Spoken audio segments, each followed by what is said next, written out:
If you're wondering what drew me to this show, short answer is I had a friend who was a fan, and I'd heard some rather interesting things about this show online. So one day, out of the blue, I decided, why not? Also, I'm the youngest of 3 children and the only boy, so I watched a lot of stereotypical girlish stuff as a child. Barbie? Check. Bratz? Check. Multiple Disney princess movies? Check. And yes, even a My Little Pony movie of an earlier generation. Let's start with episode 1, Friendship is Magic, Part 1. The episode begins like most typical fairy tales with the opening of a book followed by narration. In this book it explains the history of the pony's home Equestria and how it was ruled by 2 princesses who were sisters.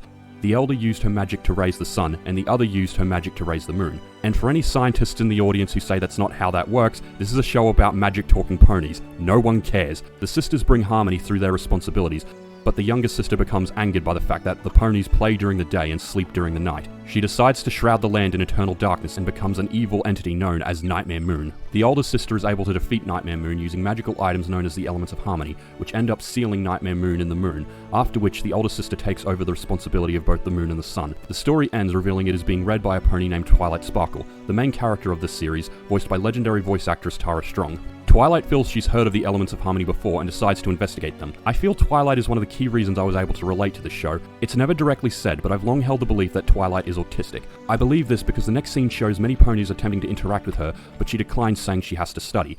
Throughout the series, she is shown to be very singular focused and remains somewhat socially awkward even in later seasons. The ponies who want to hang out with her even say, "Does that pony do anything other than study?" And I think she's more interested in books than friends. The ponies were inviting her to the party of another friend called Moon Dancer, which will become important in Season 5. Twilight heads home, which appears to be a giant library, to further study the topic. How she affords this I have no idea, because I'm fairly certain Twilight doesn't have a job, as she's a full-time student till the end of Season 3. Granted, we find out she's the top student of the Princess of Equestria, so maybe she gets an allowance, I don't know. When at the library, we also get introduced to Twilight's assistant, a baby dragon named Spike, who has been a supporting character in every previous generation of My Little Pony. I even remember seeing the character in the movie me and my sisters had as kids. Twilight looks through her books to find more mention of the Elements of Harmony, and in doing so discovers that Nightmare Moon will be returning on the 1,000-year anniversary of her banishment on something known as the Summer Sun Celebration, which is the pony's equivalent of the summer solstice, and just happens to be happening in a few days. Twilight sends a message to Princess Celestia warning her about this. They send it by having Spike light the scroll on fire with his breath. They never really explain how this works, but I think we can just assume it's magic, mainly because he also burps up the responses. They get a quick response with the princess seemingly dismissing Twilight's worries and sending her to the place where the Summer Sun celebration will be taking place, a country town looking place known as Ponyville. Princess Celestia instructs Twilight to make friends while she is here, but Twilight just wants to get the preparations out of the way so she can continue her research, which she can conveniently do as she's staying in a library Celestia owns in Ponyville. While supervising the preparations, we get introduced to the other main characters of the show. The first interaction doesn't go well, as a pink pony takes off before Twilight can introduce herself. They head to a farm called Sweet Apple Acres, which is in charge of the food for the Summer Sun celebration. We get introduced to Applejack, an honest country pony who funnily enough appeared in more episodes than Twilight over the course of the series. Applejack introduces Twilight to her extended family, and I don't know what's more humorous, that she has such a large family or that she can remember all of their names. After being guilt-tripped into staying for brunch, Spike and Twilight go to check if the clouds have been cleared for the celebration. This is supposed to be done by Rainbow Dash, a loyal athletic Pegasus, who for me is the most iconic character of this series, but that might just be because I watched her death battle against Starscream and saw another video where she raced Sonic. Rainbow Dash makes a bad first impression by not only slamming into Twilight and pushing her in the mud, but then she tries to wash and dry Twilight, which has a pretty humorous result. Rainbow Dash reveals that the reason she hasn't cleared the sky is because she's practicing to show off her flying skills to the Wonderbolts, which are this world's equivalent of the Blue Angels. Rainbow Dash then presents how skilled she is after Twilight baits her into proving her skills. This leads us to the next part of the preparations, the decorations.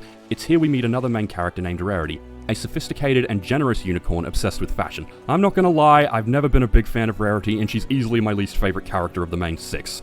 Whenever an episode focused on her, I tended to groan because for me, they were usually the cringiest. That being said, she still had a lot of good moments and still had some great adventures throughout the series. Oh, there's also a recurring gag of Spike being in love with Rarity, but I've never given it much thought. After seeing the state of Twilight's mane, Rarity generously forces her to have a makeover. This leads to Rarity discovering Twilight's from Canterlot, a place Rarity has always dreamed of living in. This leads to Rarity to thinking her and Twilight will be best friends, much to Twilight's annoyance.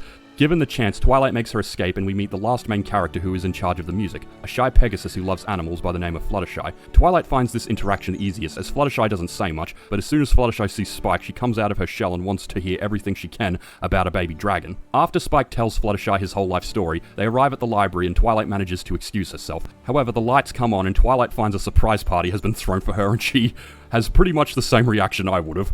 It's here we are formally introduced to Pinkie Pie, who we briefly saw before. Pinkie Pie is a hyperactive party pony who knows every pony in Ponyville, so upon seeing Twilight, she got sad because she knew Twilight would have no friends in town, so she threw a party so she could make friends. Also, Pinkie is easily my favorite character in the show, as she made me laugh more than any other and is just an absolute joy to watch. Twilight leaves the party after drinking a cup full of hot sauce and retreats to spend the night in her bedroom. Twilight's attitude here reminds me a lot of myself from when I was in uni. Again, this is probably why I related to her so much. Having had no time to study the elements of harmony, Twilight stays up hoping she was wrong about the return of Nightmare Moon. They go to the Summer Sun celebration and all seems well, but then Princess Celestia is nowhere to be seen. The ponies start to panic when suddenly a dark figure appears, having took Celestia's place. This pony reveals herself to be Nightmare Moon and tells them that they should have enjoyed the day while it lasted, as it will be the last one they ever see, as she plans to leave the land in eternal darkness, just like she had planned to do 1,000 years ago. The episode ends, leaving the fate of Equestria uncertain. This was a great first episode that did a great job of introducing us to the world of Equestria, and also to the main characters of the show. Each character has a very distinct personality and voice, and they are all very enjoyable. One could argue personalities this different would never get along this well in real life, but I don't think that's the case. A lot of my closest friends have personalities different to my own, and we all get along fine. Furthermore, I feel by having characters with a diverse set of personalities gave viewers at least one character they could relate to, which in my opinion is what really contributed to the success of the show. Episode 2, Friendship is Magic, Part 2.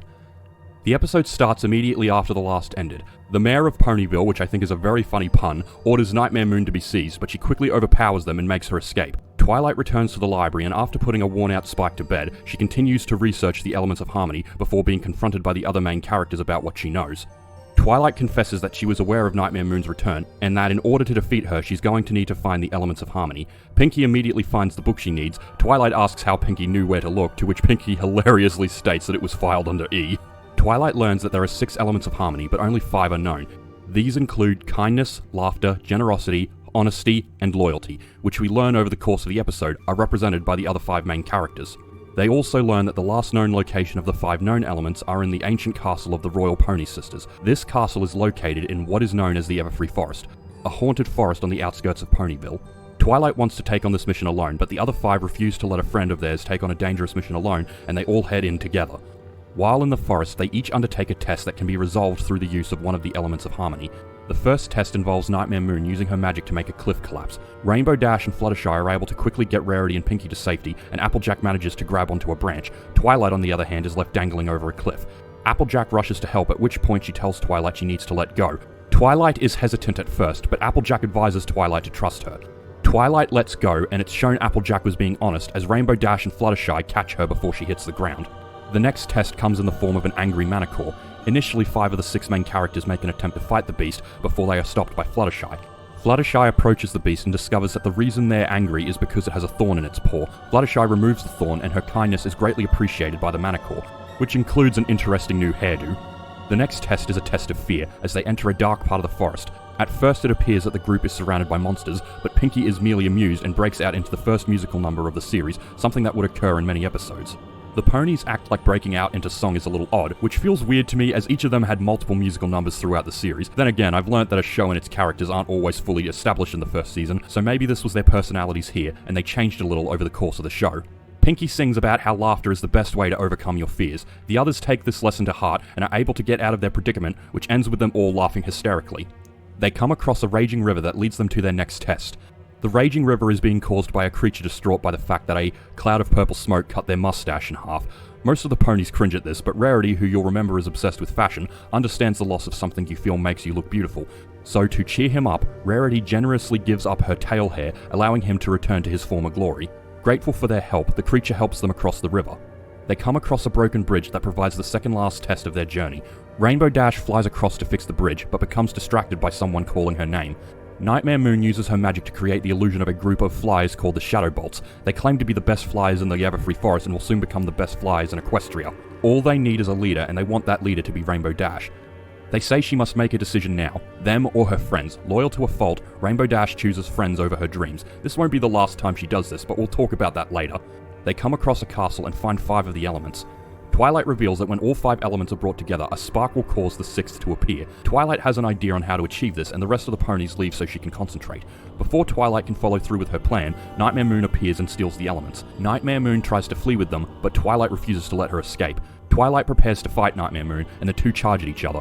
This was all just a ruse, however, and Twilight uses her magic to teleport past Nightmare Moon and get to the elements.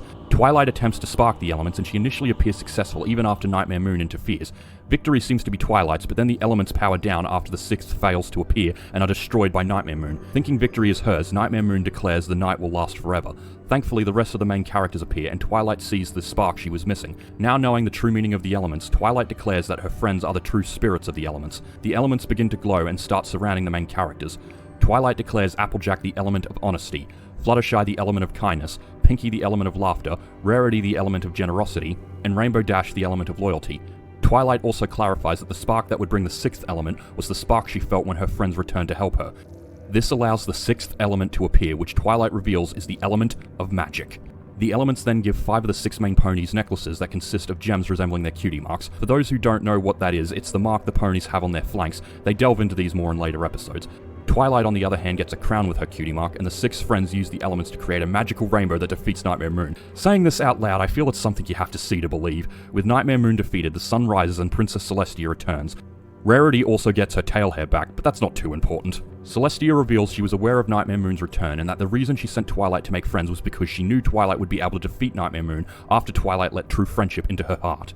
Celestia then approaches the defeated Nightmare Moon, whose real name is revealed to be Princess Luna, and is also revealed to be Celestia's younger sister. If it wasn't obvious already, they were the sisters Twilight was reading about at the start of the first episode. For 2 ponies over 1,000 years old, they look pretty young. I guess being a princess in this world grants you eternal youth. Celestia requests that they put their differences aside and offers Luna her friendship. Luna tearfully apologizes and confesses to having missed her older sister. With everything back to normal, the ponies celebrate the only way they know how, with a party! Luna is welcomed and accepted by the other ponies. Despite all seeming well, Twilight is looking sad because she fears she'll have to leave Ponyville right after making a group of wonderful friends. Hearing this, Celestia gives Twilight a new mission: to stay in Ponyville and continue studying the magic of friendship while reporting her findings to Celestia. The friends embrace, and Twilight promises to study harder than ever. The episode ends on a humorous note with Pinkie using her Deadpool powers to talk to the audience. If the first episode introduced us to the characters, this one helped to establish and distinguish them. It helps us better see what made each of the main characters unique and what they contribute to the show. I also appreciate that this one had a darker tone than the first one, as it helped show that not every episode of this show is cheerful. You might think it odd for a show like this to have any dark episodes, but believe me, there are episodes out there much darker than this one, and I look forward to discussing them. Episode 3, The Ticketmaster. While the first 2 episodes were a 2-parter, the remainder of Season 1 is slightly more episodic. While there is still an overarching story with continuity, you don't necessarily have to watch them in exact order to understand what's happening. That being said, this episode will become the setup for the season final, but we'll get to that later. The episode starts with Twilight helping Applejack out on the farm when they suddenly get a message from Princess Celestia. The message reveals that Twilight has been invited to a big event known as the Grand Galloping Gala, which is to be held in Canterlot at the end of the season. The message also reveals that Twilight is allowed to bring a guest, which is the main plot of this episode. That being, who will Twilight bring? Spike has no interest in going, but each main character has a separate reason for wanting to go. Applejack wants to open an apple stand at the event to sell pastries, which will bring more money to her farm and allow them to make some much needed repairs. Rainbow Dash appears and reveals she'd like to go as she knows the Wonderbolts will be there, and it'll give her a chance to show off her flying skills and hopefully become a member. They start to argue over who gets the ticket until Twilight reminds them that they are her tickets and she'll decide who gets them. Unfortunately, all the physical labor has made Twilight hungry, and no one can make a decision on an empty stomach, so Twilight says she'll think about it over lunch. While looking for a place to eat, they crash into Pinkie Pie, who also sees the tickets and reveals why she'd like to go.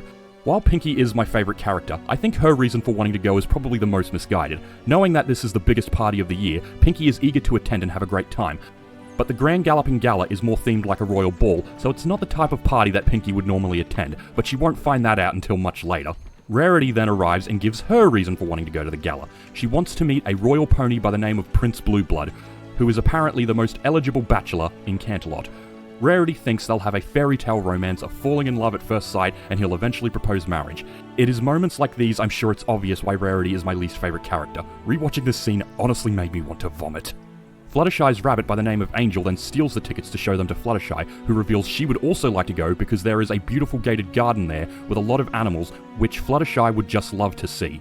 With everyone having given a reason for wanting to go to the gala, Rainbow Dash and Applejack reappear and an argument breaks out about who should go. Twilight breaks up the argument and she finally gets to go have some lunch to think about the decision. Also, I kind of love what they do with food in this series. Because they are ponies, they eat food only a pony would enjoy. For example, in this scene, Twilight orders a daffodil and daisy sandwich and Spike orders hay fries.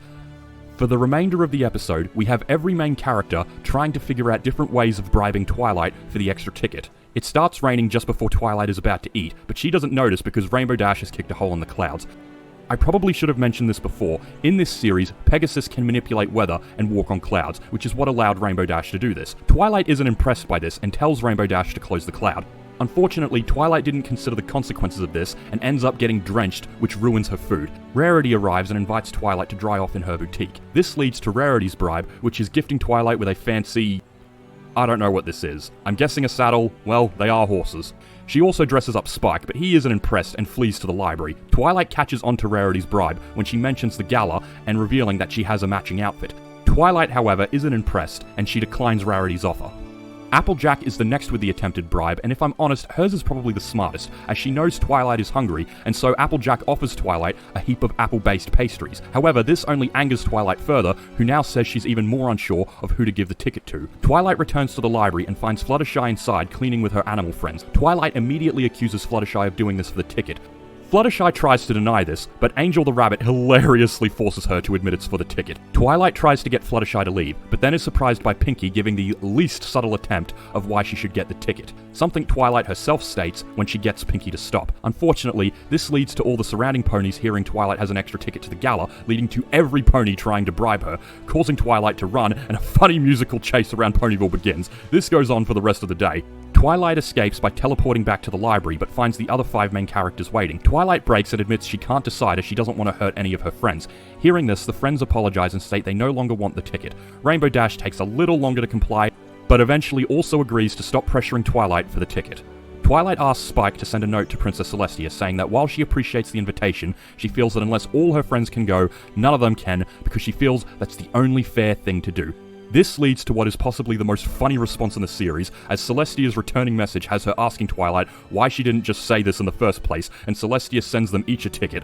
I have to agree, why didn't Twilight just ask the princess this earlier? But you know what they say, hindsight is 20/20. With the issue resolved, Twilight finally gets to go have food and they all agree to treat her to dinner. Despite his attitude from before, Spike is a little disappointed he didn't get a ticket, but then like clockwork, Celestia sends another. Spike has difficulty shielding his excitement, much to Applejack's amusement. What was good about this episode is that it sets up the formulaic approach that is common in most episodes of the show and allows us to know what to expect in the future.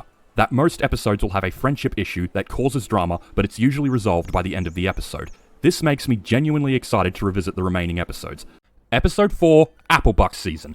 This is the first episode where Twilight isn't the main focus. Applejack takes the main role here. Applejack needs to pick all the apples in her ranch for Applebuck Season. Problem is, she has to do it herself as her big brother, Big Mac, is hurt. Big Mac insists that the job is too big for one pony, but Applejack insists she can do it on her own. Applejack is about to start when she's interrupted by some tremors. The tremors are revealed to be a stampede of cattle that are heading towards Ponyville. Panic ensues, but hope is found when Applejack arrives with her dog Winona as they begin to herd the cattle. Applejack and Winona manage to divert them from Ponyville, where the cattle stop and Applejack is able to ask them what's going on. The cattle admit that one of them saw a snake and got spooked. Applejack understands and simply requests they steer clear of Ponyville next time. This creates a bit of confusion I have for the world of Equestria, because the cows are clearly sentient and capable of speech like the ponies, and yet they seem to act more like real-world cows, and Applejack approached them in a similar way I've seen farmers approach cattle. So it makes me wonder if cattle have the same level of social status as the ponies do in this world. It also confuses me sometimes on what animals in this world are sentient, because ponies and cattle can speak, but dogs and various other animals can't. Where is the line of sentience? At any rate, Applejack returns to Ponyville and is revered as a hero by the rest of the town. So to thank her, the next week they throw another party. They do this a lot in this show. While Twilight tries to give a speech about Applejack, Rainbow Dash, Pinkie Pie, and Fluttershy intervene to talk about how Applejack has agreed to help them with various tasks. However, they are still completely unaware that she already has her hooves full. After all this is over, the mayor of Ponyville, a pun I still really love, awards Applejack the Prize Pony of Ponyville award. However, Applejack is nowhere to be seen, but eventually turns up, looking exhausted. As I said, this takes place a week later and she's been working the fields all week by herself. She's so tired she can barely stay awake. Applejack accepts the award, but sadly can't stay for the party, as she has to get back to work. With the exception of Pinkie, everyone suspects something is wrong with her. We cut to see Applejack working on collecting all the apples, and how the workload is starting to take its toll. Twilight appears and asks Applejack what's going on. Applejack explains that she's harvesting the apples for Applebuck season and she has to do it alone because Big Mac is hurt. Twilight queries why no other relatives are there to help her, at which point Applejack explains they live on their own farms throughout Equestria and were in episode 1 for a family reunion. Twilight offers to help, but Applejack stubbornly refuses, wanting to prove she can do the whole harvest herself. We then cut to Rainbow Dash, who is waiting for Applejack, as the latter agreed to help Rainbow perfect a new technique she's working on. In her exhausted state, Applejack misses her mark multiple times. When Applejack finally hits the mark, Rainbow Dash isn't ready and is catapulted uncontrollably through the air, eventually landing on Twilight's balcony, where Rainbow Dash also insists Applejack might need some help. Twilight returns to Applejack, who is so exhausted she can barely hear. Rewatching this part was hilarious because I love the responses Applejack gives to Twilight. Twilight tells Applejack what happened and continues to insist she needs help, but Applejack continues to refuse. Applejack then dismisses herself to go help Pinkie, which, as you guessed, will end in disaster. Applejack is apparently one of the best bakers in Ponyville, which is backed up by the many pastries she made in the previous episode, and agrees to help Pinkie at the bakery she works and lives at, known as Sugar Cube Corner. It just occurred to me that this is a reference to how we feed horses sugar cubes. I literally only just got that, and I grew up in the countryside. At any rate, they start baking with Pinkie giving Applejack instructions on the ingredients they need. Unfortunately, since Applejack can barely hear, she mishears chocolate chips for chips, baking soda for soda, flour for sour, so she squeezes lemons and uses the juice from them. And this should have been the biggest red flag. She mishears wheat germ as wheat worms, which she concludes must be earthworms. I know she's tired, but for someone with this much baking experience, you'd think she'd question what they are doing. While the muffins look okay, this ends exactly how you think it would, with everyone in town getting food poisoning. Funnily enough though, as a dragon, Spike loves the muffins. Twilight returns to Applejack to again offer help, but Applejack continues to refuse, even though now she is so tired she tries to harvest a dead tree. Twilight states that she's as stubborn as a mule, which thankfully doesn't offend the mule that's right next to her. We later learn donkeys are also sentient in this universe, so I'll just assume that this guy's dad is a jack and his mother is a mare. Applejack then joins Fluttershy to help herd the new rabbits, and this ends exactly how you would expect it to, in disaster. Ironically, as an Australian, I'm not very fond of rabbits, and even I feel sorry for them here. I think Fluttershy would have been better off doing this on her own. This causes another stampede in town, which Applejack sadly wasn't around to stop, and the bunnies are now eating all the plants in Ponyville. This is why we don't like them in Australia. Twilight goes to confront Applejack one more time, but Applejack proudly exclaims she's finished before having her victory crushed by Big Mac, who shows she's only done half. Applejack finally relents and agrees to let everyone help her, which allows them to get the job done in no time at all. While celebrating with some apple juice, they decide to go get something to eat, before leaving in disgust as Spike still has the muffins from before. I feel this episode is summed up perfectly in the message Twilight sends to Princess Celestia in its conclusion. That while friendship is about offering services to our friends, it's also about accepting the services our friends have to offer. I also relate quite heavily to this episode, as when I was a student, I pushed myself a little too hard and was often afraid to ask for help, as I feared it was a sign of weakness. This episode helped me to remember that there is nothing wrong with asking for help from time to time. Episode 5, Griffin the Brush-Off. This episode has Pinkie taking on the role of main character, and starts with her venting to Twilight about how amazing she thinks Rainbow Dash is. Twilight, however, is barely listening because she's focused on her book.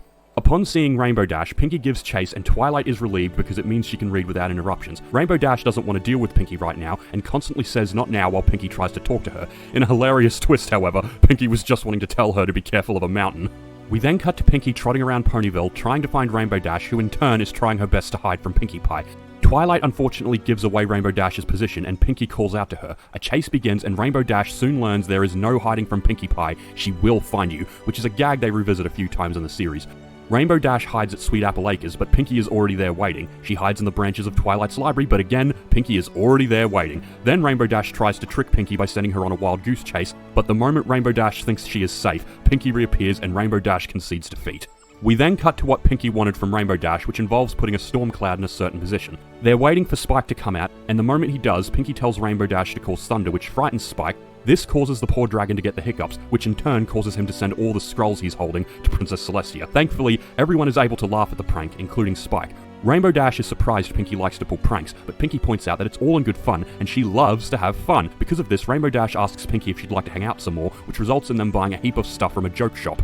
They start off by sending flowers to Rarity laced in sneezing powder. She seems a little cross at first, but quickly sees the humor in the joke. Next, they replace Twilight's ink with invisible ink, which distracts her long enough to cause her experiment to explode. Thankfully, Twilight also finds the prank humorous. Applejack is the next victim, where they have given funny paint jobs to all the apples on her farm. Applejack is a bit more angry at first, but after seeing the paint easily wash off, she too laughs at the prank.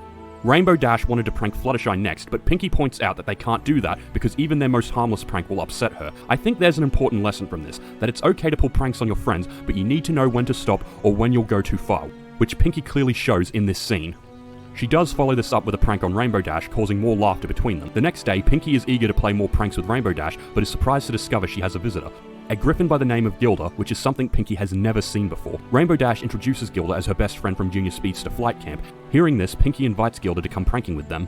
Gilda appears amused by this, but Rainbow Dash has already promised to have a flying session with her, so they agree to meet up with Pinkie Pie later before taking off. Rainbow Dash and Gilda enjoy a fast-paced flying session together before eventually taking a break on a cloud. I'm guessing griffins have the same ability as Pegasi because Gilda also appears to be able to walk on clouds. It being later, Pinkie has caught up to them and rejoins them by constantly jumping through the clouds on a powerful trampoline.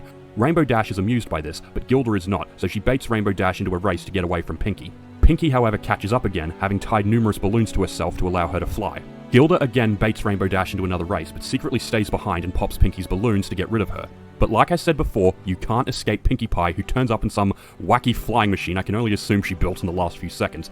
Gilda tricks Rainbow Dash into leaving by asking if she has any new moves, and while Rainbow Dash is gone, Gilda starts being very mean to Pinkie, saying stuff like, "Don't you know how to take Get Lost for an answer, and Dash doesn't need to hang around with a dweeb like you now that I'm around." She finishes this by saying, "Make like a bee and buzz off," which in my opinion is actually a pretty clever insult. Gilda causes Pinkie Pie to crash while doing this, and Pinkie is understandably upset and goes to Twilight to vent. Twilight, however, feels that Pinkie is just being jealous and reminds her that she can't be jealous just because Rainbow Dash has another close friend. Pinkie leaves upset, but takes Twilight's advice into consideration and concedes that maybe she was just being jealous. Later on in town, Gilda and Rainbow Dash return, but after the last interaction, Pinkie decides to stay out of sight. Dash has to leave to take care of some weather jobs, leaving Gilda to explore Ponyville on her own. In this scene, we see that Gilda likes to pull pranks as well. But unlike Pinkie Pie, Gilda takes things a little too far. For example, she tricks Granny Smith into thinking her tail is a snake and causing her to panic. This makes Pinkie feel suspicious about Gilda again, which is reinforced when she witnesses Gilda steal an apple from a cart. Pinkie decides to give Gilda the benefit of the doubt, but after Pinkie Pie witnesses Gilda bully Fluttershy, she decides she needs to take things into her own hooves. Which of course means throwing a party. The show has a lot of parties. Fluttershy asks Pinkie if this is a good idea, but Pinkie assures her she has it all under control. Pinkie welcomes Gilda with a smile before pranking her with a hand buzzer that would impress the Joker. Gilda is annoyed by this, but laughs it off when Rainbow Dash arrives. Gilda is suspicious of Pinkie Pie, believing she has malicious intent, but as you'll find out later, she really doesn't. The party continues and Gilda is bombarded with a variety of pranks, including ultra spicy food, dribble cups, plastic snakes and presents, and a true classic of relighting birthday candles. Gilda believes Pinkie is behind this, but I can't reinforce this enough, she has no malicious intent. They then start a game of pin the tail on the pony. As the guest of honor, Gilda goes first, but refuses to listen to Pinkie's instructions, which ends with her humiliating herself. Unfortunately, Gilda has been humiliated for the last time and badmouths all the ponies present by calling them lame. She's particularly hurtful to Pinkie Pie for playing all the pranks on her. Remember though that this is a kid's show, so no profanity was used. I will admit though that rewatching this scene was a little hard because it hurt to see someone insulting so many characters I've just grown to love so much throughout the years. Gilda announces that her and Dash are leaving, but Rainbow Dash refuses to leave and makes a shocking reveal that she was the one who did all the pranks. They weren't all meant for Gilda, she just happened to set them off. This is arguably backed up by the fact that it was Rainbow Dash who advised her to drink punch when she ate spicy food, led her to the presents, and asked Gilda if she was upset over relighting candles. Pinkie then reveals she just wanted to change Gilda's attitude and turn her frown upside down, though I do suspect she was an accomplice to the chili pepper prank, and she's definitely guilty for the hand buzzer. Rainbow Dash then tells Gilda off by saying that if being cool is all she cares about, she should find some new cool friends someplace else. Gilda leaves and we don't see her again for many seasons. Rainbow Dash apologizes to the crowd for how rude Gilda was, and Twilight apologizes to Pinkie for their conversation from before. And Pinkie forgives her without a second thought. The party continues and the episode ends with the following lesson: that while you can't always control who your friends hang out with, what you can control is your own behavior. Your actions will determine if you are a true or false friend, something Pinkie succeeded in by showing she's a true friend, while Gilda didn't by showing she was a false friend. Celestia is also briefly pranked with invisible ink, but she too takes it in jest. My takeaway from this episode is reminding me that you can be a mutual friend between two or more people, but that doesn't necessarily mean everyone will get along. I, and I'm sure many others, have experienced this throughout life, which is why I feel the message of this episode is important. While you might not necessarily like someone your friend hangs out with, it's more important to be polite and try to be friendly while in each other's company, because that is what a true friend does. Episode 6, Ghostbusters. For this episode, the main character Rains, get it, Rains, are handed back to Twilight. The episode starts with her practicing her magic with Spike and allowing him to grow a mustache, which is the 25th trick she's been able to perform. I'm Count Lurchalot, and this is Lukewarm Television.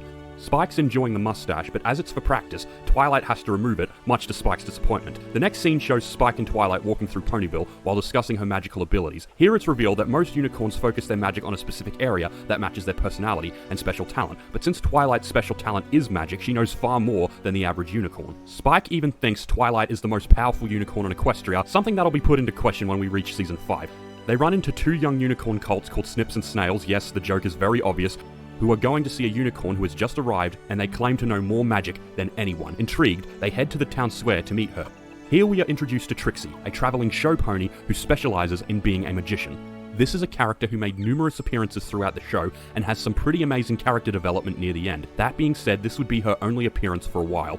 Trixie claims they are about to bear witness to the greatest magic any of them have ever seen. This doesn't impress the main characters, another pun I love using, who see Trixie as nothing but a show-off. This worries Twilight a little as she feels she'll become ostracized if she shows off too much of her magic.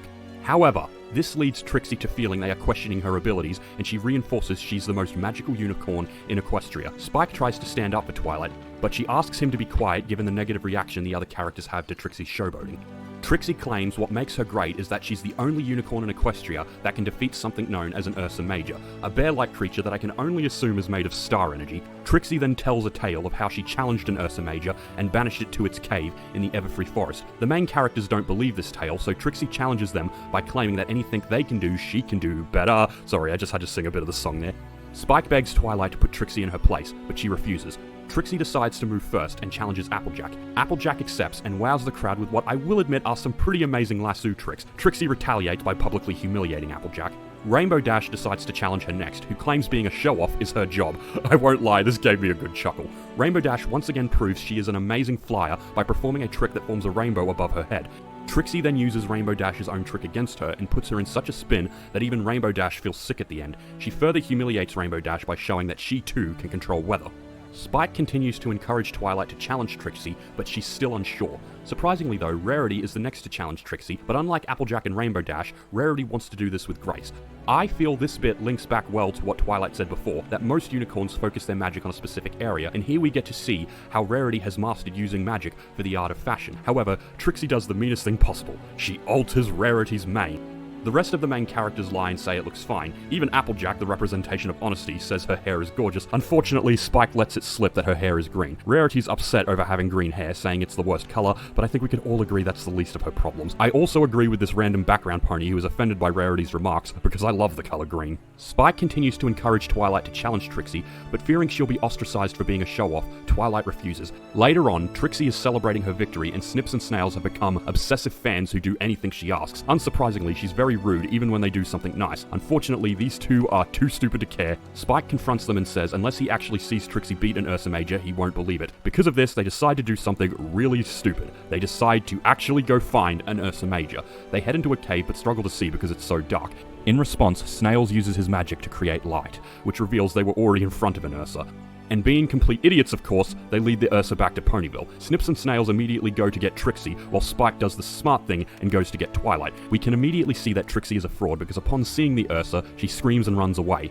Spike rushes to Twilight and convinces her to help with the Ursa. Trixie, Snips, and Snails are cornered by the Ursa, and Trixie attempts to defeat the beast, only to fail miserably. She tries again, but the Ursa isn't even phased. After the Ursa wakes all of Ponyville and causes a panic, Trixie finally admits she can't beat an Ursa Major, and she never has. Her story was made up to make her look better. Hearing this, Twilight takes it upon herself to defeat the Ursa, which involves the following. She uses the wind to create music to calm it down. She then empties an entire water tank. At first I was worried about if Ponyville would need that, but then it occurred to me that a Pegasus could easily refill it. She then takes the tank to a barn and fills it up with milk from the local cows, which confuses me because cows are shown to be sentient and yet they are treated more like regular cows. Raises some questions I'm not sure I want answered. She gives the milk to the Ursa and finishes by sending the Ursa back to the cave. Everyone celebrates Twilight's victory, at which point Twilight begs them to not hate her. This confuses them, and Twilight explains that she believed if she showed off like Trixie, they would hate her. They point out that magic is part of who Twilight is, and they like Twilight. They don't like Trixie because she's a loudmouth. Furthermore, they're proud of Twilight for using her magic to help them when they needed it. Spike queries on how Twilight knew how to defeat an Ursa Major, at which point Twilight reveals that wasn't an Ursa Major, as it was only a baby, making it an Ursa Minor. She also reveals it wasn't rampaging, it was just cranky because two idiot cults woke it up. This makes them fearful of what an Ursa Major is. Despite being humiliated, Trixie still decides to gloat, and then makes a very pathetic escape attempt. They let her go, hoping one day she'll learn her lesson. Snips and Snails, however, face the punishment of having to clean up the mess they cause, and are also given mustaches, which they don't actually mind, and I have to agree that's not much of a punishment. I remember in high school, all the boys couldn't wait till they grew a mustache. The lesson Twilight takes from this is that having special talents is a part of you, and it's okay to show them off, which I have to agree with. She even admits that she may be the most powerful unicorn in Ponyville, but it's nothing to brag about. It's getting hard for me to give my own takeaway from the episodes, because Twilight sums them up perfectly in her letters to Princess Celestia. I do like the one here though, in that it's okay to have talents, but only show them off when appropriate. Episode 7, Dragonshy. This episode has Fluttershy taking over as the main character. Fluttershy is currently feeding all the animals that live with her before trying to get her rabbit Angel to take a few more bites of his carrot. This reminds me a lot of my sister trying to get her children to eat. During this time, they notice a big cloud of smoke coming from a nearby mountain. Fluttershy tries to warn the town, but not only has no one noticed, Fluttershy's soft voice prevents them from hearing her warnings. Even the other main characters fail to hear her warnings. Despite this, Fluttershy continues her attempts to warn the other ponies, but they don't notice until Twilight comes to warn them. Twilight reveals that according to Princess Celestia, the fire is coming from a dragon. This fact horrifies Fluttershy. Twilight gathers the other main characters and tells them that the dragon is napping in the mountain and his snoring is causing all the smoke. She then reveals that it is their mission to try and get the dragon to take a nap somewhere else. If they don't, smoke will cover Equestria for the next 100 years. Everyone leaves to prepare, and it's shown Fluttershy is still nervous about the upcoming mission. We then get an interesting montage of each character preparing. Rainbow Dash takes the typical army approach. Applejack's family helps her prepare, where it's also revealed Applejack is stronger than her brother. Before we continue, I feel I should mention that while Earth ponies can't fly or use magic, they are naturally much stronger than unicorns and Pegasi. Pinkie Pie packs way too many balloons and has a quick giggle before getting serious.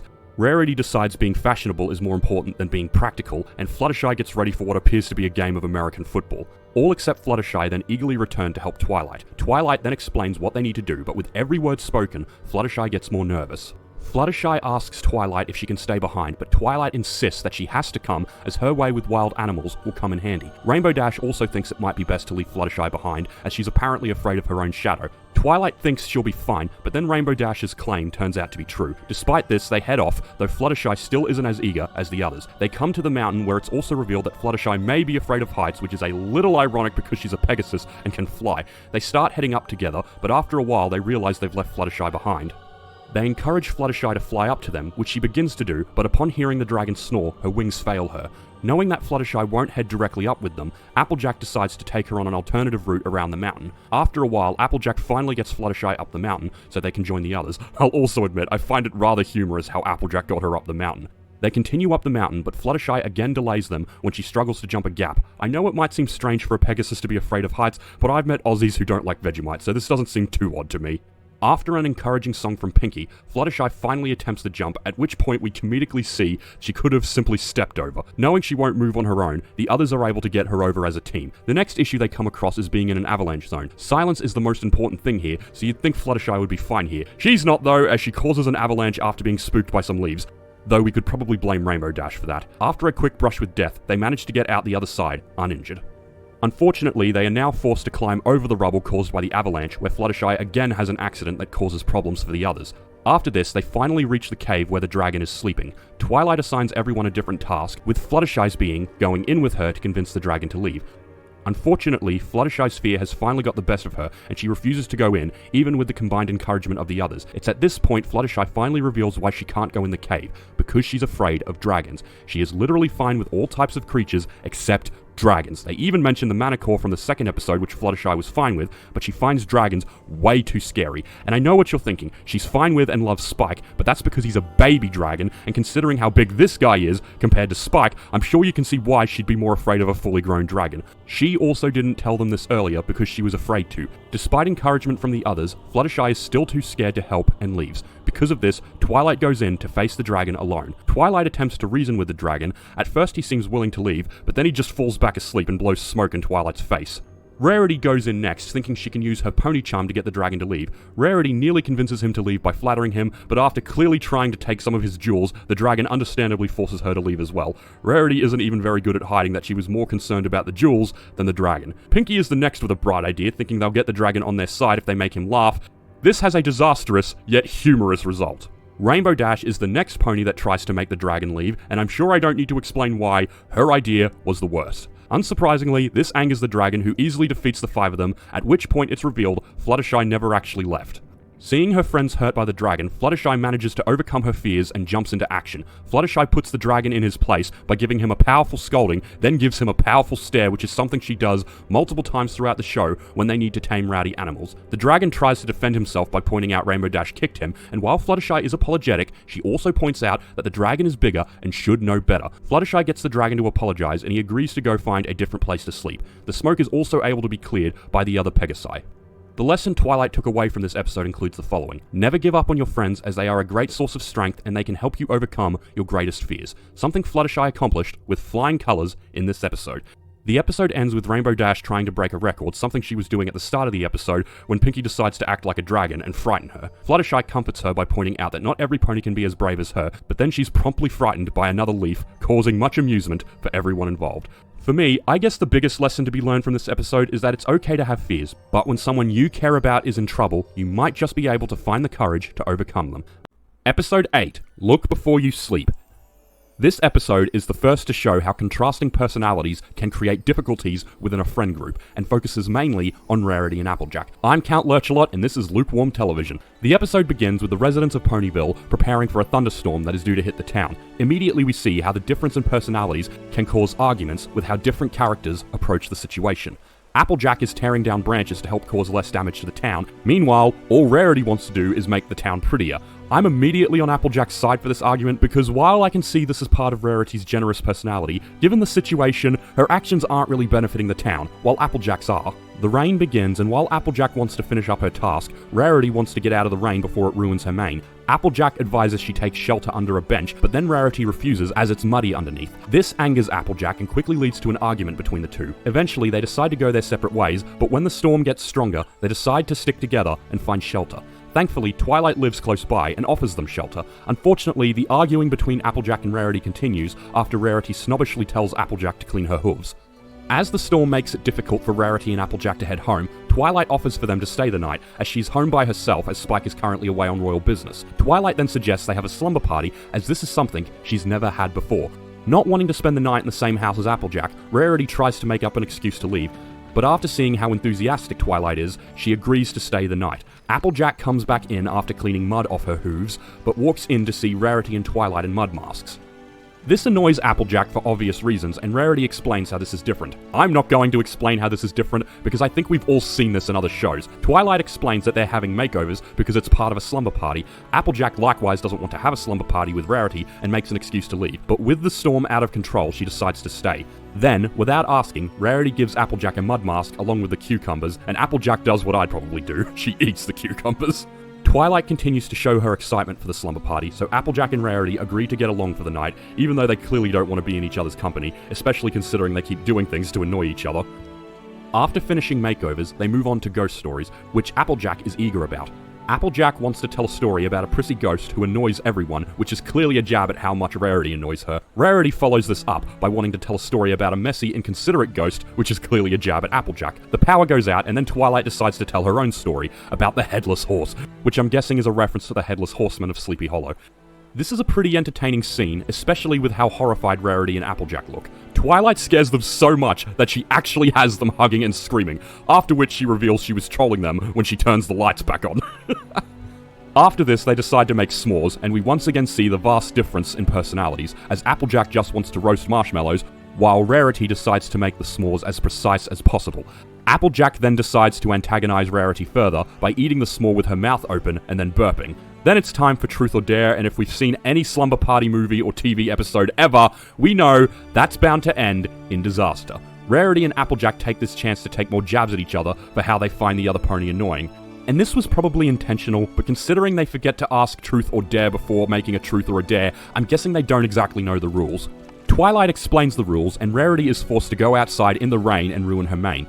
Again though, Rarity didn't choose Dare as the option, so they're not playing the game right. I'm sorry, I'm a stickler for the rules. Rarity complies and ends up traumatized. Rarity then dares Applejack to play dress up in a frou-frou, glittery, lacy outfit. But again, Applejack didn't choose dare, she should have the option of truth or dare. At any rate, Applejack complies, and I'll admit the end result is pretty funny. Twilight queries if she'll ever get a turn, but they ignore her and start daring each other to do things they'd never want to do normally. Seeing that truth or dare isn't working, Twilight thinks they should move on to the next activity, which is pillow fights. Rarity doesn't want to partake in this, but of course Applejack does, and after striking first, all hell breaks loose and a war begins, with Twilight ending up a casualty of war. The war continues with poor Twilight caught in the crossfire. It's at this point Twilight feels they should just call it a night. Unfortunately, the drama doesn't stop there, as Rarity and Applejack are forced to share a bed and start fighting over the blanket like children. Rarity then forces Applejack out of bed so she can make it, then shows Applejack the proper way to get in bed, and Applejack retaliates by jumping on the bed to get Rarity out. They start playing tug of war with the blanket until Twilight loses her temper. She scolds them for their behavior, especially because it has prevented her from checking off the main requirement of a slumber party, which is to have fun. Despite this, Rarity and Applejack continue to argue, angering Twilight further to the point where she asks if anything else could go wrong, which, as we all know, is the worst thing to say in this situation. Lightning hits a nearby tree, causing it to create a falling hazard. Applejack explains that this is what she was trying to do earlier, so something like this wouldn't happen. While Rarity does briefly feel guilty, she then tries to stop Applejack from pulling the tree down, which, to Rarity's credit, was the right choice, as Applejack causes the tree to crash into the library. Applejack apologizes, but Twilight is understandably angry, as there is now a tree branch in the middle of her bedroom. Applejack does her best to remove the tree, but Rarity is more concerned with cleaning up the books, while Twilight is trying to see how this relates to slumber parties. I wonder if this is an example of Twilight being autistic, because she seems to be ignoring the obvious problem in the room. Applejack then apologizes to Rarity and admits that she should have listened to Rarity and that her attention to detail could have actually helped them avoid this whole mess. Rarity is still hesitant to help, as it will make her messy, but Applejack begs, as she knows she can't fix this problem on her own. Rarity finally agrees to help. Meanwhile, Twilight is still obsessing over the wrong thing. Again, I could be wrong, but I feel this might be a clue to Twilight being autistic. Rarity manages to fix the problem by using her magic to turn the branch into a heap of tree sculptures. Applejack then agrees to follow Rarity's advice when disposing of the stump. With the issue resolved, Rarity realizes she's covered in mud, but Applejack helps her by giving her a quick spa treatment, and the two make up. Twilight is still oblivious to what's going on, which I think strengthens the point I was making earlier. With everyone happy again, they manage to have a proper slumber party with lots of smiles and laughter. They're playing 20 questions, and this gives me one more example of Twilight's possible autism, because they ask if they are getting warmer, to which Twilight asks if she needs to turn the heat up. I've had a lot of moments like this where I misinterpret the words of others, so I feel this is a pretty good example. Twilight is also overjoyed they are finally getting along, at which point Applejack and Rarity apologize to each other for their past actions, which of course leads to another argument over who is sorrier. But thankfully it ends with them laughing, and Twilight is able to declare her first slumber party a success. Twilight once again finishes this off with a letter to the princess, where she expresses how, although it might be hard to believe that two people who seem to have nothing in common can get along, but when you are able to embrace each other's differences, you might just discover a way to be friends after all. Like I said, I feel this episode focuses on the most recurring and important theme of this show, that being the friendship between a group of characters that have such different personalities from each other, but still manage to get along, because it's their differences that actually make them so strong. As I've stated before, this is something I'm able to relate to because many of my closest friends have personalities vastly different from my own. Also, I emphasize the importance of this message as it's not the last time it's brought up, and a long way down the line we will get another episode that focuses on how Rarity's personality is very different from another main character, but that's a long way away. Episode 9, Bridal Gossip. While the last episode talked about the most recurring theme of the show, this one focuses on my favorite, that being that we shouldn't reject or judge others just because they're different. I'm Count Lurchalot, and this is Lukewarm Television. The episode begins with Twilight and Spike enjoying what appears to be a beautiful day in Ponyville, but something seems off as the entire town seems abandoned. Pinkie then gestures for Twilight to come into Sugar Cube Corner, where the other main characters, along with Applejack's little sister Apple Bloom, are hiding. Twilight inquires into what they are doing, at which point they reveal they are hiding from a mysterious hooded figure that has come to Ponyville. Being new to Ponyville, Twilight doesn't understand what they are afraid of. They reveal the hooded visitor is called Zakura. How they know this I have no idea because they are clearly too afraid to approach her, so I'm amazed anyone would ask her name. They reveal they are scared of her because she's mysterious, sinister, and spooky. Also, Applejack being a typical older sister makes Apple Bloom out to be more afraid than she actually is. Twilight gets a better look at Zakura as she removes her hood, and Rarity reveals that she's afraid of Zakura as she finds her mane tacky. Then Twilight reveals what everyone in the audience is thinking, that Zakura is a zebra. And before we continue, anyone who wants to point out that I'm saying zebra wrong, I'm Australian and this is how we're taught to say it growing up. They reveal that they've never seen a pony like Sakura before, at which point Twilight reveals she probably isn't from there initially, as she read zebras come from a faraway land. The other characters reveal that Sakura actually lives in the Everfree Forest, which if you'll remember is the place they visited back in episode 2, and is another reason as to why Sakura is feared by the townsfolk. It's at this point I feel I should mention that the Everfree Forest acts more like a place in our world, because the main characters point out that all the work they do as ponies is done naturally in the forest. Pinky then chimes in to say that she finds Sakura so scary that she even wrote a song about her, which leads to a quick musical number which I'll admit is very hilarious to watch. Twilight asks why they find her so horrifying, but she doesn't seem at all fazed by their explanations, and points out that maybe Sakura's just visiting, and that maybe she's just visiting stores to shop. Applebloom backs this up by saying that maybe Sakura is just trying to be neighborly, but like typical older siblings, Applejack tells her to let the big ponies talk. As a younger sibling myself, I can relate to Applebloom's annoyance over being ignored. Twilight points out that if any pony was brave enough to simply approach Sakura, maybe they would find out what she wants. Hearing this, Applebloom decides to approach Sakura, who by this point is leaving town. Despite this, Applebloom continues to follow Sakura into the forest. The main characters eventually realize Applebloom is missing, and knowing Sakura is still outside, they leave to try and find her. Although scared, Applebloom finds the courage to follow Sakura into the forest. The main six catch up and gain the attention of both Applebloom and Sakura. Upon seeing they are standing in a mysterious blue plant, Sakura tries to warn them that it is no joke, but the ponies write this off as mumbo jumbo and ignore her warnings. Twilight, however, still remains skeptical and insists that curses don't exist. Unfortunately, the other characters refuse to listen. That night, Twilight has difficulty sleeping as she thinks about all the things that were said that day. She wakes up the next morning with her mane a mess and jokes that maybe Sakura cursed her hair, but soon discovers that her horn is wobbly, making her wonder if Sakura did indeed curse her. Twilight tries to find a cure among her books, and Spike even finds a possible one, but upon reading it's about the supernatural, she brushes it off.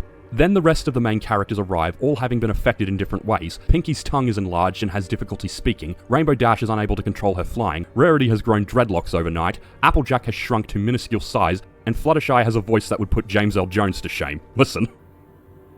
I don't want to talk about it. Spike finds this hilarious and gives them all nicknames in relation to their ailments. He dubs them Herity, Rainbow Crash, Spitty Pie, Appletini, Flutterguy, and Twilight Flopple. Twilight isn't amused and sends Spike to keep looking for a cure. Rainbow Dash, on the other hand, thinks the best place to find a cure is at Sakura's. While many of the others agree, Twilight still refuses to believe this is a hex, and an argument breaks out between them.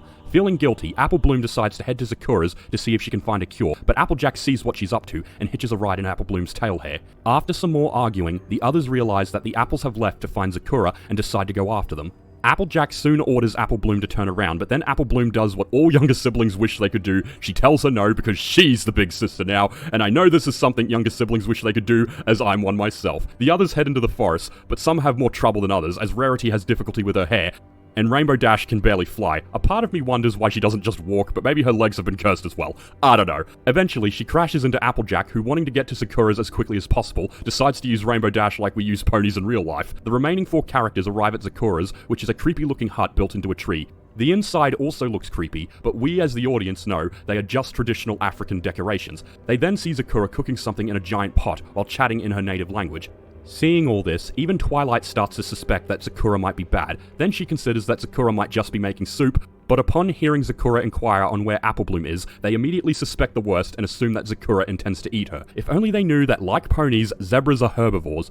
Applejack and Rainbow Dash then crash into Sakura's home, destroying both the house and what's in her cauldron in the process. They immediately accuse Sakura of cursing them, who in turn points out that they have some nerve of accusing her of being bad, considering what they've done to her work and her home. It's at this point I feel I should point out that unlike most characters, Sakura speaks in an African accent, which seems appropriate given where zebras are from, but for reasons I'll never understand, everything she says is in rhyme. I guess it adds to her mysterious nature. Here's an example of what I'm talking about. How dare you! You destroy my home, destroy my work, then rudely accuse me of being a jerk? Applebloom then comes in and reveals that she had merely left to get supplies Sakura had asked for. Sakura and Applebloom then explain that what happened to the main characters isn't a curse, it was merely a side effect of the blue plant they were standing in earlier, which Sakura clarifies is called Poison Joke. She even tried to warn them about it earlier, but they didn't listen. The plant works like poison oak, but it doesn't breathe wrath. Instead, it just wants a laugh. Upon hearing this, Twilight realizes her ailments were just jokes the plant played on them. Sakura then clarifies that her home decor are just treasures from her native land, and the brew she was working on was a cure, and she sent Applebloom out to get the ingredients they need. Sakura then shows them the book they needed to find the cure, which as you'll remember was the one that Spike suggested earlier. Turns out it wasn't a book about the supernatural, it was a book about natural remedies that are super. Twilight apologizes and admits she didn't read the book because she felt the title was too weird, to which Zakura states the main lesson of this episode, to not judge a book by its cover. Zakura is willing to cook up another cure, but reveals she's missing a herb from Ponyville. That's actually the reason she comes to Ponyville, to get ingredients for her work, but whenever she does, the shops are mysteriously closed. Because of this, they head back to Ponyville and manage to convince the residents there that Zakura is actually a good person, and they get all the ingredients they need for the cure. They then manage to have the herbal bath cure at the Ponyville Spa. One of the spa owners actually asks for the recipe as they find it luxurious. Twilight's message to Princess Celestia is the same lesson as Zakura spoke before, that they shouldn't judge a book by its cover, and just because something looks unusual or scary doesn't mean it is. You need to look past that and see them for what they are on the inside. The episode ends with Applejack returning to her proper size and they all have a laugh about the events of the episode. Like I said at the start, this episode introduced my favorite recurring theme of the show, one of not being prejudiced towards others just because they are different. While it started with zebras, it would continue with many other species down the line, as you'll see in later episodes. Starting from this episode, Zakura would also become a recurring character. My only issue with this is that I honestly wish she appeared more often throughout the series, or introduced a few more zebras within the show, but that's probably just because I've always loved zebras. Episode 10, Swarm of the Century. This episode starts with Fluttershy at the edge of the Everfree Forest collecting flowers, as she is trying to help Ponyville prepare for Princess Celestia's visit. I'm Count Lurchalot, and this is Lukewarm Television. Before we begin, I feel I should mention that this was the first episode of this show that I ever watched upon deciding to give it a chance. Fluttershy is about to head back when she discovers a strange creature. Although an animal lover, this is one Fluttershy has never seen and is immediately intrigued. She offers the creature some food, but they have a bigger appetite than anticipated. Wanting her friends to see this, Fluttershy decides to take them back to Ponyville. We then cut to Twilight, who, like in the first episode, is supervising preparations for Celestia's arrival and making sure everything is ready. This eventually leads her to Sugar Cube Corner, where she sees Pinkie is making it difficult for her employers/landlords to make enough food for the visit. Fluttershy enters and presents the creature to them, which appears to have tripled in numbers. Though Fluttershy can't explain where the others came from, Twilight offers to take one as she finds them adorable. Fluttershy offers the other to Pinkie, but she seems disgusted by the creature and even appears to recognize them as she refers to them as parasprites. They question Pinkie on what she knows, but she leaves, insisting she has to find a trombone. While they are confused by Pinkie's antics, they brush it off as Pinkie being her usual crazy self. We then cut to Rarity, who is helping to make costumes for the event and torture poor Rainbow Dash in the process. Twilight arrives to check on the preparations and also shows them the creature, which again appears to have tripled in numbers. They again don't question why this has happened, and both Rainbow Dash and Rarity ask if they can have one. Pinkie arrives to ask if any of them have seen an accordion, but they ignore her as they are too preoccupied by the animals. Twilight goes to bed that night thinking everything will be fine, but she wakes up the next morning to discover that her home is completely infested by the creatures. They decide to round them up and get rid of them before the princess arrives, which will happen in only a few hours. Rainbow Dash wakes up to the same problem, as her home is also now overrun by the creatures. While Rarity's home is also overrun by the creatures, she's surprisingly unbothered by this because they are actually proving to be quite useful helping around her boutique. However, then she sees how they reproduce and immediately decides to get rid of them. She manages to round them all up in a saddlebag and runs into Pinkie when she heads outside. Pinkie tries to get Rarity to help her look for more instruments, but Rarity brushes her off, thinking Pinkie is simply in the middle of a scavenger hunt. If she had stopped to listen, she would have realized Pinkie was actually doing the most good for Ponyville out of all of them. Rarity runs into Twilight, who has also managed to round up the creatures into a saddlebag.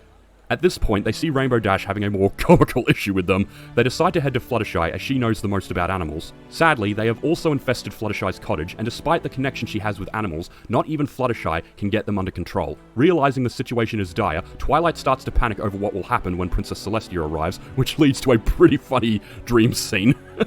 Applejack arrives, having been asked to bring a cart full of apples, which the creatures make quick work of. Remembering Applejack's herding abilities from episode 4, Twilight believes they can use this to lead the creatures out of Ponyville. Applejack agrees to help and gives everyone instructions on what they need to do. She'll herd from the back, while Rarity and Twilight keep them contained at the front, and Fluttershy and Rainbow Dash keep them contained on top.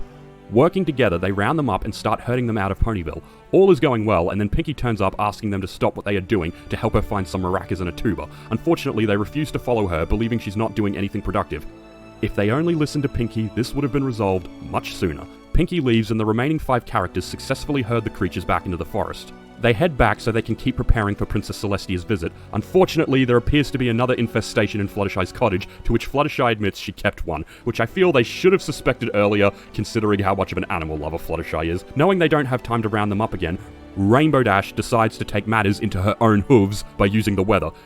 Using a tornado, Rainbow Dash quickly gathers them up, and all their problems seem solved. Unfortunately, Pinky arrives at the worst possible time with symbols, and while she was generally being the most productive in this episode, she causes more problems for them here. The symbols fly into the tornado, and Rainbow Dash loses control. Thankfully, those symbols didn't hit Rainbow Dash, or this episode would have been very gory. The creatures escape and head to Ponyville. The others scold Pinkie Pie for ruining their efforts. Pinkie tries to explain that she's doing work to save Ponyville, and they would understand how if they just stopped and listened. Unfortunately, they continue to ignore her and head towards Ponyville. The creatures arrive in Ponyville, and although the residents aren't initially bothered by them, they quickly show their true colors and start devouring all the food in sight. Twilight attempts to control the situation by casting a spell to stop them eating the food.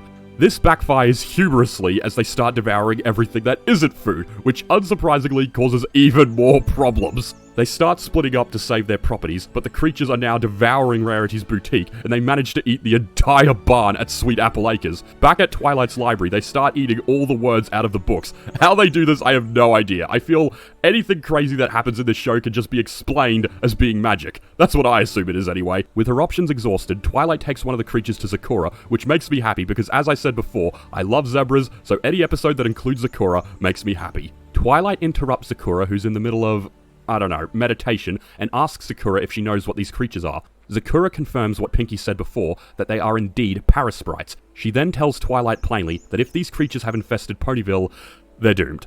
As Twilight rushes back to Ponyville, she sees Celestia is on her way. Also, I just want to pause and ask, why does Celestia need a group of stallions to fly her to Ponyville? She has wings, she can fly, why doesn't she just fly herself? Also, I wanted to explain this before, but you'll have probably noticed Celestia has both a unicorn horn and wings like a Pegasi. This gives her the abilities of both, and the type of pony she is called an alicorn, a term I wasn't aware of until the end of Season 3. I just assumed she was a winged unicorn. At any rate, Twilight gets back to Ponyville and tries to take control of the situation, and has zero success. Pinky then arrives playing a variety of instruments at the same time. At first, Twilight gets angry because they're in the middle of a crisis, but then she starts noticing that the parasprites are actually following Pinky out of Ponyville. They finally realize Pinky wasn't actually fooling around. She knew what the parasprites were and how to get rid of them, but the rest of them were too stubborn to listen. Celestia arrives as Pinky is leading the parasprites out of Ponyville, and after greeting Twilight and the others, she notices Pinky leading the parasprites away. She questions what is happening, but brushes it off when she realizes how adorable the parasprites are, and concludes Pinky was merely performing in a parade they had prepared for her. I just want to pause again and say, I'm amazed Celestia doesn't know what parasprites are. She's been ruling for over 1,000 years. How is she not aware of every living creature in Equestria? Anyway, Celestia reveals she can't stay as a separate infestation has broken out in the city of Philadelphia, and she has to leave to take care of it. If you haven't guessed already, most of the places in this universe are horse puns with real-world cities, and you'll hear many more down the line. Before she leaves, Celestia asks if Twilight has a friendship lesson she can give her. Looking at Pinky for inspiration, Twilight manages to come up with a very meaningful message on the spot, that a solution can come from where you least expect it, and that it's a good idea to stop and listen to your friends, even when their solutions don't always make sense. Celestia thanks Twilight for her report, and leaves just as Pinky finishes getting rid of the parasprites, which is why she spent the entire episode looking for the instruments so she could get rid of them. They apologize to Pinky and thank her for saving the town. Unfortunately, when they head back, they realize they have a lot of cleaning up to do. Pinky then ends the episode with what I can only assume is a fourth wall break. Like I said at the start, this was the first episode of this show I ever saw, so it was a real treat coming back to it a decade later. For me, the best thing about this episode is that its message can be applied rather easily to real life. That being that you might have the solution to a problem, but the people around you might be too stubborn to listen, and it's not until you solve the problem that they can understand what you have to bring. I feel this helps teach the viewers to always listen to the people around you, because you never know what they might be able to provide. Episode 11, Winter Wrap-Up. This episode starts in the early hours of the morning. Twilight eagerly awakens and prepares for something known as the Winter Wrap-Up. This is the day before spring, where every pony in town has to clean up winter. We've seen in previous episodes that the ponies have control over the weather, so it makes sense that they also have control over the seasons. What's interesting is that they state that different locations have different methods of cleaning up winter. In Canterlot, they merely clean it up with magic, but since Ponyville was founded by Earth ponies, they are a lot more hooves-on in their approach. Despite Spike being less than enthusiastic, Twilight is eager to start her day, a little too eager when she discovers she is the only pony who is awake. When the sun has risen, Twilight eagerly joins the other ponies in town. Here, we find out that each pony is assigned to one of 3 teams depending on their speciality: blue for weather, green for plant, and tan for the animal team. Also, Rarity made the vests, I feel I should mention that. Twilight, however, has yet to be assigned a vest, which kind of becomes the main theme of this episode. In which area will she help with? The mayor of Ponyville, a pun I'm never going to stop loving, is eager to get the winter wrap-up underway and make this the fastest winter wrap-up they've ever had. However, all the other ponies disperse before Twilight has a chance to be assigned to a team. Twilight herself doesn't know where she should go because she's not familiar with how winter wrap-up works in this part of Equestria. This then leads to what I consider the first true musical number of the series. The reason I consider this the first true musical number is because every previous musical number has been sung solely by Pinkie Pie, and other characters viewed it as odd that she was breaking out into song. This is the first time any other major character is singing, and what's great about it is that it involves all the main characters, as each of them gets their own solo. For obvious reasons, they're singing about the winter wrap-up and how they intend to complete it. Meanwhile, Twilight is trying to figure out where she fits into this, as she's new to this way of cleaning up winter. The Pegasi clear away the sky to let the sun in, the animal team help bring out the hibernating animals, give them food and fix their homes. Finally, the plant team clear up the snow and start planting seeds. What's really symbolic about this song is that Twilight doesn't really sing along with the rest of them, which adds into the theme of how she doesn't know where she fits in here yet and feels isolated. She even sings about this during the song, especially with regards to how she can help without using her magic. She wants to belong, however, so is eager to do her best. Overall, it's a good song that helps show the joint community of Ponyville and how Twilight, who is still new to the town, feels isolated. Twilight tries to help Rainbow Dash first by offering to help clear the clouds, but then she remembers she's not a Pegasus, so that would make it a bit difficult. I remember as a teenager, this was one of the first scenes that was a bit difficult for me to watch. It does make me wonder why Twilight couldn't help clear the clouds though, because a previous episode showed Trixie being able to manipulate weather, and an episode from Season 3 showed that Rarity was able to manipulate weather, so honestly makes me wonder why Twilight couldn't help clear the clouds. Maybe it's because she'd have to use her magic, which isn't allowed for the Ponyville winter wrap-up. Determined to do her part, Twilight goes to offer her help to Rarity next. Rarity is making nests for the returning birds, and allows Twilight to help make a few. Unfortunately, Twilight isn't as good at this as Rarity is. Spike decides to be mean and says it should either be condemned or used as an outhouse. Rarity offers to help, but it ends up with her just redoing the whole thing on her own. Knowing there won't be much help here, they decide to look elsewhere. They go to see Pinkie next, who is skating on a frozen lake. I have to be honest though, with winter wrapping up, you think this would be very dangerous. Ironically, however, Pinkie's job is actually cutting the ice so that when the weather ponies come, it'll be easier to break away. Pinkie asks Twilight if she'd like to help, but unfortunately Twilight isn't much of a skater. Despite this, Spike gives her a little push, and this unsurprisingly ends up with her crashing into Pinkie. Pinkie tries to sugarcoat Twilight's performance, but even she can't deny Twilight isn't meant for this. Thinking it might be better for Twilight to stay on her hooves, Pinkie suggests she go help Fluttershy, who's working with the little critters. They go to see Fluttershy, who is helping all the animals come out of hibernation. This includes a funny scene of two porcupines waking up and hugging each other, which, as you could imagine, doesn't go well. Fluttershy eagerly accepts Twilight's help, and Twilight and Spike start going to some other burrows. Twilight goes to a snake's home first and has the exact same reaction I would. She then runs into a cave full of bats and has another reaction that I would. This causes her to run into a tree as a beehive falls on her. You think I wouldn't need to explain what happens here, but I do, because with the beehive on her head, Twilight runs blindly into a skunk hole. You can imagine how that ended up for her. While giving Twilight a bath in tomato juice, Spike asks why she doesn't just use her magic and do it the easy way, but Twilight says she has to do it the traditional way, as Ponyville has never used magic to wrap up winter. Determined to find some way she can help, Twilight goes to Applejack next, who is instructing other ponies on plowing the snow from the fields so they can plant seeds. Twilight again offers to help, but unlike the others, Applejack is a little more hesitant to allow her to help. Twilight tries nonetheless, but as a pony who spends most of her time studying, Twilight isn't really built for this type of physical labor. Then remembering what Spike said, Twilight decides to use magic to help her push the plow. This goes alright for a bit, but then the plow starts moving too fast, which, as you guessed, results in a crash. And an avalanche that sets the plowing back to the start. Oy. Applejack scolds Twilight for this, and Spike the little jerk throws her under the bus. This was a pretty sad moment for me, because we all know that Twilight was just trying to help, and I think we've all faced instances like this. Twilight herself expresses this and runs off upset. Thankfully, Applejack does seem to feel a bit bad about what she said. Spike tries to cheer Twilight up, and fails miserably. Then we see that the three teams are actually having problems because Applejack needs Rainbow Dash and the other Pegasi to melt the ice so they can start farming, but Fluttershy doesn't want her to melt the ice just yet because she is still waking up the critters. This causes an argument because they are unable to decide what they should do first. The mayor of Ponyville then comes in to see what's going on, at which point it's revealed that they have actually consistently been late for spring for many years at this point.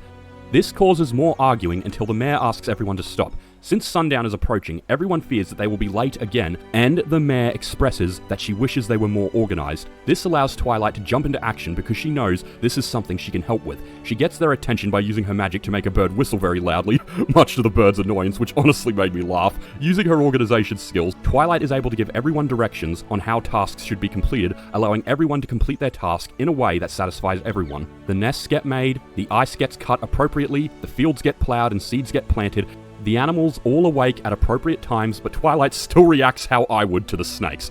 And the Pegasi are able to clear the clouds in a time that suits everyone. The animation they use to show the clouds getting cleared is also very cool in my opinion. They are also able to bring the birds back to Ponyville, and they all happily live in their new nests. And with the clouds cleared, the fields are able to be watered. Thanks to Twilight, they are able to wrap up winter on time. And due to helping every pony in Ponyville, Twilight is finally able to find which team she belongs to. All of them, and they give her a vest to represent this with all the team colors. This leads to Twilight's next lesson for Princess Celestia. She expresses how she feels Winter Wrap-Up is one of the most special things she's ever done in Ponyville, as it helped her find out that they all have hidden talents and that when everyone works together, they can accomplish anything. While I agree with Twilight's message, the biggest takeaway for me from this episode is that when you move to a new town, sometimes it can be very hard to find your place, especially when the traditions there are very different from where you used to live. Twilight definitely seems like an outsider here because she is in a new place with traditions much different to her own in Canterlot. Because of this, she found it difficult to find where she could help, and even though she just wanted to help, she sometimes did more harm than good, which again, I think is something we've all experienced before. Thankfully, she was able to find her place by using her talents of organization to help everyone involved.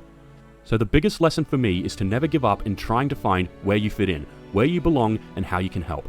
Episode 12, Call of the Cutie. This is the first episode to not focus on any of the main characters. Instead, it focuses on Applejack's younger sister Applebloom, who, as you remember, played a significant role in episode 9. In fact, Applebloom would be the focus of enough episodes that she basically became a main character in her own right. The episode begins at the Ponyville school and without words introduces us to the theme of this episode by focusing on the ponies' cutie marks.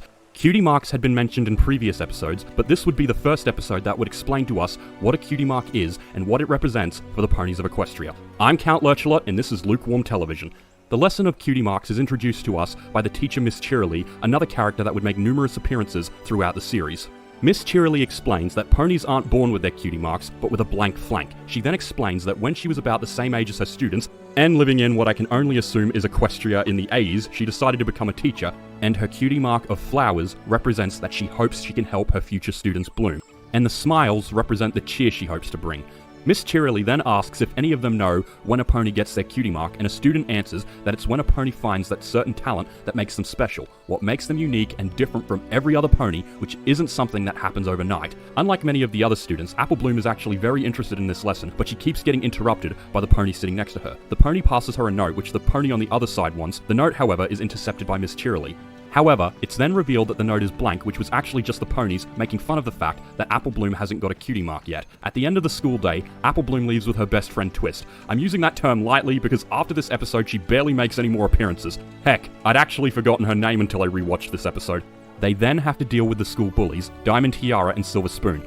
Some of these references are very obvious. They flaunt the fact that they got their cutie marks before Applebloom and Twist. Then Diamond Tiara states that they are still invited to her quinceañera. Again, the puns are very obvious at times, which is a celebration of Diamond Tiara getting her cutie mark.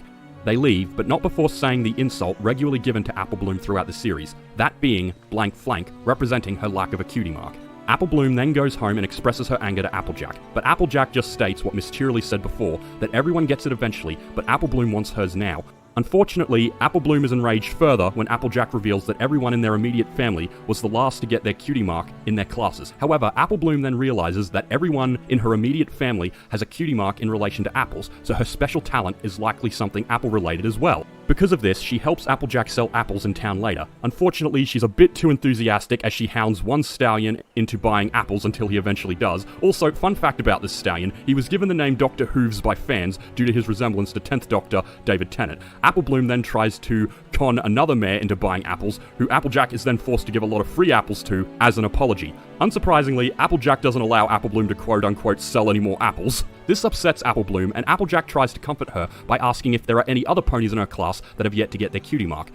Knowing that Twist doesn't have her cutie mark yet either, Applejack advises Applebloom to simply go to the party with her so she won't feel so left out. Applebloom goes to see Twist, but upon arriving she discovers that Twist has gained her cutie mark because she figured out that in addition to enjoying making savory sweets, it is also her special talent.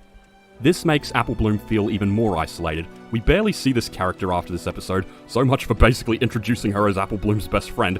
Twitch still inquires on whether or not Apple Bloom will still go to the party, but then Diamond Tiara and Silver Spoon walk by and make Apple Bloom feel embarrassed about going, as she fears she will be the only pony there without a cutie mark. I think we can all agree that kids are jerks sometimes. Apple Bloom goes off on her own until she is found by Rainbow Dash. This leads to a pretty funny joke with Rainbow Dash saying that she has a dark cloud over her head. Turns out, Rainbow Dash didn't mean she looked sad. She meant that there was literally a dark cloud over her head.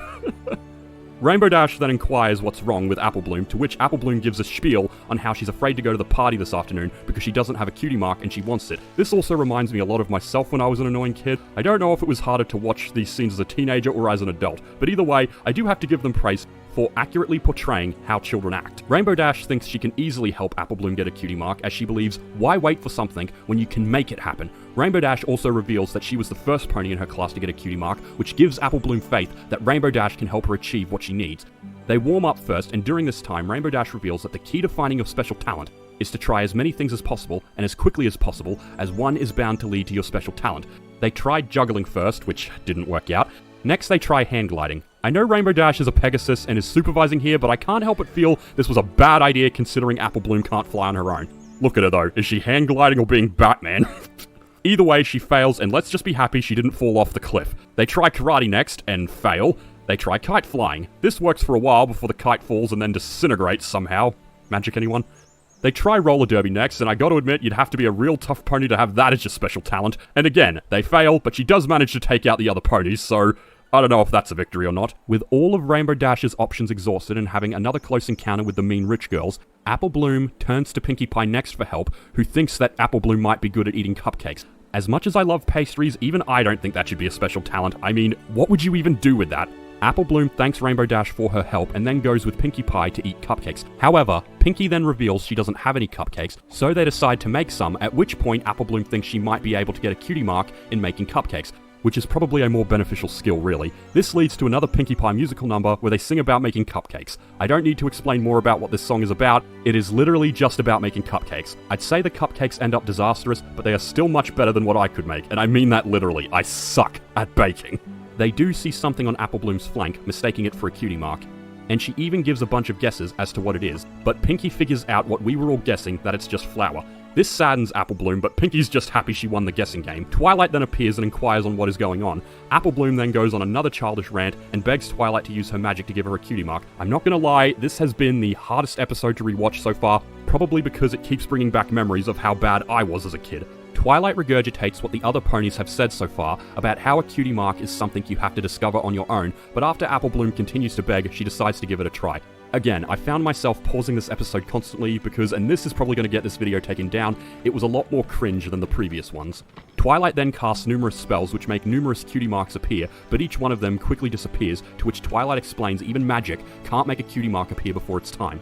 Apple Bloom finally gives up and decides to just head home, as she doesn't want to be laughed at for the entire party, but upon walking into the next room, she discovers she's already at the party. Unsurprisingly, Pinkie Pie was actually hosting the party, and it was at Sugar Cube Corner where she lives and works. Apple Bloom decides to just escape before anyone sees her, and she nearly makes it, but in an example of some of the worst timing ever, Applejack is at the door. Applejack was afraid Apple Bloom wouldn't come to the party after hearing about Twist, but Applejack is overjoyed as she thinks Apple Bloom has gotten over her issues and is willing to just let her cutie mark come naturally. Because of this, Applejack comedically pushes Apple Bloom back inside. I don't know why, but this scene just cracks me up. Unfortunately, Applejack then decides to let Apple Bloom hang out with her friends, and I wish I could put that in quotation marks because it's the mean fillies. After covering her flank with a tablecloth and receiving some bullying from the mean fillies about not having a cutie mark, Apple Bloom lies that she does. Thank God she's not the element of honesty, am I right?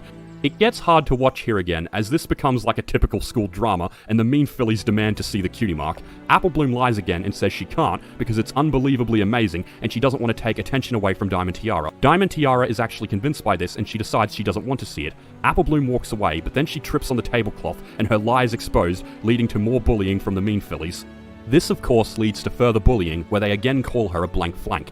Thankfully, however, Apple Bloom isn't alone here, as two other fillies without cutie marks stand up for her. The mean fillies say that the lack of cutie mark means there's nothing special about Apple Bloom, but the other fillies point out that it means she's full of potential.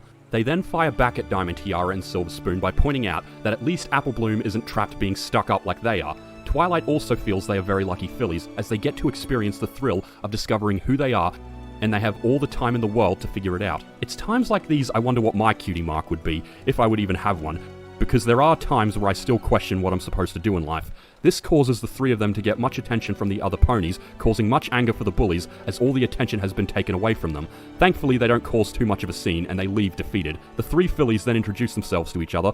The orange one is Scootaloo, no relation to but a big admirer of Rainbow Dash, and the other is Sweetie Belle, who we later discover is Rarity's younger sister. However, this creates a plot hole for me because it amazes me that they don't know who each other are by this point, because later episodes reveal they are in the same class and they were actually all seen together in the very first episode. So I know this show's target audience wouldn't have noticed this, but I did, and it's always bothered me. The party continues and everyone except the bullies have a good time. The three fillies then decide to come up with a name for their group and become a team dedicated to finding out what their cutie marks are. They dub themselves the Cutie Mark Crusaders, and they would spend many seasons trying to find out what their special talents are.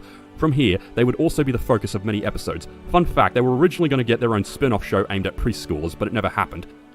With the team formed, Twilight writes another letter to Princess Celestia about how these three fillies discovered that what they feared would cause them to lose friends actually allowed them to become extremely close friends and helped them realize how special they are. Like I've said numerous times throughout this video, I found this episode a little harder to watch than the previous ones, and I think that's because this episode in particular was aimed at a younger audience. I know this show is aimed at kids, but I think considering the age of Apple Bloom and her friends, this one was actually aimed at an even younger audience.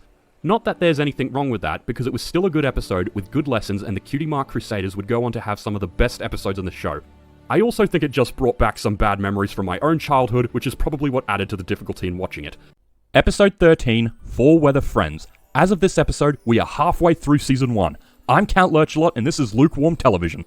The episode focuses on Rainbow Dash and Applejack trying to determine who is the better athlete. It starts with them having a game of horseshoes. Can't help but think this is kind of ironic. Anyway, Rainbow Dash has an early lead, but then Applejack takes the win by getting a perfect shot. After some mocking between the two of them, Rainbow Dash challenges Applejack to an Iron Pony contest. This is a series of athletic contests to help them decide who is the best athlete once and for all. If you're worried about whether or not this will affect their friendship, don't worry. They will become very close at the end of the series. They bring Twilight over, and after explaining the situation to her, they ask if she'll be the judge and keep score. The rest of the main characters come to watch the competition, and Spike acts as the announcer. The first contest is a timed race of avoiding barrels. Applejack completes this task in 17 seconds, which is greater than her previous record. Unfortunately, she gets a 5-second penalty for hitting one of the barrels. However, this is still enough to make Rainbow Dash nervous about her performance. Rainbow Dash then runs the race, and with a time of 18 seconds, she wins the first round. The next round is a test of strength. Rainbow Dash manages to ring the bell, but Applejack absolutely destroys her. You'll also notice that they've attracted a bigger crowd by this point. The next is a bronco buck, and poor Spike is the victim. Rainbow Dash takes victory here as well. The next is lassoing, and considering what we've seen Applejack do already, it's not surprising she wins this one, and again, poor Spike is the victim. The next is a ball game that Rainbow Dash wins. The next contest is throwing a hay barrel, which Applejack comedically wins. Next is arm wrestling, or rather, hoof wrestling, which Rainbow Dash wins. Next is who can kick the football the furthest. Considering cows are sentient, I'm hoping that's fake leather. At any rate, Applejack wins, and at this point, I'm fairly certain the entire town has gathered to watch this competition. Next is who can do 100 push-ups the quickest, and Rainbow Dash appears to cheat by using her wings. Unfortunately, Applejack is too much of a good sport to call her out. The next contest is long jump, where Rainbow Dash again cheats by using her wings. I think it's clear they shouldn't have done any activities where Pegasi have the clear advantage, which happens again in the next race, where they have to carry chickens across mud and Applejacks climb onto Rainbow Dash's wings. I'm honestly amazed that no one other than Applejack has a problem with this.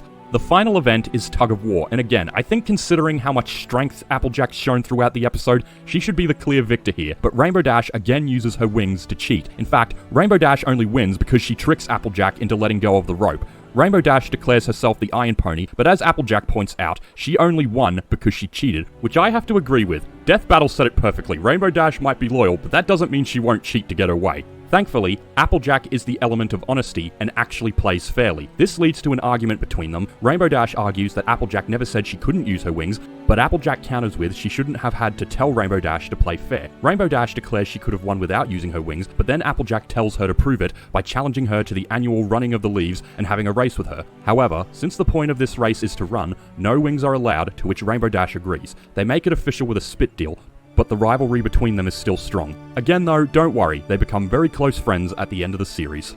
With Pinkie Pie acting as the announcer this time, she reveals to the audience that the running of the leaves is another pony tradition of changing seasons. In this case, they help the autumn leaves fall. However, this creates a problem for me because 2 episodes ago they were wrapping up winter. Now they're helping the autumn leaves fall? Either this episode takes place nearly a year after the winter wrap-up, or the events of this episode actually took place before the winter wrap-up, despite being a later episode. Then again, I'm probably just nitpicking because I have to remember that this is a kid show, so these aren't details I should concern myself with, especially when considering there are scenes where you can see literal clones standing in the crowd. The racers line up, and Applejack reminds Rainbow Dash that they have to run a clean race. Rainbow Dash declares she could win the race with both wings tied behind her back, which Applejack decides to take literally. As the racers prepare to start, Spike joins Pinky as co-reporter and they discover that Twilight is taking part in the race. Applejack and Rainbow Dash laugh at Twilight for this, as they know she isn't an athlete, but Twilight points out that since this is a Ponyville tradition and she's here to learn, she wants to take part in it. They wish her luck, but they still continue to mock her. The race begins and we get some more in-world commentary from Pinkie Pie, who explain that the running done by the ponies helps the leaves fall. She also name drops the series in this scene. Listen.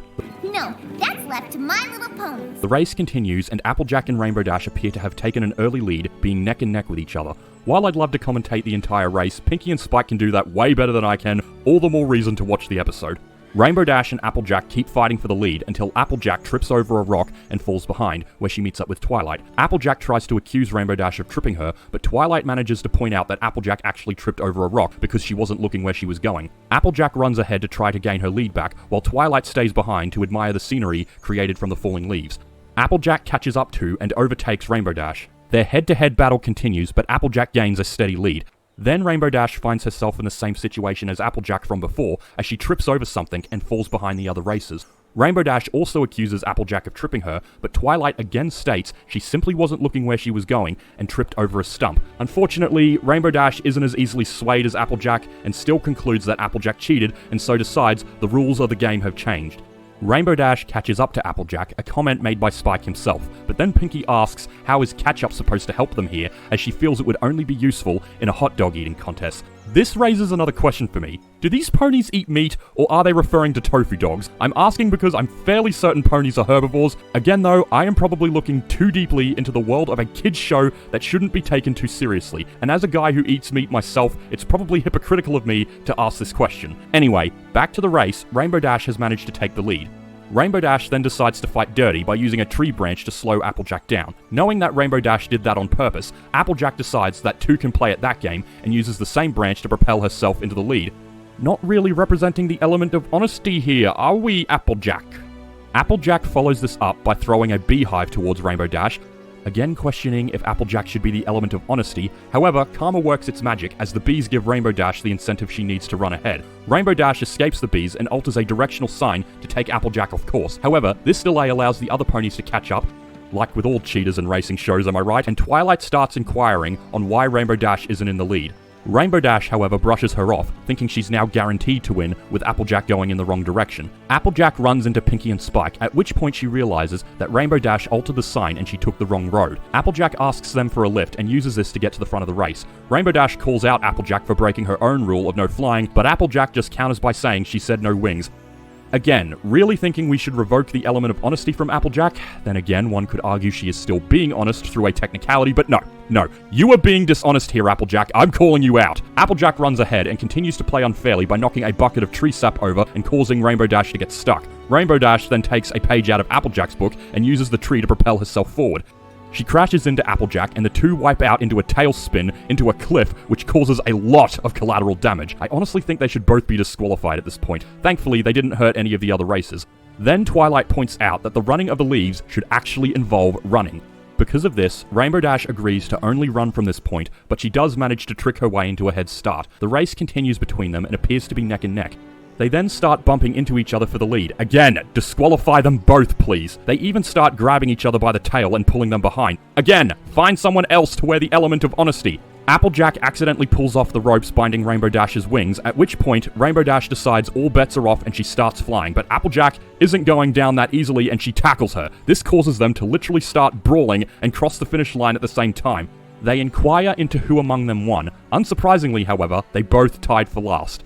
They even came behind Twilight, who came in 5th. At first, they're surprised that Twilight beat them, but as Twilight points out, if they hadn't been horsing around so much, they might actually have won. This reminds me a lot of Dick Dastardly from Wacky Races and the Ice Skaters from the Redonkulous Race, because those are also characters that had multiple chances to win and only lost because they spent so much time trying to sabotage the other players. This is what made it so easy for the other ponies to pass them, because they spent more time trying to sabotage each other than actually trying to win the race. They can see they were behaving terribly and weren't good sports, which is followed by a surprise visit from Princess Celestia. Autumn is one of Celestia's favourite seasons, so she had come to view the running of the leaves. They apologise for their behaviour, but Celestia says it's alright, as she knows anyone can get caught up in the excitement of a competition. Twilight follows this up by saying that it's important to remember that the friendship is more important than the competition. Celestia agrees, which also gives us the lesson of the episode. Celestia then points out that because Applejack and Rainbow Dash spent so much time tricking each other, many of the trees still have their autumn leaves. Because of this, Applejack and Rainbow Dash agree to run together again to help clear the rest of the leaves. This episode was an exciting one in a lot of ways. I think we've all had moments where we get a bit caught up in the competition and start getting a little too competitive to the point where we might not be playing as fairly as we should. I also appreciate the episodes that show us the more negative sides to these characters. It shows us that they aren't perfect, like Rainbow Dash is so determined to win she'll sometimes forget to play fairly. It also shows us that even the epitome of honesty herself, Applejack, will even be a little dishonest if the competition gets too intense. Again though, starting to question if she deserves the title of Element of Honesty, but I think even the most honest people have their moments of dishonesty, so it doesn't mean it's not realistic. Overall, a fun episode that helped show some of the more negative sides to these characters, which is good, because if a show had only perfect characters, it would be boring. Episode 14, Suited for Success. This is the first episode that has Rarity taking on the role of main character. As you'll remember, I've expressed that Rarity is my least favourite of the main 6, and I also mentioned that the episodes where she is the focus are among my least favourite. That being said, this is one of her better episodes. I'm Count Lurchlot, and this is Lukewarm Television. The episode begins at Rarity's boutique, where she has designed and is preparing to make her dress for the Grand Galloping Gala. She's also pretending that her cat named Opalescence wants to help her, which clearly isn't true in the slightest. And I don't know why, but one detail I've always loved about this show is that Rarity regularly wears a pair of glasses when she's working on her creations, which I just feel is a good detail to add. The sewing is quickly interrupted by Twilight, Sparkle, and Applejack, and upon acquiring what she can do for them, Twilight reveals that she was hoping Rarity could fix a button on the dress she plans to wear for the Grand Galloping Gala. However, Rarity feels Twilight shouldn't wear such an old dress to such a big event, and feels she needs a brand new dress, something Rarity offers to make without hesitation. Twilight feels her current dress is fine, but Rarity insists. Again, I know I trash Rarity a lot, but this shows she truly is a generous pony. Twilight finally accepts, and even points out that she knows the dress will be beautiful. Rarity then offers to make Applejack a gown as well, especially after she hears that Applejack was just going to wear her old work duds to the event. Then suddenly, Rainbow Dash comes out of nowhere. I'm serious, she literally just comes out of nowhere. She was practicing a new trick that didn't quite work out. My real concern, however, is whether Rarity can afford to fix the damage to her roof. Rarity then has an idea to make a dress for Rainbow Dash as well, which leads to her wanting to make a dress for every main character. She also wants to hold a fashion show after she's done. Again, while I feel this is one of Rarity's better episodes, this has a few difficult moments to watch. It might just be because I'm not really into fashion or sophistication, but who knows. This leads to another musical number sung solely by Rarity. I kinda like how they've approached musical numbers in this show. They were only really sung by Pinky at the start, but then we got an ensemble song with the winter wrap-up, and now Rarity has gotten her own song. Part of me also appreciates that they don't have a musical number every episode, because I feel they do it just enough to not alienate the viewers who aren't fans of musicals. Some people I've met expressed how they were hesitant to watch the show because they feared it would have too much singing, so in my opinion, only doing it every few episodes ensures they don't overdo it. I should probably explain the song. It mainly involves Rarity singing about her process in making a dress. What's impressive is that we actually get to see her working on every dress of the other 5 main characters, and she even sings about how she's making each dress based on the personality of those characters. For example, she sings about how she won't make Applejack's too formal, how she'll make Pinkie Pie's, well, pink, and she'll make something breezy for Fluttershy. She finishes it all up by singing about how this is the art of the dress. I feel this song would really appeal to fans of the fashion industry, but not for me personally, because again, not really a fan of fashion. Then Rarity is looking a little overworked, at which point she shows every other pony the dresses she's made. She made Applejack's work duds more swanky. She gave Twilight a star-themed dress. She made Rainbow Dash a rainbow-themed one, which took her a long time to get right, which does not surprise me at all. She gave Fluttershy a nature and spring-themed dress, which I think we can all agree fits her personality perfectly. She made Pinkie Pie's pink. This is the only explanation she gave. Although I do have to appreciate that it's got images of candy corn and lollipops, because that fits Pinky's hyperactive personality and her love for sugary treats. What's weird though is the other main characters don't look as thrilled as Rarity does, which in my opinion makes them seem very ungrateful, because it's clear Rarity put a lot of effort into those dresses. Rarity asks if they don't like them, at which point everyone starts saying they're fine, but then Rainbow and her big mouth says she was hoping hers would look cooler. This is a time where brutal honesty can be harsh. Twilight then says that the dresses are just not what they had in mind. Again, being very ungrateful, you five. If someone made me such a nice outfit, I would just say, thank you. Despite this, Rarity wants them to be satisfied, so she agrees to redo the dresses to their specification. We will soon find out this was a big mistake. The next scene shows Rarity is starting to get a little stressed, and then Fluttershy comes in as Rarity requested her presence. Rarity has finished her new gown, but Fluttershy still isn't satisfied. But since Fluttershy is the polite one, she tries to insist that she's happy with it. As the scene goes on, I could find fault in both characters, because while I do agree Fluttershy should just be grateful for the work Rarity has done, Rarity basically forces the truth out of Fluttershy about whether or not she likes the dress. Fluttershy then gives in, and gives Rarity her honest opinion about the dress. She's weirdly specific in her criticism, judging things like how it was stitched and the colour. I wonder how much time Fluttershy has spent studying fashion. Not wanting to be rude, however, too late for that, Fluttershy says whatever Rarity wants to do is fine.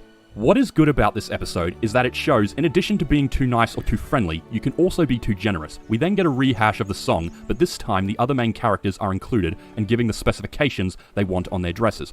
Rarity does everything asked of her because she feels the client is always right. There are moments where that isn't true. This is one of them. The song finishes, and Rarity hasn't even had time to make her own dress. She then expresses how she feels that these are the ugliest dresses she has ever made, and we as the audience know she only did it to satisfy her friends. Personally though, I feel they should have just trusted Rarity's judgment here because she's the one knowledgeable about fashion, so they should have just let her do her thing. Rarity shows them the dresses, and while the cat wants to kill them with fire, all the other characters actually love them. As you'll see later, however, they have less taste in fashion than I do. Spike then arrives with bad news for everyone. A bigwig fashion hotshot called Hoity Toity is coming from Canterlot to view the fashion show. Everyone except Rarity is excited about this, as she knows what Hoity Toity will actually think. We then skip to that night where a runway has been set up. We then see Hoity Toity turn up, who immediately demands a pillow. The doctor provides one, but then the poor time traveler gets sat on. Rarity then hopes that because her friends like the dresses that he will as well. The fashion show starts and they are introduced by music from DJ Pom3, a recurring background pony who would make many appearances throughout the series and even interacts with the main cast quite a few times, but oddly enough she never has a line despite essentially being a recurring character. Spike then introduces the main characters, who all come out wearing the dresses Rarity has made for them. Again, I'm no fashion expert, but good God are those dresses bad. Honestly, what the hell was Rainbow Dash thinking with that helmet? I detail all the problems with these outfits, but I think we can all agree there are way too many for me to mention. But a part of me feels they were trying to make them look as bad as possible, so I do have to give them a thumbs up for that. Unsurprisingly, everyone present hates the dresses, and the main characters start to question if they went too far in their demands. You think? Hoity Toity himself dubs the dresses a travesty and the ugliest things he's ever seen. He then demands to know who made these, and Spike unfortunately reveals it was Rarity and asks her to come out and take a bow. A few days later, the other characters go to comfort Rarity, where it's revealed she hasn't left her boutique since the fashion show, as she is now a laughingstock throughout Ponyville. The other 5 characters want to do something to make it up to Rarity, but they struggle to figure out what they should do. Then upon seeing Rarity's own unfinished dress, Twilight comes up with an idea. While trying to figure out what she needs to pack before going into exile, Rarity hears her cat Opal outside and discovers the poor cat is stuck in a tree. She goes to help Opal. Normally I'd call it a plot hole for her not just using her magic to get Opal, but she's clearly going through a few things here. I'm gonna let it slip this time. However, it's then revealed that this was all just a distraction so they could show Rarity that they'd finished her dress for her. They question if Rarity likes the dress. She confirms that she doesn't, but that's because she loves it. They admit they were able to make the dress because they followed Rarity's design, which they consider perfect. They then apologize for not liking her original dresses, because they realize her designs for them were perfect, and their input to make them perfect in their eyes only ruined them. Like I said, I would have just trusted Rarity from the beginning. Rarity quickly forgives them, but then points out her career is still ruined. Thankfully, however, Hoity Toity is still in town and agrees to give Rarity's dresses another look. This leads them to doing another take of the fashion show, but with just them inside Rarity's boutique. Rarity begins by wowing Hoity Toity with a dazzling magic show, and it's also led me to realize that Rarity has a lot more talent for magic than I initially thought, but as I said in an earlier review, she's clearly perfected it for the art of fashion. This leads to what I will admit is a very stunning fashion show, because not only are they showing off Rarity's original designs, but I'm guessing Rarity is also using her magic to help each character shine in a way that matches their personality. It's so stunning that Hoity Toity at first thinks it can't be the same designer. Twilight has a star theme, Applejack has an apple theme, what else would she have? To be fair though, Hoity-Toity finds it so stunning that he suddenly has a craving for a lot of apple-related treats. If you remember, Applejack wants to go to the gala to open up a stand to sell food, so this makes it seem that Rarity's design will actually help Applejack in her endeavors. Pinky's is candy-themed, with the candy corn and lollipops becoming a part of her dress during the show. Rainbow Dash's performance is weather-themed, with a lot of colors, and Fluttershy, of course, finishes with a nature-themed appearance. Hoity-Toity is so impressed that he insists on meeting the creator. This leads to Rarity's personal appearance, where she comes out in her completed dress for the gala. Hoity-Toity praises Rarity for her work, for which she is eternally grateful. Later on, the friends are all admiring each other's dresses in the boutique, at which point Twilight writes her letter to Princess Celestia. Twilight expresses how that with Rarity trying to please them all, she ended up pleasing no one, particularly Rarity, who ended up disappointing herself. Twilight then states that when someone offers to do you a favor, you shouldn't be overly critical of their work. Then Twilight finishes with a great pun of how you should never look a gift horse in the mouth. Get it? Gift horse? The episode ends with Hoity-Toity asking Rarity if he can feature her dresses in his best of the best boutique in Canterlot. Unfortunately, to do this, Rarity will need to make a dozen of each dress for him by next Tuesday, which Rarity is clearly worried about, and I don't blame her. That's 72 dresses! I really agree with the message of this episode. When someone offers to do you a favor, don't be overly critical. Appreciate their efforts and be grateful for the hard work they put in for you. And as I said, while Rarity is my least favorite character of the main six, I do appreciate what this episode did for her. It shows just how passionate she is for the art of dressmaking, something she loves so much that most of the time she doesn't see it as work. What makes this episode stronger, however, is that it also wasn't shy about showing Rarity's faults, because as a generous pony, she wants to please everyone, which can sometimes have disastrous consequences. Episode 15, Feeling Pinky Keen. For this episode, Twilight once again takes over the reins of main character, and like with Ghostbusters, it starts with her and Spike practicing her magic. I'm Count Lurchlot, and this is Lukewarm Television. However, the focus is constantly being interrupted by Pinkie Pie. She's wearing an umbrella on her head and acting like something is about to fall from the sky. They inquire into what she's doing. Pinkie explains her tail is twitching, which according to her Pinkie sense means that something is about to fall from the sky. At first, Twilight thinks Pinkie believes it's going to rain, but Twilight learns that Pinkie wasn't referring to rain when a frog hits Twilight in the face. Turns out the frog was dropped by Fluttershy, who was helping relocate frogs from an overpopulated pond. Twilight then decides to go continue her practice. At this point, Spike expresses how amazing it is that Pinkie was able to predict something would fall. However, Twilight writes this off as a coincidence. But then Pinkie returns, her tail twitching again and insisting something else is going to fall. Twilight again doesn't believe this, but then she falls into a ditch because, turns out, she was the thing that was going to fall.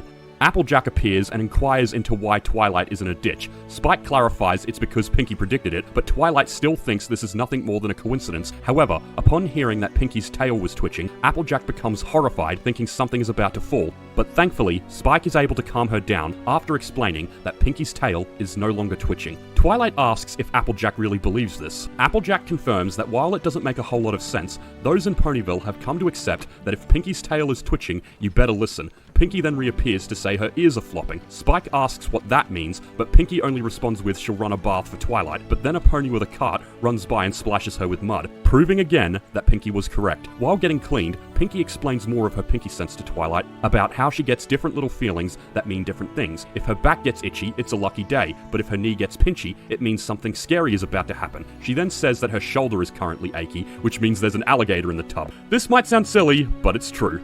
Twilight asks why her knee didn't get pinchy because that's scary and dangerous. In real life, I would agree, but not in this instance, and you'll see why. This is Pinkie's pet alligator Gummy that has no teeth, and she should be very glad he has no teeth because he bites her a lot. Twilight still refuses to believe the special power stuff, thinking it's nothing but mumbo-jumbo. Pinkie then counters with that Twilight does magic, what's not to believe and what's the difference? Twilight explains that magic is something you study and practice. It only happens when you decide to do it. Unlike Pinkie, who doesn't choose or control her Pinkie sense. But then Pinkie counters that sometimes it's a bunch of random things happening to her body at random times that predict the future. She refers to these as combos. She explains that if she has an ear flop, knee twitch, and eye flutter, that means they're about to see a beautiful rainbow. Twilight still refuses to believe this, but Pinkie then has an ear flop, eye flutter, and knee twitch, which results in Twilight getting slammed by an opening door. Twilight is initially confused by this, since she thought that combo meant rainbow. But if you remember, Pinkie said ear flop, knee twitch, and eye flutter meant rainbow. Well, this time, she had an ear flop, eye flutter, then a knee twitch. This means look out for opening doors. Twilight still can't bring herself to believe this. Pinky then states that maybe Twilight doesn't believe this because she can't understand it. This gives Twilight the idea to hook Pinky up to some crazy machine. She explains that the next time Pinky has a twitch, they'll have all the scientific data they need to prove if this is true or not. Unfortunately, Pinky is suddenly having no more twitches. Pinky points out that she doesn't control it, they just come and go. Twilight points out that that makes no sense, but Pinky feels that sometimes you just have to believe in things even when they don't make sense. But Twilight refuses to believe in anything she can't explain. Pinky then feels something, but turns out it was just her stomach because she was hungry. Now frustrated, Twilight says to just forget it because she doesn't need to know and she doesn't care how this works. Pinky is surprisingly okay with this, so they start to leave, but then she has another prediction of a bad opening door. Of course, Twilight is skeptical, but of course, Pinky was right. While I could understand the front of the library, I'm thinking Spike should just knock before randomly barging through doors. This makes Twilight even more determined to figure out how this works, which leads to easily my favorite part of this episode because it reminds me a lot of the Looney Tunes show. This leads to Twilight and Spike following Pinky like they're on a safari. I also think this is another good example for my argument on Twilight being autistic, because she stubbornly refuses to believe something she doesn't understand, and has become completely obsessed and focused with this topic, something I myself have done countless times throughout my life. Pinky goes on the move, and they continue to follow her. They stop and see her playing in the grass near the Ponyville school, where she gets an itchy nose and ducks for cover. Twilight thinks she's worried about something falling, and feels this doesn't make any sense, because a twitchy tail is supposed to mean something is falling from the sky. Little does Twilight know, an itchy nose wasn't an indication of something falling, it was to indicate bees were around. Spike notices this, but Twilight doesn't, and she comedically faces the consequences. Like I said, this scene reminds me a lot of the Looney Tunes show, because there's a lot of slapstick in it. Next, they observe her at Sweet Apple Acres, where they see her have the combo of look out for opening doors. This makes Spike worry about the barn door they're standing next to. Then Twilight is able to prove that there is nothing to worry about. Again though, she doesn't seem to understand that this wasn't the door Pinky's combo was talking about. A cellar door opens and Twilight again faces Looney Tune consequences. Turns out this was Applejack's new apple cellar. Despite being injured to the point that she needs a wheelchair, Twilight continues in her obsessive quest. Again, I feel this intense obsession is a clear indication of Twilight's autism. They witness Pinky's tail twitching, and Spike immediately ducks for cover. Twilight is of course skeptical, but then we get the most Looney Tunes scene of the episode as she's bombarded by multiple objects that fall from a moving van in the sky. Also, these ponies might want to consider finding a safer way to move heavy boxes, or at least invest in a door for the back of this thing. Pinky then runs into Applejack, who inquires on what she's doing. We learn here that Pinky knew Twilight was following her the whole time. She didn't say anything because she didn't want to ruin the secret. This angers Twilight, who seems to have healed enough since the last scene to walk again. Guess she used magic to heal all her broken bones. As someone who watches a lot of anime, that doesn't seem too strange. Pinky then has a reaction she's never had before. She doesn't know what this means. All she knows is that it's a doozy and that something completely unexpected will happen. She does somehow know that it's going to happen at Froggy Bottom Bog. How she knows this, I have no idea. Maybe she has another sense that works like a compass, and that's where it's pointing. Knowing that's where Fluttershy is, they decide to head there to see if she's okay. We then see Fluttershy releasing the frogs. At first it appears that nothing is wrong, but something dangerous appears to be looming. They arrive at their destination and it appears to be empty. They call out for Fluttershy, but there is no response. And despite all the tension of this scene, they find Fluttershy unharmed and okay. Twilight then decides to be petty and gloats about how there was nothing to worry about, but we quickly see that might not be the case. Twilight then continues to gloat about how she is right, and for some reason she's completely ignoring all the smoke around her that's causing her to cough. Thankfully, everyone else notices the danger before she does. This could be another example of Twilight's autism, as she's too caught up in what she's doing to notice what's happening around her. Thankfully, Spike is finally able to get her to look behind herself, where she finally sees what they were all terrified of. I don't know what this is, I'm going to assume it's a Hydra, because it reminds me of the one I saw in a Hercules cartoon. They then confirm what I said about this being a Hydra. However, no one cares, and they decide to just bolt out of there. Can't blame them, I probably would have started running before the creature appeared. The Hydra continues to chase them, as it seems very content on eating them. I'd argue why Fluttershy doesn't try to just fly away, but I guess that would put her in greater danger because she'd have to fly past the heads. That, and she probably doesn't want to abandon her friends, which I respect her for. They come to a cliff, and their only hope of escape is to jump on the small spaces between the sides. This is interrupted by a pretty funny scene of Spike asking Twilight if she can just turn the Hydra into a rodent. Sadly, that is not a power Twilight possesses.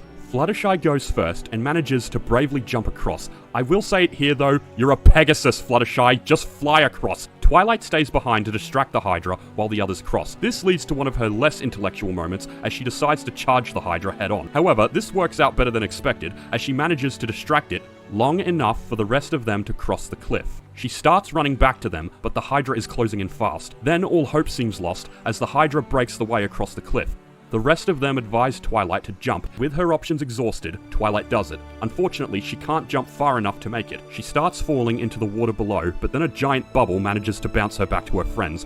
I thought the Looney Tune escapades were done for this episode. The friends celebrate, and Twilight finally feels Pinky may have been right, but then Pinky shudders again, showing that wasn't the doozy her Pinky sense was referring to. Twilight then has a mental breakdown as she can't comprehend how that wasn't the doozy. Pinky can't give an explanation, angering Twilight further, who then turns into a Super Saiyan. After calming down, Twilight finally concedes defeat. She confesses that while she can't explain how it works, the Pinky sense makes sense. Just because she doesn't understand it doesn't mean it isn't true, leading her to admit that she believes in the Pinky sense. Pinky then shudders out of control before eventually stopping.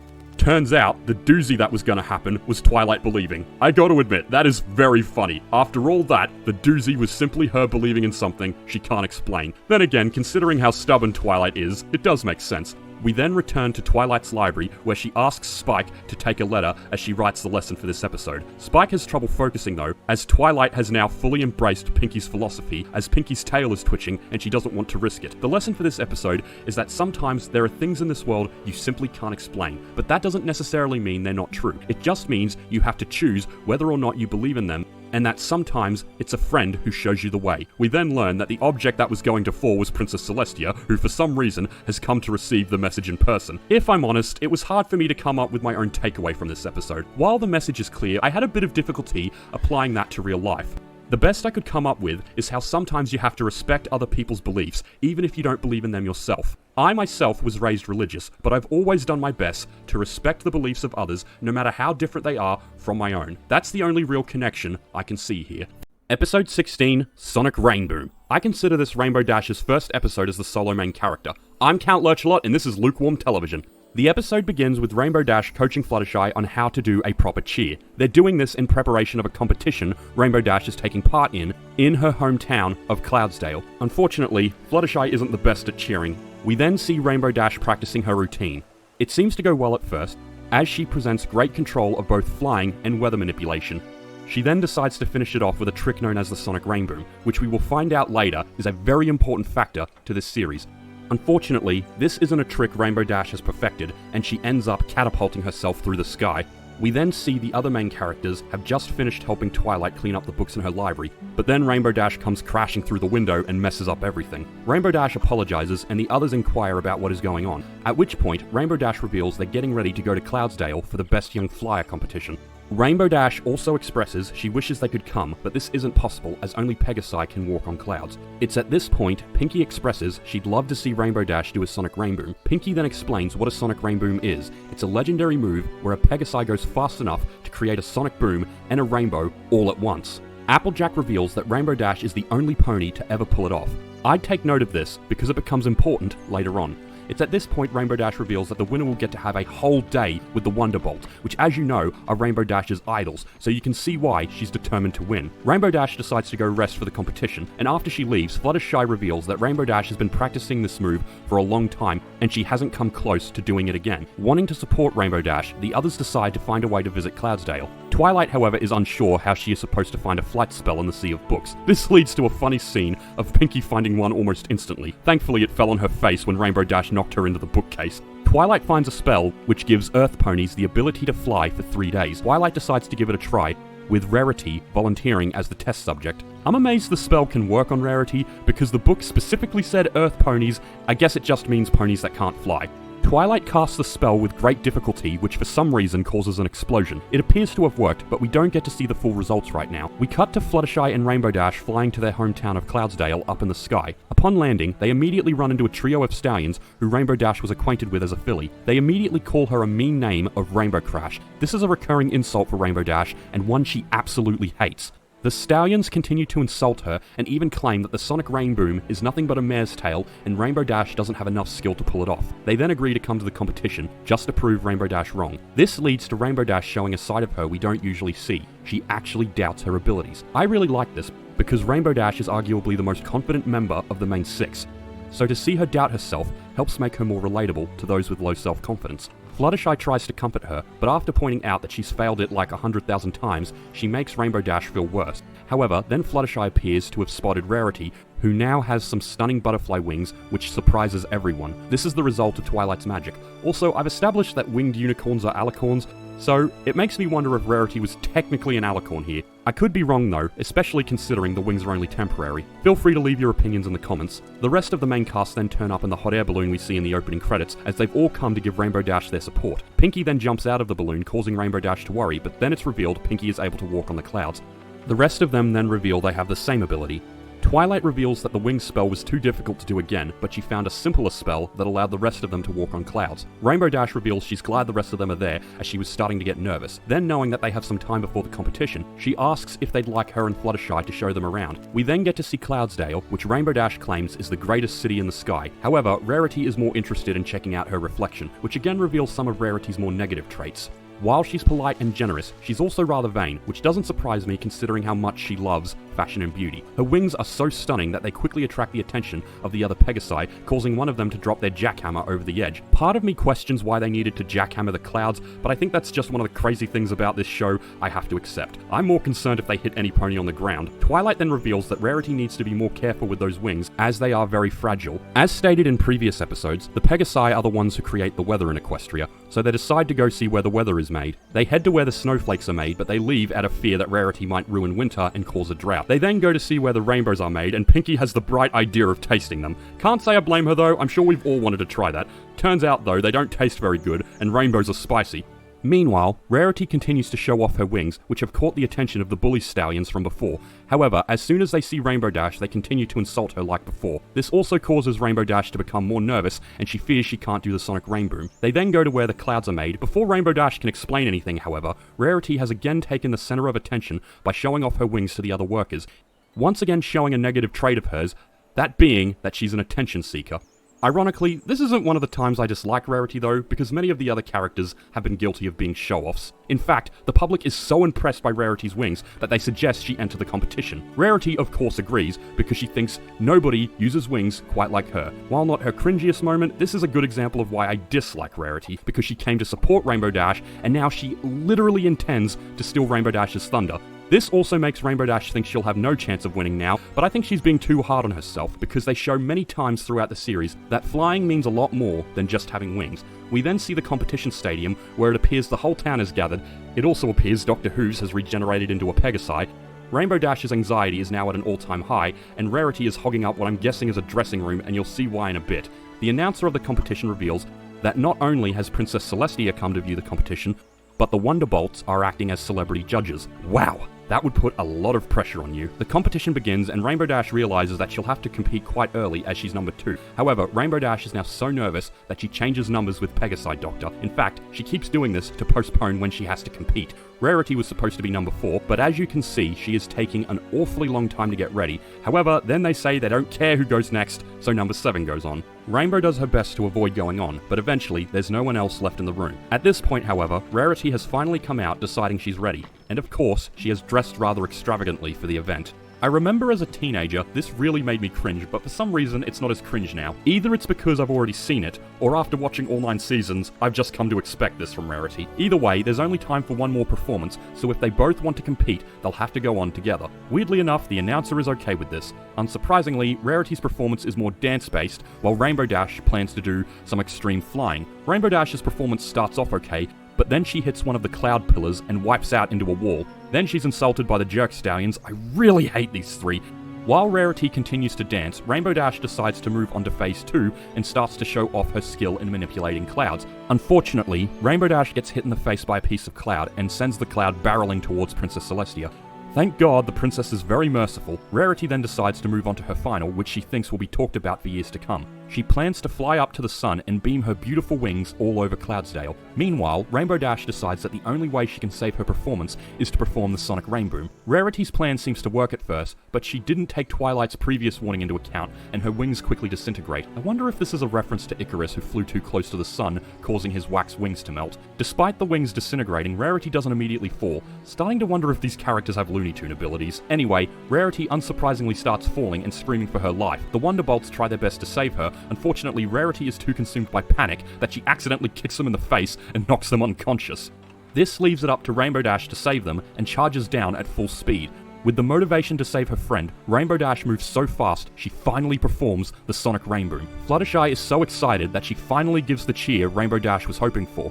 With the added speed from the Sonic Rainboom, Rainbow Dash manages to save everyone. Rainbow Dash is brought to tears by the fact that she finally did it, and Rarity thanks her for saving her life. She then begs for Rainbow Dash's forgiveness, especially considering she jumped into the competition at the last minute, despite this being something Rainbow Dash worked really hard for. Rainbow Dash forgives her because everything turned out fine. She does wish she could have met the Wonderbolts while they were still awake. However, turns out the Wonderbolts are awake, and they thank Rainbow Dash for her help. Then Rainbow Dash has a total fangirl moment, but I can't blame her. I've gone to conventions and met celebrities I like, and I totally fanboyed. Princess Celestia then approaches them, and because of Rainbow Dash's incredible act of bravery and the Sonic Rainboom, she declares Rainbow Dash the winner. I thought the Wonderbolts were the judges, but I guess the princess's word trumps everyone else. In an odd twist of fate, Rarity is the one who delivers the message, as she's the one who really learnt a lesson. In Rarity's case, she learnt about being there for her friends and keeping her hooves on the ground. I have to agree, I'd probably never fly again after that. The bully stallions then approach Rainbow Dash, and they sincerely apologize to her. They congratulate her on winning the competition and admit the Sonic Rainboom was awesome. One might argue that Rainbow Dash is a bit too forgiving to them, but that could be just another important lesson of forgive and forget. They then ask Rainbow Dash if she'd like to hang out. She says she can't, however, and I don't think anyone could blame her for this, because she gets to spend a whole day with the Wonderbolts. Rainbow Dash flies off with the bolts, and the episode ends. Again, what I appreciate about this episode is that it showed us the more vulnerable side of Rainbow Dash. Throughout most of the series, she is the most confident, brave, and even arrogant of the group. So to see her genuinely nervous about something is a very interesting thing to see. I also feel it makes her more relatable. I myself suffer from a lot of anxiety, and I can't tell you the number of times I've gotten nervous before having to do a performance or a speech. This just gives me another reason why I love this show. I had a moment where I could genuinely empathize with every character of this show. Episode 17, Stairmaster. This episode again takes the focus away from the main characters and instead focuses on the Cutie Mark Crusaders. I'm Count Lurchlot, and this is Lukewarm Television. The episode starts at Rarity's boutique, where we get confirmation for the first time that Sweetie Belle is Rarity's youngest sister. Unfortunately, Rarity isn't paying any attention to Sweetie Belle, as she has a big work order to complete. Sweetie Belle offers to help, but Rarity continually refuses. Despite this, Sweetie Belle tries to get a ribbon Rarity is looking for, but struggles to reach it. And no, I'm not going to call a plot hole on why Sweetie Belle doesn't just use magic, because there's a simple answer to that. She hasn't learnt how to use magic yet. Unfortunately, Sweetie Belle knocks the ribbon off the stand, which causes absolute disaster. With the cleaning done, Rarity can finally get back to work, but then she's interrupted by the doorbell, much to her annoyance and much to my laughter. Thankfully, it was just Fluttershy who was bringing Rarity's cat Opal back from her grooming. Fluttershy actually did it herself, which impresses Rarity because she can't get close to Opal without getting the claws. She's just good with animals. She even points out that it's her special gift. This leads Sweetie Belle to thinking that maybe her special talent could be related to animals, but Opal quickly shuts that down. And I don't know what's funnier, the fact that she cuts hair so easily or the smile on her face afterwards. Rarity then shows Fluttershy what she's working on. Turns out she has to make 20 robes by tonight. She then shows that the robes are made of this special gold silk. Unfortunately, this gives Sweetie Belle a bad idea. Then the other two Crusaders burst through the door. Turns out they are having a slumber party where they intend to find their special talent. They are also extremely enthusiastic. Ah, the joys of being a child. I miss those days. Sweetie Belle then reveals the bad idea. She has made them capes. You might be wondering, why is that a bad idea? It's because she made them out of Rarity's golden fabric. This understandably annoys Rarity, as there are now 3 big holes in her last piece of fabric. Sweetie Belle should count herself lucky that this is a kid's show, because if I did this to either of my older sisters, I don't know if I'd be alive today. Just so we're clear, that was a joke and I love my sisters dearly. Because of this, Rarity will now have to work all night to make more, meaning she has to cancel the sleepover as she's unable to watch them. You might be wondering where Sweetie Belle's parents are in all this. I actually have no idea. I'm guessing Apple Bloom's older siblings are also too busy to watch them. As for Scootaloo's parents, I'm not saying anything on that because it's a massive spoiler. Because of this, Fluttershy offers to take them for the night. Rarity says she couldn't ask Fluttershy to do that, but Fluttershy insists it will be no problem. She even refers to them as angels. But as we will find out, that's really not the case. Rarity finally agrees and they excitingly leave. Fluttershy brushes this off as cute, but Rarity knows Fluttershy is in for a tough night. I'm glad I can't really remember if I was a bad kid for my babysitters, because I'm absolutely sure I was a nuisance. As they head to Fluttershy's cottage, Fluttershy seems to have the wrong impression on the type of sleepover this will be. They run into Twilight, who's on her way to the Everfree Forest to get some of her favorite tea from Zakura. Twilight expresses similar concerns as Rarity, but Fluttershy continues to insist they are angels. We've all been around kids, and we know this isn't true. Come the evening, they have arrived at Fluttershy's cottage. Immediately, they start creating problems for Fluttershy by running around and making lots of noise. To make matters worse, they ignore Fluttershy every time she tries to speak, as they are too obsessed with getting their cutie marks. During the night, chaos ensues. They want to go into the Everfree Forest, but thankfully, Fluttershy quickly shuts this down by reminding them there are dangerous creatures in there. But this just gives them the idea of being creature catchers. Then, after yelling to the point that Fluttershy's eardrums should be bleeding, Scootaloo and Applebloom dress up like a dangerous creature, and Sweetie Belle decides to try and catch them. This ends exactly how you think it would, with them breaking something. But this gives them the idea to be carpenters, much to Fluttershy's horror. For some reason, they dress up as doctors and seem to think they could fix this with just hammers. As you'd expect, the result is disastrous, as they make something not even resembling a table. Funnily enough though, Scootaloo didn't know they were building a table. This leads to Fluttershy suggesting they play a game, one we've all played at one time or another, a quiet contest. Unfortunately, the Crusaders aren't enthusiastic. Fluttershy then tries to encourage them by mentioning that she's the world champion and she bets they can't beat her. Turns out she's right, as they immediately give up and continue causing chaos. Note to self, call old babysitters and apologize. They then suggest being coal miners, at which point Fluttershy finally snaps. And remember, when the shy character gets angry, things are serious. She manages to calm down, however, and decides that it's time to go to bed. They try to protest, but Fluttershy insists that they should wait till morning, and even points out that maybe they'll have a dream about their special talent. After expressing they're not tired, Fluttershy offers to sing them a lullaby, and it's actually a very nice lullaby. I recommend watching this episode just to listen to it. And while it's working at first, Sweetie Belle actually recognizes it, and Fluttershy offers if she'd like to sing with her. We quickly learn that this was a mistake. Sweetie Belle has a very loud voice that shakes the house. It also causes panic amongst Fluttershy's chickens who escape. This gives them the idea to be chicken herders, but they are worse than I was at this as a kid. Fluttershy quickly loses her temper again, causing everyone to stop. She calms down again and starts leading the chickens back. Unfortunately, the chickens are still refusing, forcing Fluttershy to give them the same stare she gave the dragon. The chickens head back to their pen horrified. Fluttershy finally gets them back to bed, and they agree no more crusading for the night. Another important lesson for this episode: kids are liars and they can't be trusted, because as soon as she's gone, they decide to start crusading again. Upon seeing that one of the chickens has escaped into the Everfree Forest, they decide to go rescue them. They sneak past Fluttershy while she ironically says nothing's going to get past her, and they head into the forest. Fluttershy enjoys her peace and quiet, which understandably makes her suspicious. Upon noticing they are gone, she heads outside to look for them, and notices that not only is one of her chickens missing, but they followed them into the Everfree Forest. Although scared, Fluttershy knows she's responsible for them, and follows. As the Crusaders head deeper into the forest, they spend more time arguing than actually looking for the chicken. This leads them to wonder if arguing is their special talent, which causes another argument. To no one's surprise, it doesn't work. I guess arguing wouldn't be such a bad special talent. You'd probably make a decent lawyer. Fluttershy follows them in, but gets more nervous by the second. And I mean, she gets really nervous. Everything sets her off. Stepping on a twig frightens her, and backing into a tree causes her to bolt into a clearing. At first, she seems to run into Twilight, which she's happy about, but is horrified to discover that Twilight has turned to stone. In fact, she accidentally pushes the statue over, and let's all be thankful she didn't smash into a million pieces. If she did, this show would have been very dark. Even more scared for the safety of the Crusaders, Fluttershy rushes off to find them, but not before having a comedically pointless scene of coming back and saying she'll come back for Twilight. Fluttershy finally catches up to them and insists they must leave at once. They point out that they haven't found the chicken yet, but Fluttershy feels there is no time for that. She reveals that they have to get back because a cockatrice is close by. Apparently, this is a creature with the head of a chicken and the body of a snake. I have to agree with Fluttershy, that does sound horrifying. The Crusaders brush this off, however, saying that if they ever saw that, they'd laugh it off for being silly. However, Fluttershy says you should never look one in the eye. Before she can explain why, the chicken comes out and they make chase. I feel for Fluttershy in this instance. I hate being ignored. They chase the chicken, but then they come across two. Unfortunately for the Crusaders, the second chicken is revealed to be the cockatrice. Personally, I think Fluttershy could have given a better description for this. Looks more like a chicken crossed with a dragon. We then find out why you shouldn't look one in the eye, because they turn you to stone. I guess they are this world's equivalent of Medusa. The Crusaders, of course, are terrified and run away. Fluttershy catches up to them, but they become even more terrified when they run into Twilight. The cockatrice appears and Fluttershy tells them to get behind her. Thankfully, they actually listen for once. Knowing she needs to protect the Crusaders, Fluttershy once again finds her inner bravery and fights the cockatrice like she fought the dragon, by giving them a stern talking to.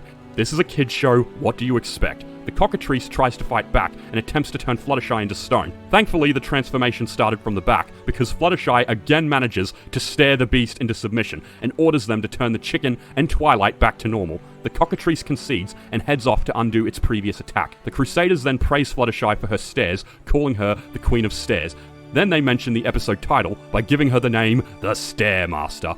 And I have to agree with them, because this stare has now defeated not only a creature that can turn others into stone, but a literal dragon. The Crusaders then apologize and promise to listen to Fluttershy from then on. Fluttershy says they better, because if they don't, she'll give them the stare.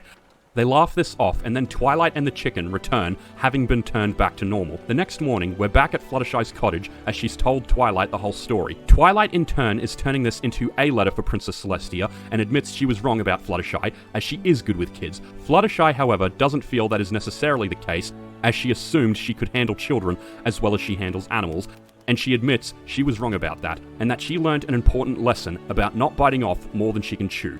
They feel this is also an important lesson for Rarity to learn. Like clockwork, Rarity then turns up to take the girls home. Unfortunately, they refuse to listen to her. Now this I do have memories of.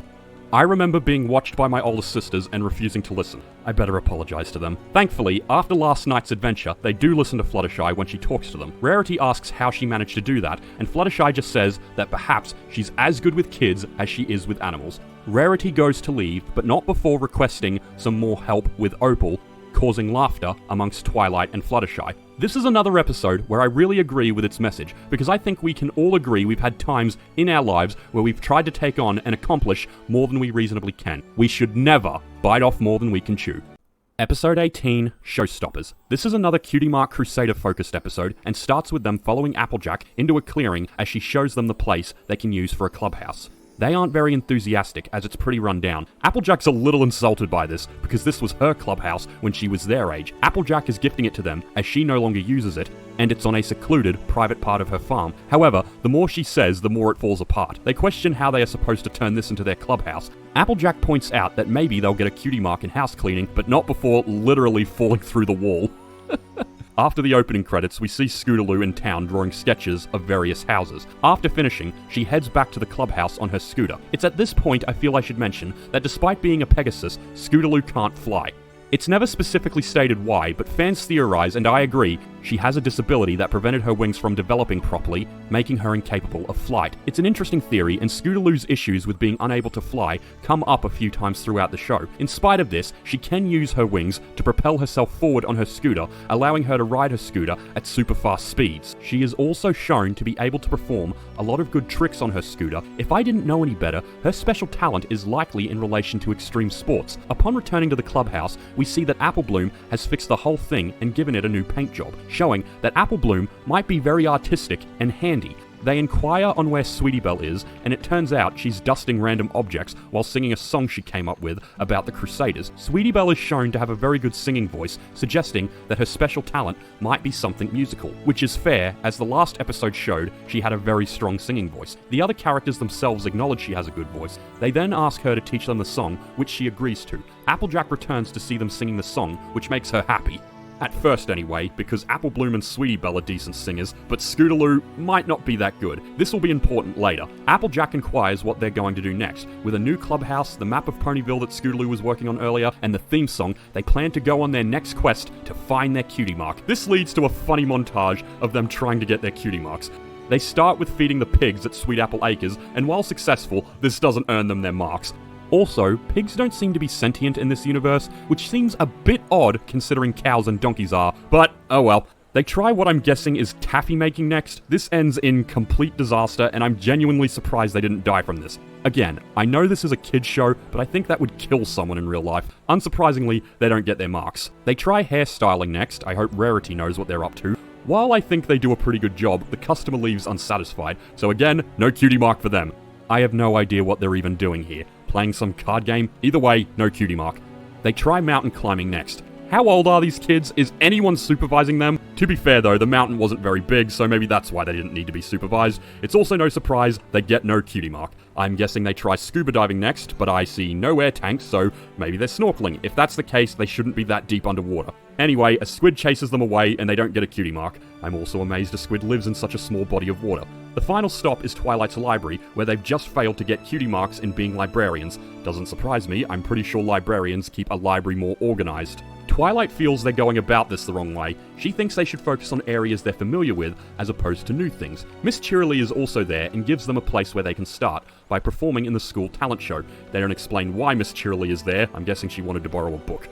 Anyway, there are various different awards for the competition, so Miss Cheerilee thinks that surely they'll be able to find their special talent from it. They agree, and Twilight advises them to focus on stuff they are already good at and already enjoy. This is followed by another montage of them getting supplies. First, they steal some fabric under the guise that they're borrowing it. You're never getting that fabric back, Rarity. I'm sorry. They then borrow a fan from someone called Mr. Breezy, and only Sweetie Belle seems to know what they'll need this for. Then they get a whole heap of art supplies like wood, paint, and brushes. It doesn't say where they get this from, so I'm just going to assume they stole this because there is no way 3 kids could afford all this. They then stop at Twilight's to get a book on how to use all this. Well, you'd think that's what they do, but the book seems completely unrelated. Back at the clubhouse, they discuss what they're doing for the talent show, which turns out to be a song, which will include scenery and costumes along with dance moves. The only thing they need to decide on is who does what. From here, we can see that they only half followed Twilight's advice. Despite showing she's a good singer, Sweetie Belle suffers from stage fright and would prefer to be a designer like her sister. We know Scootaloo is good at maneuvers, so she should be the dancer, but Scootaloo wants to be the singer, despite the previous scene showing she's got the worst voice of the 3 of them. This leaves Apple Bloom to come up with the dance, despite admitting herself she's not much of a dancer, but she does like Kung Fu, which she feels is kind of similar, so she agrees to come up with the choreography. They don't even seem to acknowledge that considering she was the one who fixed up the clubhouse, she'd probably be the best at set design. And this is what I mean by only half following Twilight's advice. They clearly have skills they excel in, which would be the obvious choice for the talent show. However, they also listen to Twilight's advice on doing stuff they enjoy, which led them to their current decisions. Regardless, with the plan settled, they start. However, we quickly see that the wrong choices were made. Apple Bloom doesn't show a lot of coordination with dancing. Scootaloo, on the other hand, quickly shows where she's going wrong. Unfortunately, Apple Bloom still doesn't have the coordination required. Scootaloo is then shown having difficulty coming up with lyrics and tends to sing off key. Sweetie Belle is able to give advice on the lyrics and sings the song in tune. We then see Sweetie Belle also having trouble with the designs. The first mistake is making a costume with 5 limbs. Thankfully, Apple Bloom is able to suggest using the mannequin for help, as it will ensure everything is where it needs to be. We then see Sweetie Belle's painted set, which is very brown. Apple Bloom suggests cleaning the brush before each color change. Don't worry, Sweetie Belle, I've made that mistake myself. Anyway, it's clear that all 3 of them already have special talents, but they themselves don't realize this and are focusing on the wrong things. I'm at a bit of a crossroads with this. On the one hand, I can see it's a bit ironic that they try so hard to find a special talent when they clearly already have one. But on the other hand, I've always been encouraged to try new things because you might enjoy them. So I can see why they took the path they did. Applejack comes in later to check on them, and she's horrified by their rehearsal. They then come out and ask Applejack what she thinks, and while Applejack is the element of honesty, she doesn't have the heart to tell the truth. But they interpret this as her being speechless, and she thinks they are great. Oh, how wrong they are. You're gonna love the talent show. It's hilarious. On the night of the talent show, Twilight comes to see how they're feeling. She also name drops the show. My little ponies, how are you doing? I think I'm gonna do this every time this happens. They reveal they're nervous, but Twilight thinks they'll be amazing. Twilight, of course, assumes Sweetie Belle is gonna sing, and is a little worried to find out that Scootaloo is actually gonna be the lead singer. She also shows concern over Apple Bloom's dancing, and is even more concerned about Sweetie Belle doing the costumes, sets, and props. Before Twilight can express the problem with this, however, the Cutie Mark Crusaders have to go on. This leads us to another musical number. As stated before, Scootaloo sings off key, which is weird because later episodes show she is a good singer. Maybe she got better in between episodes. I don't know.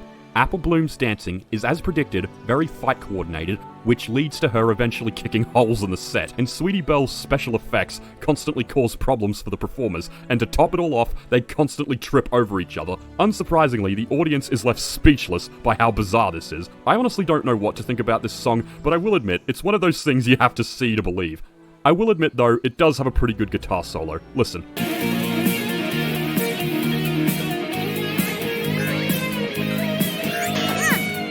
The song ends with the entire set collapsing, causing intense laughter from the crowd, and they walk off stage embarrassed. They start discussing their performance, but before they can figure out what went wrong, Miss Cheerilee tells them to head back on stage as it is time for awards. The Crusaders don't want to go back on, as they'll be laughed at more, but Miss Cheerilee convinces them to, as it is important to be good sports. As Miss Cheerilee announces the awards, the Crusaders try to stay hidden, wanting to avoid further embarrassment. However, they are then surprised to discover that they have actually won the award for Best Comedy Act, leading to much applause from the crowd. I guess we shouldn't be surprised though, they did get a good laugh from them. This cheers them up as they now believe their act was awesome, but they are disappointed to discover they still haven't got their cutie marks. Twilight comes to congratulate them, but they reveal they're disappointed because despite winning an award, they didn't get the award they truly wanted, their cutie mark. However, then they think they know the reason why they didn't get their cutie marks. Twilight inquires why, and they give the following reason. They feel they were trying too hard, and that they were forcing themselves to do something that wasn't meant for them. They should be embracing their true talents. However, the latest adventure has convinced them that their true talent is comedy, which of course leaves Twilight dumbfounded. The Crusaders leave to celebrate their award, and Twilight feels that hopefully one day they'll understand. Interestingly enough, this doesn't end with a letter to the princess. But I guess it's because the Cutie Mark Crusaders didn't truly learn the lesson here. The lesson is pretty simple. They are trying very hard to find their special talent and forcing themselves to be something they aren't, and instead, they should be embracing what they are truly good at, and we see that throughout the episode. I think this shows that when we are kids, we might have already discovered what we're good at, but we don't realize it ourselves, but we will over time as we get older and get more mature. This is a lesson the Cutie Mark Crusaders would constantly try to learn throughout the series. Episode 19, A Dog and Pony Show. This is another episode where Rarity is the main character and features a reference to music that to this day, I still don't understand. I'm Count Lurchalot and this is Lukewarm Television. The episode begins with Rarity finishing her latest creation, which is an outfit covered in gems. She then goes to greet a customer, but is shocked to find out that it is a famous pop star by the name of Sapphire Shores. She's even more shocked to find out that Sapphire Shores knows her name. Turns out, Clothes Horse magazine has said a lot of positive things about Rarity, making her a promising, up-and-coming fashion designer. I guess the fashion show they did a few episodes back really helped her image. Rarity asks what she can do for Sapphire, who reveals that she'll be touring all of Equestria with her new concert and needs to look sensational. It's at this point, Rarity shows her the latest creation. She presents the gem-covered outfit, and Sapphire Shores is blown away. If I'm honest, this looks like something Elvis would wear, but hey, we loved him for it. Sapphire says she'll take it, but then requests 5 more, each done up in a different jewel. Considering Rarity has none left, she faints. However, Sapphire leaves, thinking that Rarity fainted from her presence. The rest of the episode focuses on Rarity and Spike looking for jewels. I'm not surprised she got Spike to help her. Based on how he acts around her, I'm guessing if she asks, he'll follow. We then get to see another way in which Rarity is talented in magic, as she knows a spell that allows her to find jewels very quickly. From here, they have an arrangement of Rarity finds and Spike digs for the jewels. Unfortunately, Spike is constantly tempted to eat the jewels, as they are his favorite snack. This was mentioned in episode 3, but this is the first time we actually see him eating jewels. Thankfully, Rarity is able to stop him by reminding him that although she promised Spike he could have some jewels, they need to collect more first so she can make the costumes. From here, it's a montage of Rarity finding, Spike digging, and Spike avoiding temptation to eat the jewels. Also, apparently Spike can use his tail like a jackhammer. However, as a reward for Spike's patience, Rarity eventually gives him a jewel to snack on. This leads to what I will admit was a pretty cringe scene, as Spike then takes a moment to admire Rarity for her beauty. Oh my god, these scenes were hard to sit through. I've often wondered what I found more cringe, Rarity as a character or Spike having a crush on her. Thankfully, the scene ends with them going to find more gems. However, we then see they are being eyed by a greedy group who wants the gems for themselves. They mistake Spike for the gem hunter, and they think he'll be able to get them all the gems they want. They are about to ambush Spike before realizing that Rarity is the one who finds the gems. They are about to head back before they are ambushed by the observers. They come out of the trees, revealing themselves to be the Diamond Dogs. This is a reference to a David Bowie album and song released in the 1970s, one I still can't fully appreciate, but I did listen to the song while preparing this video. It's pretty good. They attempt to abduct Rarity so she can find more gems for them, but Spike tries to fight them off. Unfortunately, his efforts are in vain as they manage to catch Rarity and drag her into a hole. This leaves Spike absolutely devastated. Spike gets the rest of the main characters and he explains the situation. He manages to tell them that the Diamond Dogs took Rarity down a hole. This makes them think she'll be easy to find, as they just have to find the hole. Unfortunately, there's a lot of holes. To make matters worse, the Diamond Dogs start filling the holes from the inside to make it harder for them to follow. Not even Rainbow Dash is able to get through quick enough. This causes war amongst them, as they know Rarity hates getting muddy, unless it's makeup mud, so they fear for how she is dealing with the situation.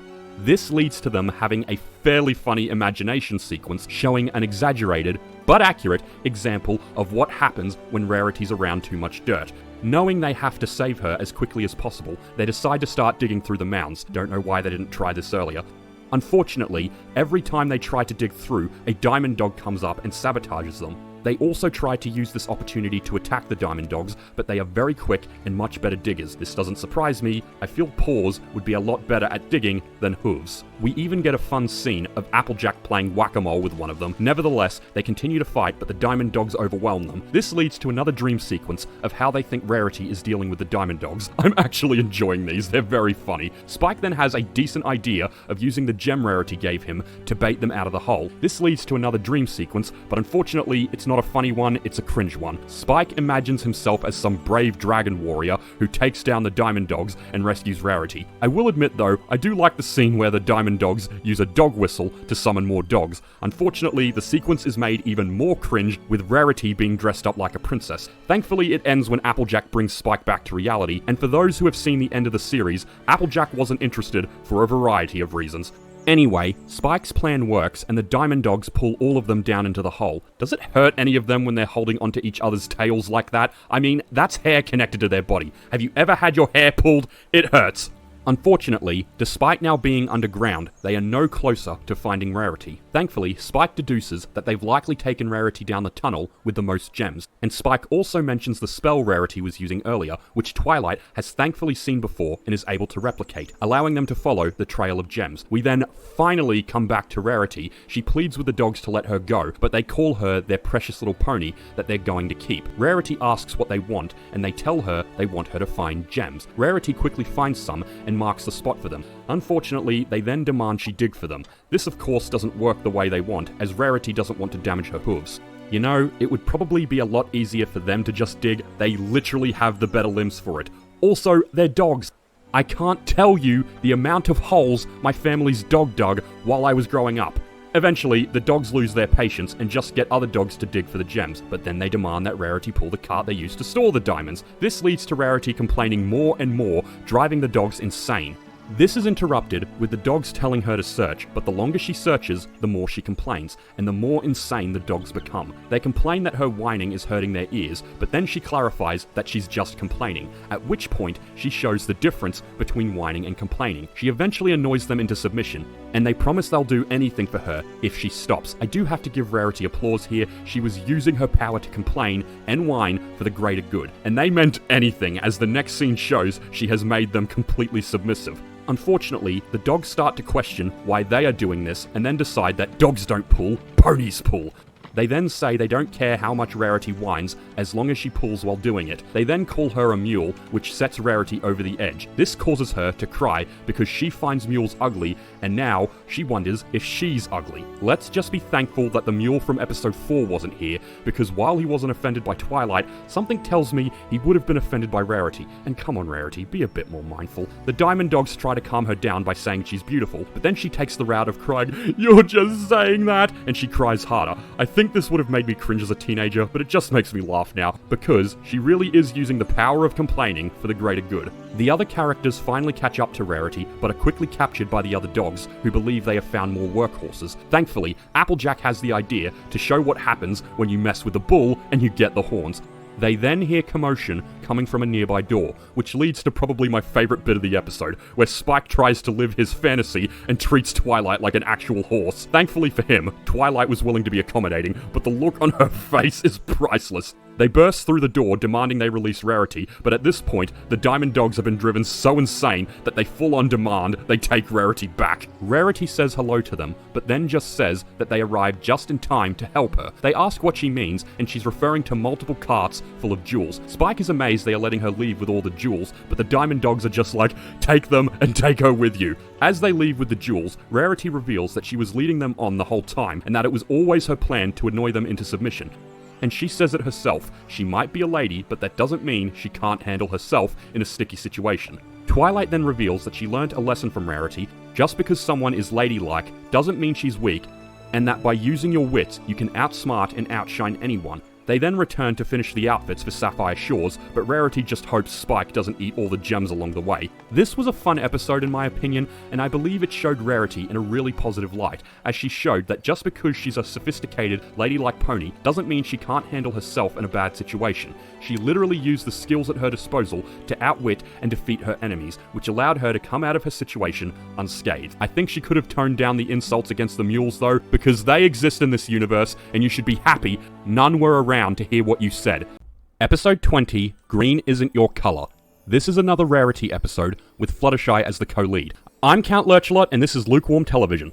The episode starts at the Ponyville Spa, where it's revealed Fluttershy and Rarity have a weekly get-together there. During the spa treatments, Rarity explains why she was late. Apparently, while walking to the spa, she ran into a pony called Photo Finish, again a really obvious pun, who is the most famous fashion photographer in Equestria. Rarity was wearing her latest creation, which Photo Finish found marvelous, and she even wants to take photos at Rarity's shop featuring some of her clothes, which she feels could really boost her fashion career. Before we get back to the plot, I just want to say I appreciate how they show the difference in characters just by showing the spa treatments they have. For example, Rarity has a much more intense massage than Fluttershy does. It's at this point, Rarity needs to ask a favor of Fluttershy. She wants her to model her clothes, as Rarity feels Fluttershy is the most elegant pony in Equestria. Fluttershy tries to decline because she doesn't like being in the spotlight, but after Rarity continues to beg, she agrees. We then cut to Rarity's boutique, where she has dressed Fluttershy up for the show and is having Twilight assist with the lighting. Pinkie and Spike are also helping with costumes, and we get another cringe scene of Spike being in love. He's so in love, he's willing to be a pincushion for Rarity. Thankfully, Twilight agrees with me that Spike is cringeworthy. Spike then asks if he can tell them a secret, provided they don't tell anyone. They promise this, and we see the first instance of Pinkie Pie's signature Pinkie promise. We'll go more into that later. Spike reveals he has a crush on Rarity. Pinkie is of course shocked, but Twilight gives the face I would've. Twilight points out that everyone already knows this, but then Pinkie tells her about the importance of keeping a promise, and how if you break one, it's the quickest way to lose a friend. So Twilight says her lips are sealed, but she thinks Rarity will pick up on Spike's feelings, and I have to agree. Photo Finish then arrives, and of course, she makes a dramatic entrance. Also, for some unexplained reason, she's German. Why? I have no idea. I don't question why certain ponies have certain accents. I, Photo Finish, have arrived. They get started, and Photo Finish starts taking photos of Fluttershy. Rarity tries to get Fluttershy to be more confident, but Photo Finish doesn't, as she prefers the photos where Fluttershy is nervous. In fact, every time Rarity tries to give Fluttershy pointers, Photo Finish shuts it down immediately. After only a few photos, Photo Finish packs up and appears unimpressed. Rarity thinks she was a fool thinking she could impress her, but turns out Photo Finish was impressed, saying she's found the next superstar. Problem is, she's not talking about Rarity, but they don't know that just yet. Rarity is overjoyed by this, so overjoyed that she doesn't realize she's abusing poor Spike. Now I know I've trash-talked him a little, but no one deserves that. The next day, Rarity gets Fluttershy ready by dressing her up in something I feel is a reference to something I should recognize, but I don't. Photo Finish then arrives and immediately tells Fluttershy to dress in something more simple and nature-themed. Rarity says yes, but when she asks for time to get another costume, Photo Finish says that isn't necessary. It's here we realize it wasn't Rarity Photo Finish was going to make a star, it was Fluttershy. To be fair, Rarity, you did say Fluttershy was the most elegant pony ever, so you kind of brought this on yourself. Fluttershy apologizes for this and offers to back down, but Rarity feels that Fluttershy can't turn down this opportunity, and Rarity says she has to do it for her. Kind of peer pressuring her there, Rarity, doesn't really paint you in a good light. Fluttershy eventually agrees and leaves with Photo Finish. We then see Fluttershy suffering through the process of being a model, which includes Photo Finish being unable to decide if she has enough blush or not. Photo Finish then asks how Fluttershy is feeling, who of course is nervous, which Photo Finish thinks is ridiculous because she only has to face a large crowd of ponies who are going to be silently judging her. I think that would make anyone nervous. Also, I've talked quite a bit about certain conditions these characters have. I think we can all agree Fluttershy has a huge case of performance anxiety, which I can relate to as I have that myself. Not wanting to let Rarity down, Fluttershy goes on and is an instant success. From here, Fluttershy grows big as a model, much to her obvious discomfort in all the photos. On the negative side, Rarity is still being excluded from all this and gets jealous, but on the positive side, Fluttershy's success is helping both Applejack and Rainbow Dash financially. Unsurprisingly, Fluttershy hates this new popularity, as she can't walk around Ponyville without being bombarded by reporters, and flying doesn't help because they've got reporters who are Pegasi as well. She ends up hiding in Rarity's boutique, and Rarity must fight the urge to express her jealousy by telling Fluttershy she's so happy for her success. Fluttershy says she's having the best time, but that's clearly not the case. Unfortunately, Photo Finish somehow finds Fluttershy and drags her away to the next event. They agree to meet at the spa later at the usual time. After this, Rarity can finally express how she wishes she was the one getting all the attention. It's not helping her business either, as ponies only come in to see if Fluttershy is there and immediately leave when they discover she isn't. They also say they've never heard of Rarity, which seems a bit odd to me since the previous episode stated that her work has been praised in many magazines, starting to question the continuity this show follows. Meanwhile, Photo Finish continues to show Fluttershy off to the public, and when Fluttershy tries to leave for social obligations, Photo Finish ignores her and takes her to the next public event. Meanwhile, at the spa, Twilight runs into Rarity, who has been waiting so long that her hooves have gone pruny. I question if hooves could go pruny, but whatever. It's at this point, Rarity finally expresses her jealousy to someone else, and even says she wishes that the shining star that is Fluttershy would burn out. Twilight scolds Rarity for this, after which Rarity admits that despite wanting to be happy for Fluttershy, she's simply jealous. She then requests Twilight not say anything. Twilight promises because she knows it's the quickest way to lose a friend. Pinkie then appears to reinforce the point. I know Pinkie Pie is all about being random, but I question how long she was waiting there, and if she was literally waiting there just for this. After Rarity leaves, Fluttershy arrives but is saddened to discover that Rarity has left. This leads to Fluttershy wanting to tell Twilight a secret. Twilight promises, but then Fluttershy makes her do the Pinkie promise from before. This is, cross my heart and hope to fly, stick a cupcake in my eye. I guess they had to censor the real version. Fluttershy finally confesses she hates being a model and is only doing it because Rarity told her she must. Hearing this, Twilight attempts to tell Fluttershy what Rarity told her, but Pinkie then appears to remind her of the importance of keeping a promise. Seriously, Pinkie, why are you waiting in there? Later on, they're walking through Ponyville with Fluttershy in disguise, and Twilight asks why Fluttershy doesn't just quit if she hates it so much. Fluttershy says she can't because she believes it'll upset Rarity. Twilight nearly tells Fluttershy the truth again, but Pinkie again appears to remind her to not break a promise. I get the importance of keeping a promise, but I think Pinkie is going a bit overboard here. Fluttershy then states that if only every pony didn't like her so much, then Photo Finish wouldn't want her to model anymore. This gives Twilight an idea. Unfortunately, she's a bit too enthusiastic about it as she exposes Fluttershy to the public. Twilight explains her plan to Pinkie in that she's going to use her magic to make Fluttershy unattractive during the next fashion show. This means Fluttershy won't have to model, Rarity won't be jealous, and Twilight won't have to keep their secrets. Then she forces Pinkie not to tell. Pinkie then does an overcomplicated mime explanation to explain that her lips are sealed. I'm not gonna explain it here, too complex. At the next fashion show, Fluttershy agrees to Twilight's plan, and they execute it while she's on the walkway. This includes things like making Fluttershy pick her nose and act like a dog. The plan seems to work, as the entire audience turns on Fluttershy. Unfortunately, Rarity then ruins the plan by applauding Fluttershy. Because Rarity is dressed in something gorgeous, the other ponies decide she clearly has an eye for fashion, so if she loves it, so do they. So of course, this leads to applause from the other ponies. Then in Fluttershy's dressing room, she again expresses that she thinks this is because Rarity wants her to model so badly. It's at this point, Twilight has had enough and decides to tell the secret. But then Twilight learns the consequences of making a Pinkie promise. You literally can't break one, and every time she tries, she forces herself to be quiet.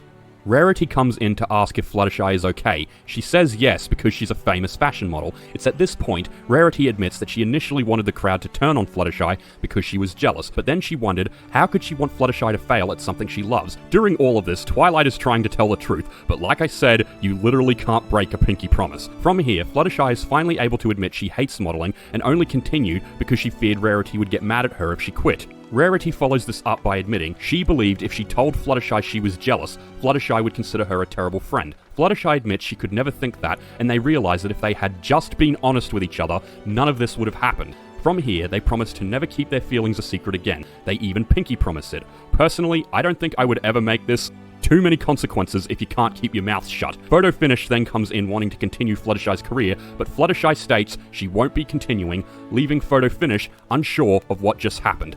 Unable to keep a secret anymore, Twilight finally breaks. However, the secret she admits is that Spike has a crush on Rarity, but we all knew that. Maybe she was able to do that because she didn't Pinkie promise that. Then Pinkie, who is somehow in the mirror, is disappointed because Twilight was doing so well. At the Ponyville Spa, we get the lesson for the episode, that being a good friend means being able to keep a secret, but you should never be afraid to share your true feelings with a good friend. Unfortunately, Spike didn't get any of that because he is still angry at Twilight for spilling the beans. She admits she was wrong and she's sorry. Spike accepts her apology, but says he's too busy to write right now. As a teenager, this was probably my least favorite episode of Season 1. And of the ones I've watched so far, it probably still is. The conflict of this episode could have been easily resolved if they had just been honest with each other. I think Rarity also needs to stop peer pressuring others. That being said, I can appreciate a lesson on communication, because as someone with autism, communication is something I constantly have to work on, so I'm glad My Little Pony found a way to portray it. Episode 21, Over a Barrel. This episode starts with the main six on a train going to visit a relative of Applejack's. This episode has a western theme, which I find really enjoyable. I question why a group of stallions need to pull what is clearly a steam train, but for all I know, they're out of coal. Either way, I hope they're properly compensated. We then cut to the carriage at the very back, where we see that Applejack is reading a bedtime story to a tree. She's planning to give the tree as a gift to her relatives, in a place called Applepalooza. This annoys Rarity, as they all have to share a carriage, while the tree gets one to itself. Trees have feelings too, Rarity. Applejack confesses that they need to do this because replanting a tree somewhere else can be upsetting for them. I'm just going to believe that because Applejack clearly knows a lot more about apple trees than I do. This just annoys Rarity further, especially considering Applejack treats the tree like it's her baby.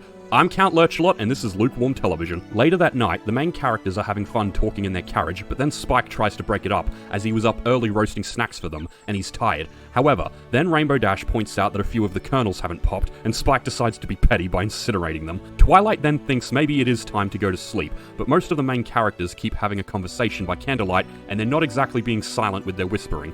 Spike quickly loses his temper and decides to go sleep with the tree. They laugh this off by calling him Huffy the Magic Dragon. Then Rarity loses her temper and they all go to bed, as they are horrified by her temper and her appearance.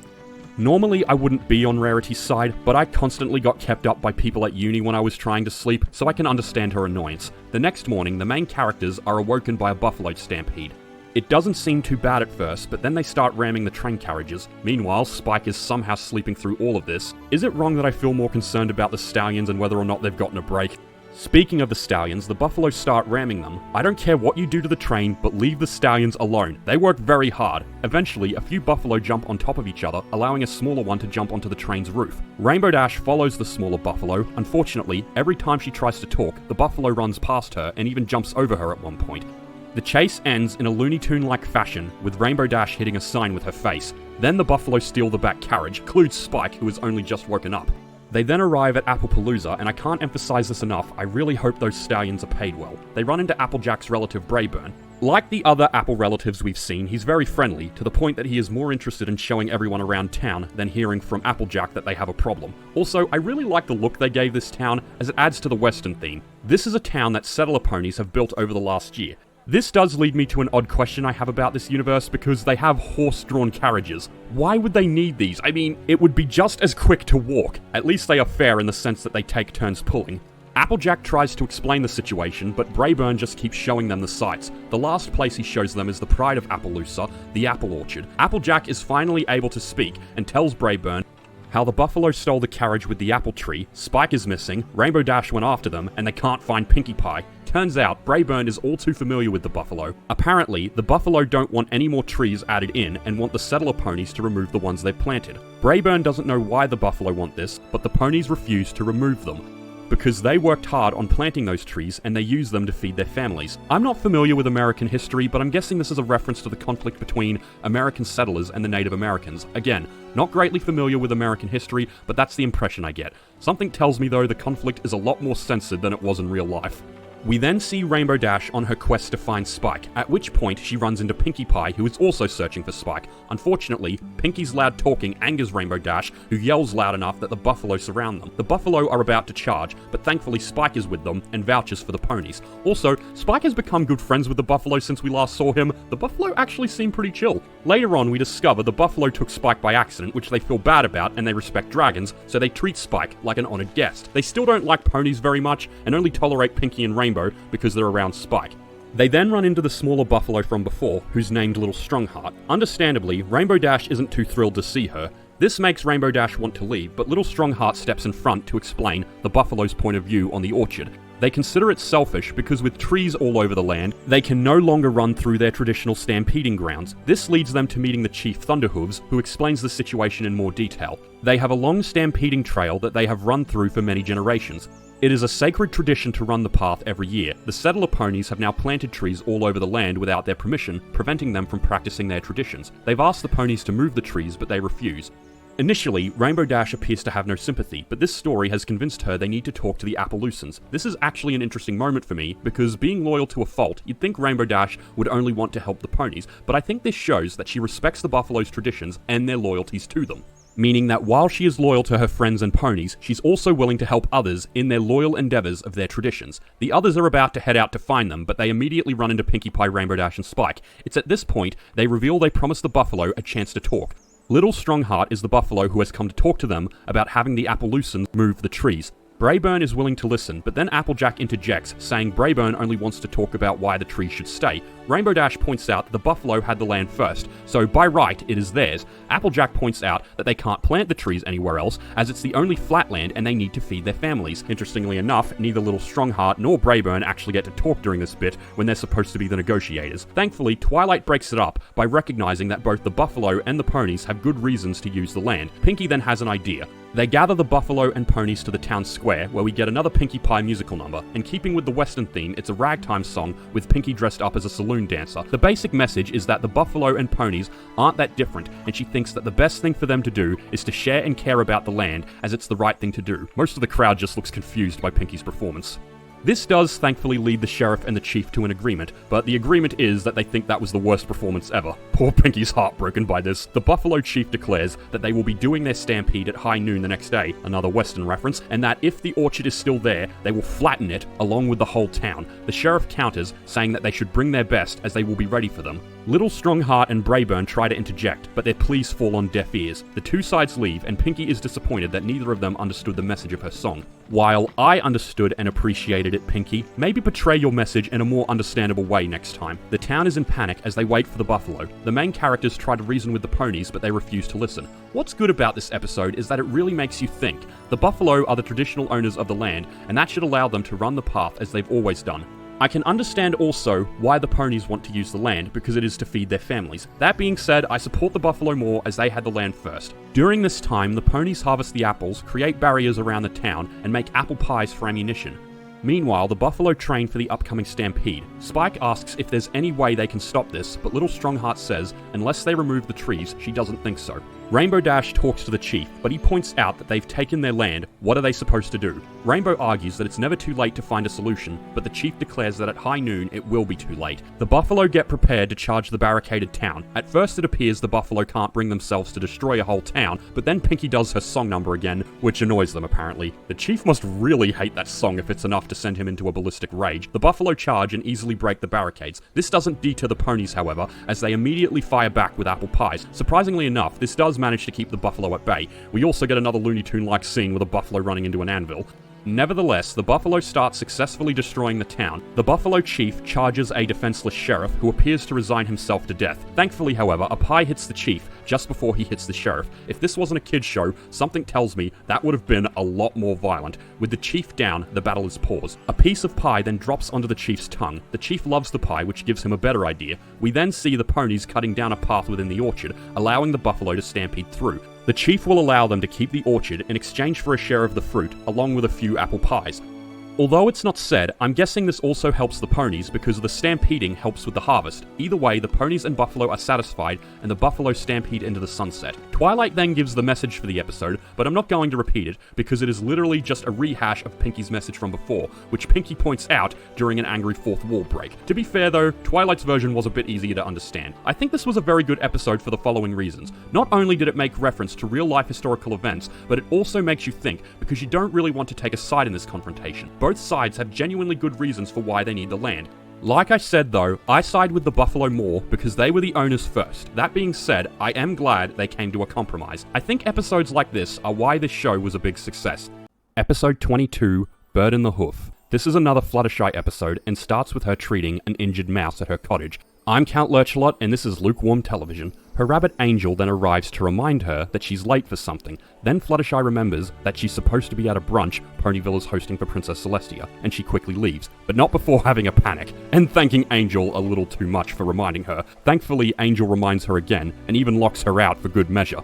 We then cut to Sugar Cube Corner, where we have a scene of Rainbow Dash trying to get the royal guards to move, like how people do for the guards at Buckingham Palace. However, the guards are good at their job and refuse to move.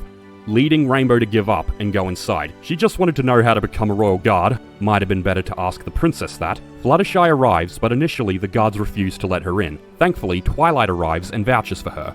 When inside, we see that Twilight is nervous because she wants Princess Celestia to approve of her friends. Although she's met them before, this is the first time the princess has met them in a social setting, and Twilight wants them to make a good impression. Fluttershy thinks there's nothing to worry about. Unfortunately, we then see the other main characters making scenes. Rarity, for some reason, decided to come dressed in her outfit for the Grand Galloping Gala. Guess she wanted to make a good impression. Problem is, she's making a big deal over everything. Meanwhile, Applejack, being a laid-back pony, is having difficulty figuring out how to eat at a social setting. Eventually, she gives up as she can't figure it out. I have to ask though, what is in this sandwich? Is that ham? Do these ponies eat meat? Hypocritical coming from me, considering I eat meat, but I was raised to believe horses, and by extension ponies, are herbivores. Pinky even said in the previous episode their diets are completely vegetarian. Well, which is it? I'm rambling. Let's move on. Pinky embarrasses them further by just being her typical self. I think this is how people believe I act at formal events. It escalates when she literally steals a cupcake from Princess Celestia.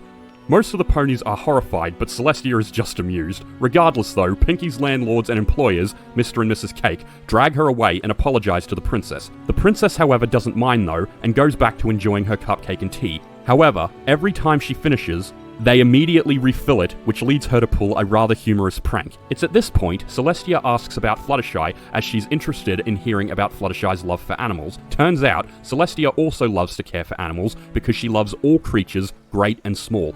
While this is happening, a lot of coughing is coming from a nearby cage, and a bird appears to be losing its feathers. The bird wakes up, and Celestia reveals that the bird's name is Philomena. The bird appears to be sick, but Celestia for some reason acts like there is nothing wrong. Fluttershy, on the other hand, is horrified by the bird's condition. Celestia is then forced to leave as the mayor has requested her presence. She thanks everyone for their time and leaves. This is actually a relief for the main characters, as Applejack thinks she can now eat without having to worry about table manners. Unfortunately, Mr. Cake abruptly packs up all the food. Bit of a waste if you ask me. Pinky is getting over an obvious sugar rush. Rarity's focus remains on her dress. I get you wanted to make a good impression, but this wasn't the time. Thankfully, Applejack does get to leave with food. Twilight is just thankful that no big disaster has happened, but then the camera pans and we realize the bird is missing. I wonder who took it. Of course it was Fluttershy.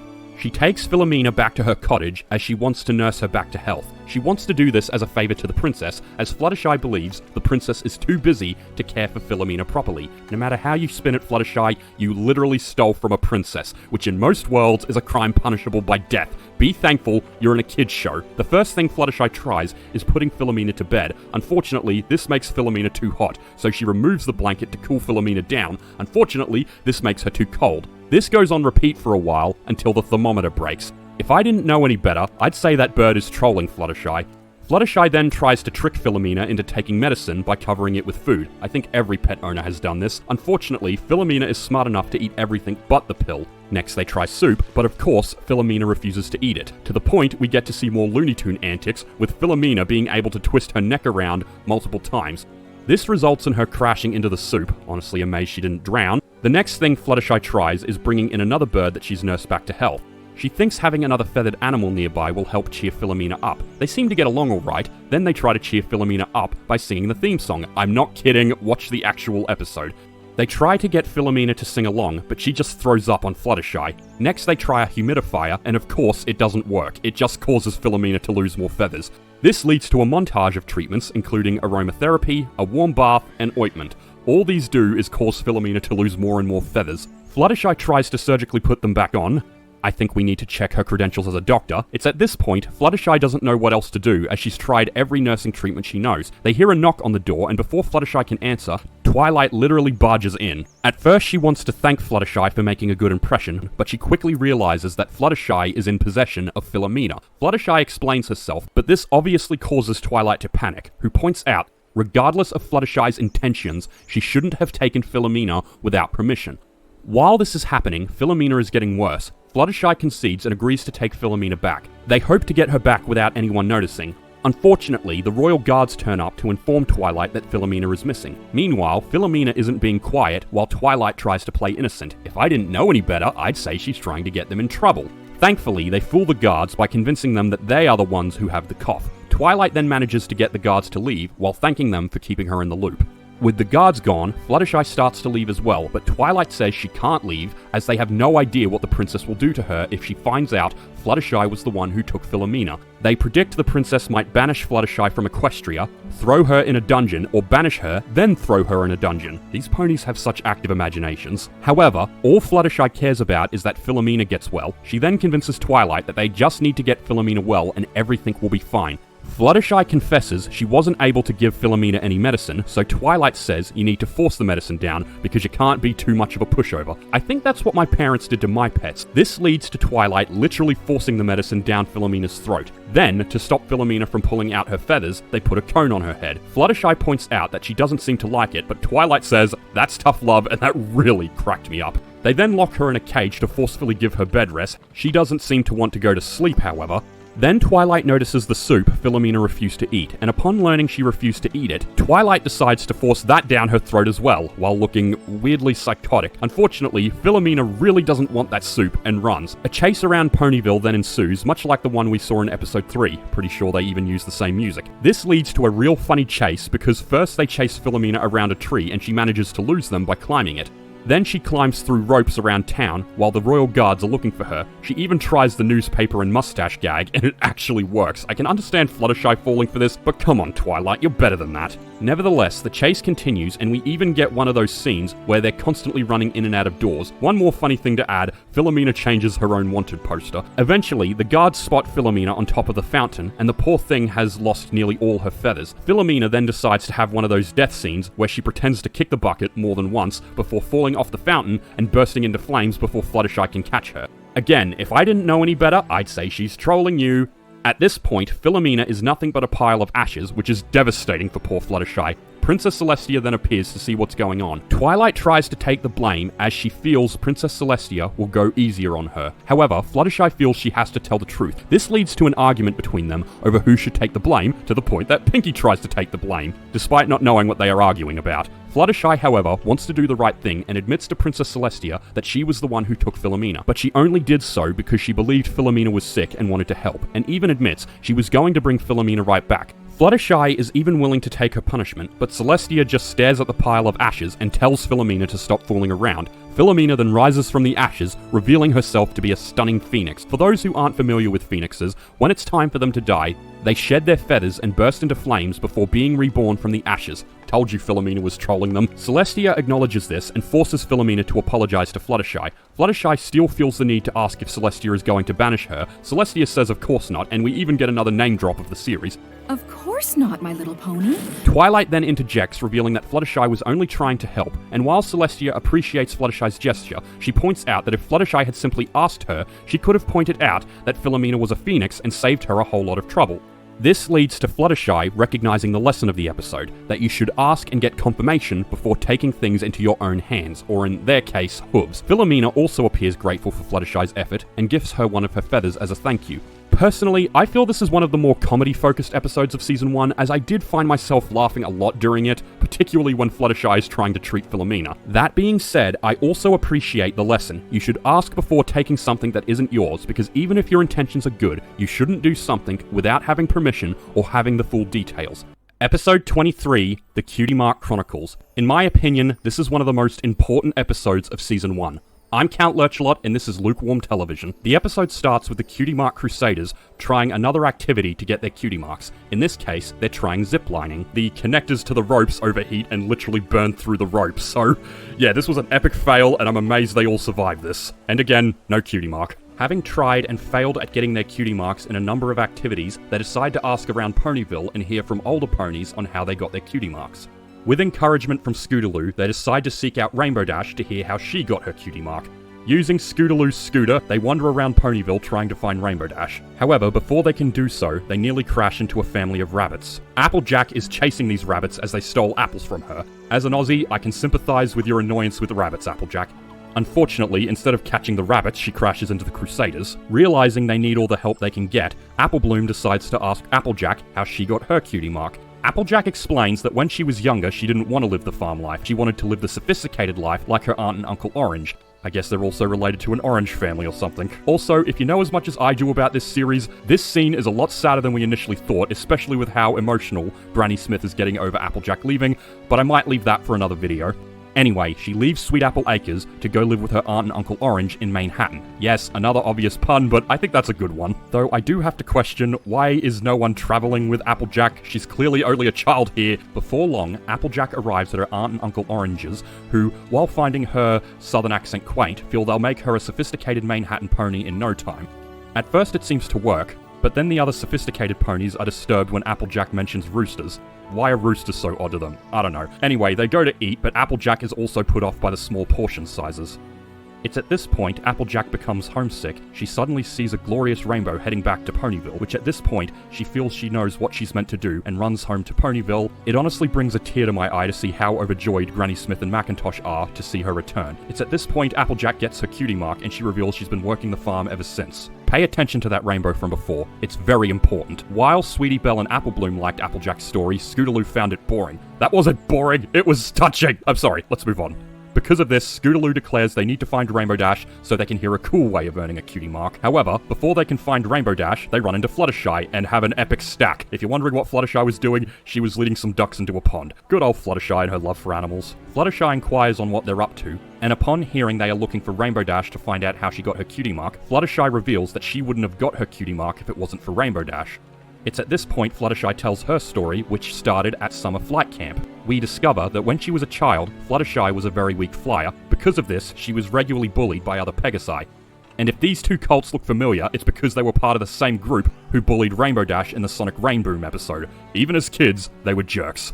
However, Rainbow Dash was shown to be a pretty upstanding pony even as a filly and stands up for Fluttershy. However, this leads the two cults to challenging Rainbow Dash to a race. However, Fluttershy isn't even able to watch the flight because, while she's the person waving the flag, the intensity of their flight actually knocks her off the cloud she's standing on and she falls to the earth below. Thankfully, however, a swarm of butterflies save her from falling. Upon seeing them, Fluttershy thought they were the most beautiful creatures she ever saw. This leads to a Fluttershy musical number where she sings about all the wonders of the earth below. It also gives her the courage she needs to find her flight.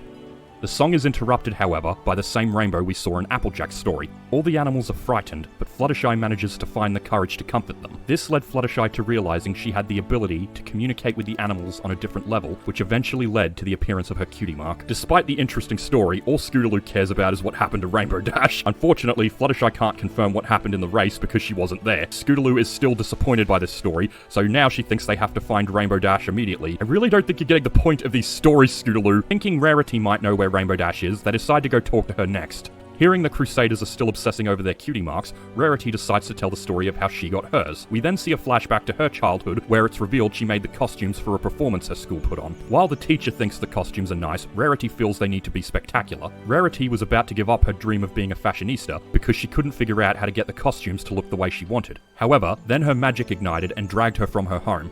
She stops when she runs into a big boulder. At first, Rarity is angry as she doesn't know why her horn has pulled her to a random rock. We see a rain boom once again and the rock splits in half, revealing a heap of beautiful gems inside. Rarity then uses the gems to make the costumes spectacular, which of course leads to the appearance of her cutie mark. Scootaloo expresses that none of these stories are getting them closer to finding their cutie marks because they're all about who you are and boring stuff like that, but a cutie mark is supposed to be your special talent, so of course these stories would be about finding out who you are. Rarity actually tries to reinforce my point, but then Scootaloo pushes the Crusaders out of her boutique. Much to Scootaloo's annoyance, they don't run into Rainbow Dash next, they run into Twilight. She tells the tale of how when she was a young filly in Canterlot, she always wanted to go to the Summer Sun celebration, which, as you'll remember from episode 1, is where Princess Celestia raises the sun. She got to see this, which is what led Twilight on her journey to studying magic. This eventually led to her parents enrolling her in Celestia's school for gifted unicorns. Unfortunately, like most gifted schools, she had to pass an entrance exam. I wouldn't have gotten into this school. I suck at exams. For the entrance exam, she had to hatch a dragon egg, and for anyone wondering, yes, that is Spike's egg. Twilight tries her best, but she's unable to conjure enough magic to crack the egg.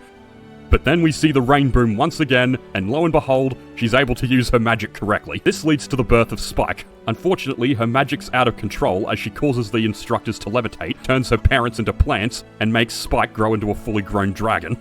Thankfully, Celestia appears and she's able to calm Twilight down, and everyone reverts to their normal form. Twilight initially apologizes for this, however, Celestia is so impressed by Twilight's abilities, she decides to take Twilight as her own personal student. Twilight accepts, and she's overjoyed. It's also at this point that Twilight realizes she has her cutie mark, which makes her even more excited. So excited that the excitement jumps to the future as Twilight is literally reliving the moment in her head. I just want to pause for a bit and say, this doesn't do a lot to explain Spike's origins because, while it shows that Twilight was the one who hatched his egg, it doesn't really explain how he became her assistant and best friend. Anyway, back to the story, the Crusaders are a little creeped out by Twilight's attitude, so leave to go find Rainbow Dash. They continue to look for Rainbow Dash, but then Pinkie suddenly appears, having heard that they're looking for Rainbow Dash.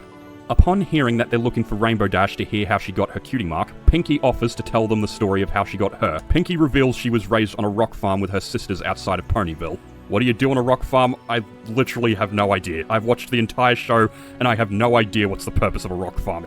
If someone could please tell me, please leave it in the comments below. This flashback shows that Pinkie wasn't always the cheerful pony she is now. However, then Pinkie saw the same rainbow the others saw, which created the most beautiful rainbow she ever saw, causing her to feel more joy than she'd ever felt before and wanting to smile forever. She wanted to share this joy with her family.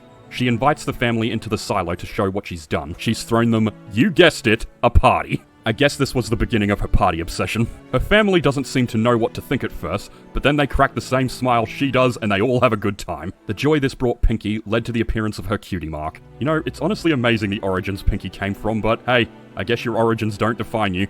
They arrive at Sugar Cube Corner, the Crusaders head inside, and they finally run into Rainbow Dash like Scootaloo wanted. Having heard that they want to hear Rainbow Dash's cutie mark story, she happily tells her tale.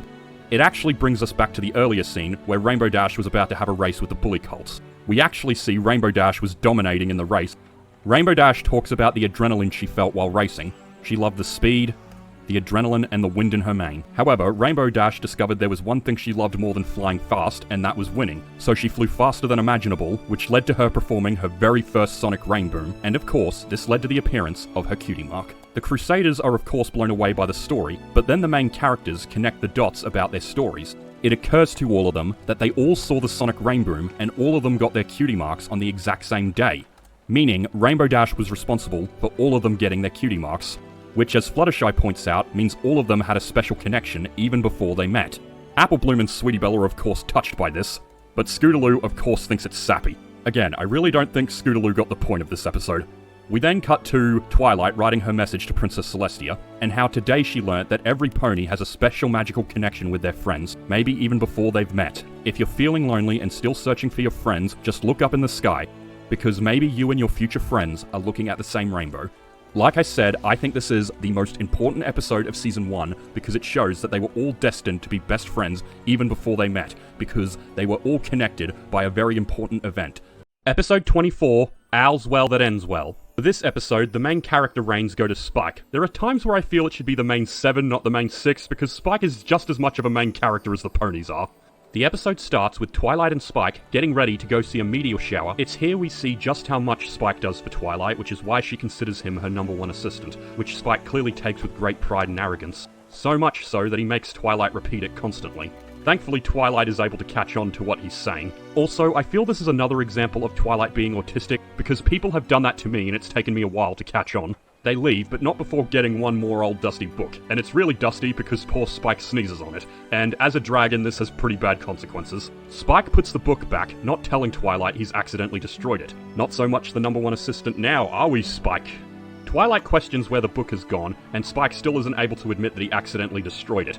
He brushes this off, however, by suggesting that maybe someone borrowed it. Thankfully for Spike, Twilight is able to believe this. Spike sets up everything, including a picnic blanket and food, which Rainbow Dash immediately helps herself to, and even compliments that Twilight has such a rad assistant. The other main characters then gather to also congratulate Spike on everything he does. Rarity considers him such a little star that she made a little bow for him, and considering how much we know of Spike's crush on Rarity, he loves that greatly. It's at this point the meteor shower starts, and Sweetie Belle's lucky she didn't get trampled to death. Everyone is amazed by the meteor shower, but Spike seems to be falling asleep during it.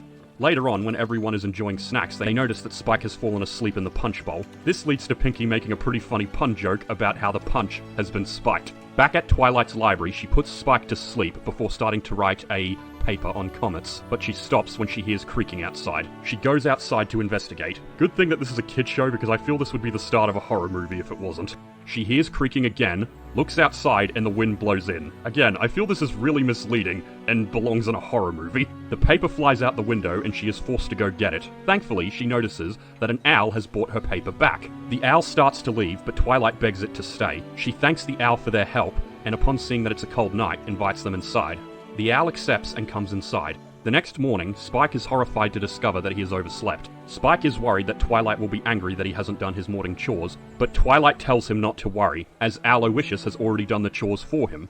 Spike asks who this is, and Twilight reveals that he's the new junior assistant, and that he's going to help Spike with his chores so he won't be so tired all the time. You know, sometimes it occurs to me that Twilight overworks Spike a bit too much, and considering Spike is a literal child, I can't help but wonder if she's breaking some child labor laws here. Maybe they don't apply to Spike because he's a dragon. Really starting to question how the ponies see you, Spike. Spike tries to argue that he doesn't need a junior assistant and that he's fine, but Twilight says he's just here to help out a little. Twilight has to leave and tells Spike to introduce himself to Aloysius. Spike goes to meet Aloysius, but is at first freaked out because of his ability to turn his head all the way around. Spike introduces himself, and Aloysius obviously replies back with a typical owl hoot, which of course leads to that old joke of someone constantly saying who they are and the owl only replying with hoot. Spike eventually gets fed up, but then reminds Aloysius that no matter what, he's number one, and Aloysius is number two. I want to pause quickly and just say, at this point, Twilight has adopted Aloysius as her pet owl, and this is a character who would make many appearances throughout the show, before eventually just disappearing completely by the end of Season 4 from what I remember. I could be wrong. If I am, please tell me so in the comments below. Spike now has the mindset that the owl is out for his job and wants to take over as Twilight's number one assistant, and he's determined to prove to Twilight that he's still number one. I'm pretty sure this episode made me cringe as a teenager, but now it just makes me laugh because Spike is a child, so of course he's going to overreact to things. We then see Spike is reading up on owls, while Twilight shows Aloysius off to the other main ponies. They of course love Aloysius, which makes Spike more jealous. He gets especially jealous when Rarity makes Aloysius a bow identical to the one she made for him.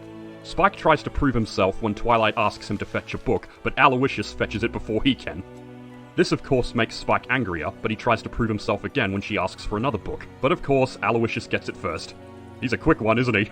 Which only makes Spike angrier and angrier. Then Twilight's quill breaks and Spike is determined to get her another one. This leads him on a crazy adventure. I'm not going to go into detail here because this scene is like Deadpool 2, because while it's funny and great, it's overall pointless because even though Spike manages to get a feather from a chicken, Twilight reveals that Aloysius gave her one of his feathers and now she's using it as a quill. Twilight says there's still a lot of chores for Spike to do, and Spike offers to stay up all night doing them, but then he falls asleep. Guess you wore yourself out on that pointless adventure, didn't you, Spike? Twilight assures Aloysius that Spike will come around because he's genuinely a good guy. Unfortunately, the next morning, Twilight discovers Spike's little accident from the start of the episode. Twilight is understandably pissed because not only was the book where it was supposed to be, but it's now all burnt up. She demands Spike tell her how this happened. Spike admits he just didn't want to disappoint Twilight, then asks if she's ever seen a dragon sneeze, but she just responds with she's seen a dragon lie. I know you were worried about making her angry, Spike, but it's better to just tell the truth when something like that happens. Twilight even expressed that she's very disappointed in Spike. Spike of course blames Aloysius for this, thinking that he set him up. Spike, this is literally your fault. Spike is now convinced Aloysius is out to take his place, and so Spike decides to do the stupidest thing possible. Frame him. After seeing that Rarity has left her boutique, Spike sneaks in and steals one of Opal's mouse toys. Considering how obsessed Spike is with Rarity, I'm amazed he'd want to steal anything from her. Spike's plan is that he's going to rip the mouse up and spread it all over Twilight's floor, and when she sees it, she's going to blame Aloysius because owls eat mice. You can be evil sometimes, Spike. This might seem insignificant, but I want to call Spike out for not closing Rarity's door. That's just a jerk move, mate. You always close the door. Spike returns to the library, rips up the toy mouse, spreads its stuffing all over the floor, then covers it with tomato sauce for good measure. Then, for some reason, he rips up Twilight's pillow and starts spreading feathers all over the floor. I guess this was to further incriminate Aloysius. Unfortunately, he doesn't realize he's left tomato sauce footprints all over the floor. And this was incredibly stupid because, you guessed it, Twilight catches him in the act. Twilight even says she doesn't know what upsets her more, that Spike tried to frame Aloysius or that he thought this would work. Honestly, I think that he thought this was work because it was a pretty bad plan. She then lectures Spike about how he's let the jealousy get the better of him, and how this is not the Spike she knows and loves. Twilight leaves, and Spike is heartbroken, thinking that Twilight doesn't love him anymore. So Spike does the second stupidest thing possible. He runs away, but To his credit, Spike is a kid, and I'm pretty sure a lot of us tried this at some point. We then see Spike in the Everfree Forest with a knapsack, having run away, and contemplating how he thinks Twilight hates him. He also ponders how it could get any worse, which was, ironically, the worst thing to say, because then it starts raining. You never say, could this get any worse, because that's when it gets worse. Spike enters a cave for shelter as he thinks it's empty, and is overjoyed to discover that there is a mountain of gems there, which, as you'll remember, is his favorite snack. Spike is briefly satisfied by the feast he gets to partake in, but he still misses Twilight and the Pony Gang. However, Spike soon discovers that he isn't actually alone, as steam starts to fill the cave and he realizes another dragon is in there.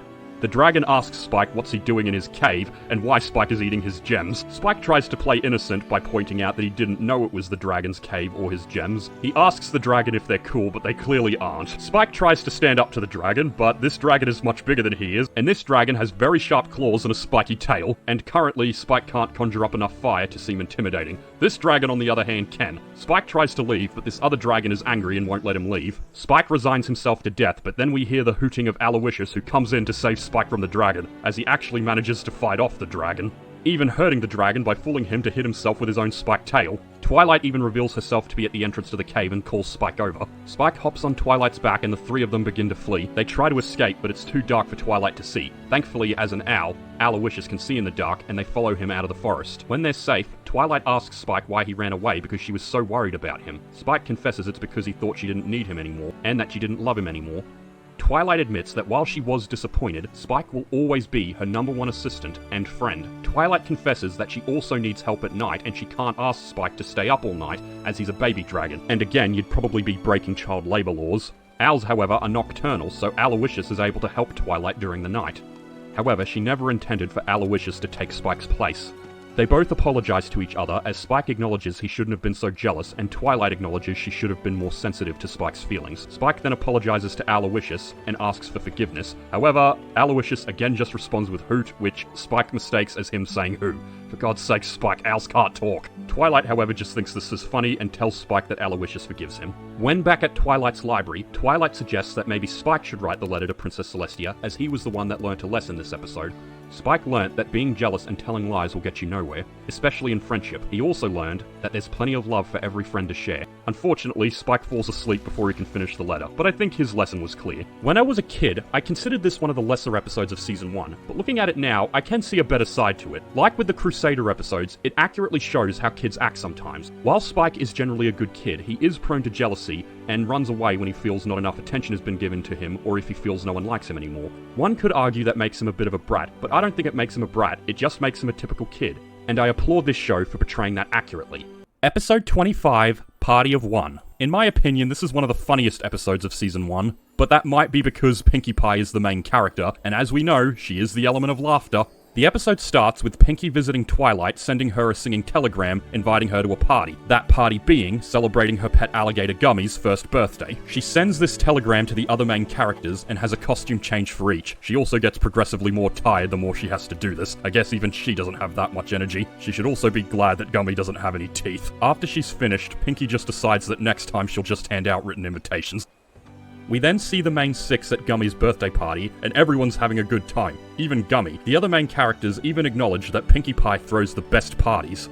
The other main characters leave, all having had a great time, and Twilight even says they should do this again soon, which of course gives Pinkie the idea to throw another party. The theme of this party being Gummy's after-birthday party, and Pinkie also stuck to her new plan of just handing out written invitations. However, when Twilight learns that the party is this afternoon, she says she can't come. Her excuse being that she's behind on her studies. Pinkie understands though, and goes to hand out the rest of the invitations. She goes to Applejack next. Applejack, however, says she can't come either because she has to pick apples, despite the fact that she's already picked 3 carriages full. However, I do think that's a decent excuse because, well, she does work on an apple farm. Next we see Rarity is using Spike for slave labor, again making me wonder if these ponies adhere to child labor laws. Then Pinkie appears, inviting Rarity to the party as well. Rarity also feels the need to make an excuse when she hears that the party is this afternoon. Rarity has the lamest excuse so far. She says she has to wash her hair. Not the first time I've heard that one. Pinkie points out that Rarity's hair isn't dirty, but then Rarity does something completely unexpected. She actually ducks her head in the garbage to make her hair dirty. Rarity then uses this as an excuse to run inside and wash her hair. Pinkie goes to speak to Rainbow Dash and Fluttershy next. However, after hearing that the party is this afternoon, Rainbow Dash and Fluttershy say they can't come either. And their excuse is probably the funniest. They say they can't come because they're house-sitting for a bear, or rather, cave-sitting for a bear. Interestingly enough, Pinkie Pie only believes Rainbow Dash and Fluttershy's story, and wonders what is the odds of all her other friends having plans as well. Which makes Pinkie Pie suspicious over what is really going on. She gets even more suspicious when she sees Twilight nervously enter Sugar Cube Corner, which as you know is where Pinkie lives and works. Knowing that Twilight isn't really studying, Pinkie decides to investigate what's really going on. Using a tin can, Pinkie Pie eavesdrops on a conversation between Twilight and Mrs. Cake. Pinkie becomes even more suspicious when she hears that Twilight doesn't want Pinkie to know what she's up to. We also get a brief funny scene of Twilight getting her muzzle stuck in the tin can, and it has a pretty comedic after effect. Because of this, Pinkie starts following Twilight throughout Ponyville to see what she's up to, and uses the world's best disguise which we've seen in many other kids shows. You know, the big glasses, the fake nose, all of it. It's the perfect disguise. We then see Twilight arrive at Rarity's boutique and hands the package off to her. Having passed the package to Rarity, she takes it somewhere else.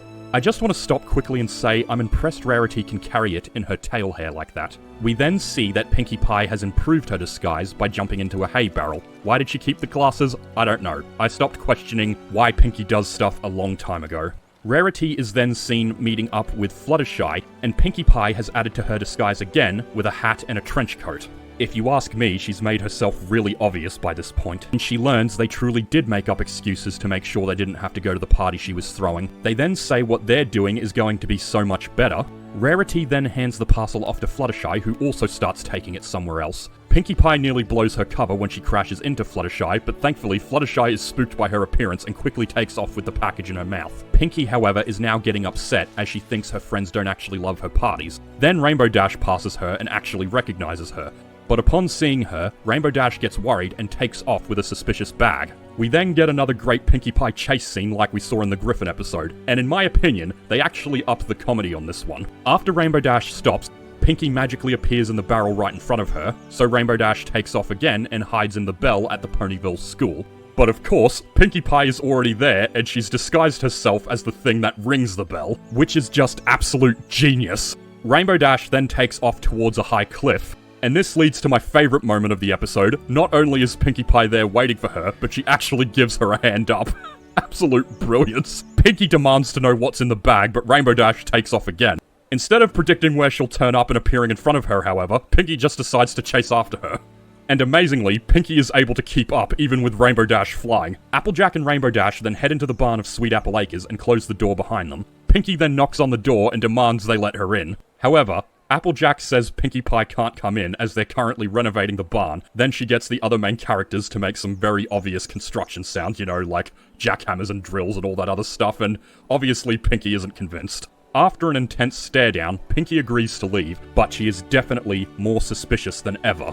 Annoyed that all her friends are keeping secrets from her, Pinkie is determined to find out the truth, and she knows just who to talk to. Of course, it's Spike. She's able to get him to come by offering him a lot of gems. Pinkie says Spike can have the gems on one condition: he has to talk. And she even sets it up like an interrogation by shining a light in his face and having Gummy hold him in place. Again, they should be really glad Gummy has no teeth, because something tells me that should hurt even without teeth. Unfortunately, Spike misinterprets what Pinkie means and just starts talking about things like the weather, but then Pinkie clarifies that she wants Spike to talk about their friends. Unfortunately, this just leads to him sprouting off some random facts about their friends.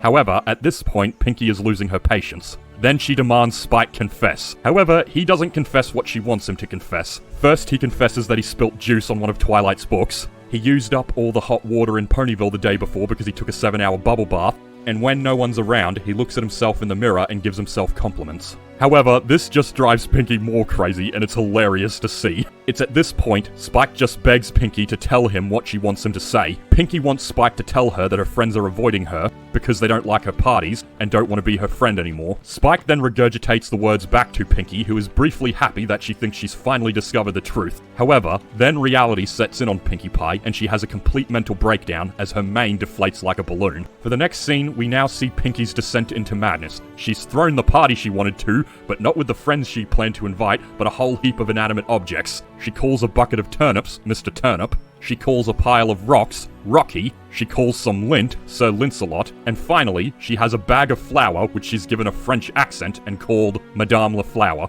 Pinky only gets crazier when the inanimate objects seem to start moving on their own and saying how glad they are that the other ponies didn't turn up. However, we then cut back to reality where it's seen that Pinky is still manipulating them, but again, she's just gone completely mad. However, then Rainbow Dash appears and asks Pinky if she can come with her to Sweet Apple Acres. However, Pinky declines, saying she's spending time with her real friends. However, Rainbow Dash is creeped out by Pinky's attitude and the fact that she's calling random objects friends. Again, I love the insanity of this episode. Rainbow continues to insist that Pinky should come with her, but then Pinky starts using the other objects to tell her to go away, and Rainbow Dash is briefly convinced by this as she actually talks back to the pile of rocks. Thankfully, Rainbow Dash is able to come back to reality and tells Pinkie Pie that they need to go, but Pinky continues to refuse. Then she tries to push Pinky out, but Pinky is shown to be quite strong, and she refuses to the point that she sits on Rainbow Dash. Thankfully, however, Rainbow Dash does manage to drag her to Sweet Apple Acres. When they get there, it's revealed they've thrown Pinkie Pie a surprise party. However, Pinky isn't thrilled, as she thinks this is a farewell party for her. Again, Pinky's insanity cracks me up.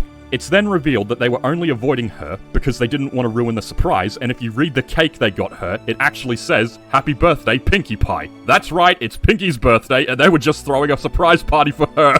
Don't you love it? And realizing what's going on, her mane inflates back to life and she's overjoyed at the realization that her best friends have thrown her a birthday party. She's so happy because she knows that her friends like her so much that they threw a surprise party for her. She even calls them the best friends ever. And I kind of have to agree. Pinky then apologizes to them, but they say not to worry about it because it could have happened to any of them. The party then begins and they have a great time like they did before. The episode then closes like usual with a monologue from Twilight as she writes her letter to the princess. She explains that the lesson she learnt about friendship is to always expect the best from your friends, because a good friend always has your best interests at heart. While I do understand the lesson from this episode, I just watch it to get a good laugh from time to time, because Pinky is just an absolute crack-up in this episode. Her growing suspicion of her friends, her descent into madness, honestly, it makes me laugh so much, and I absolutely love this episode. Like I said, probably the funniest of Season 1.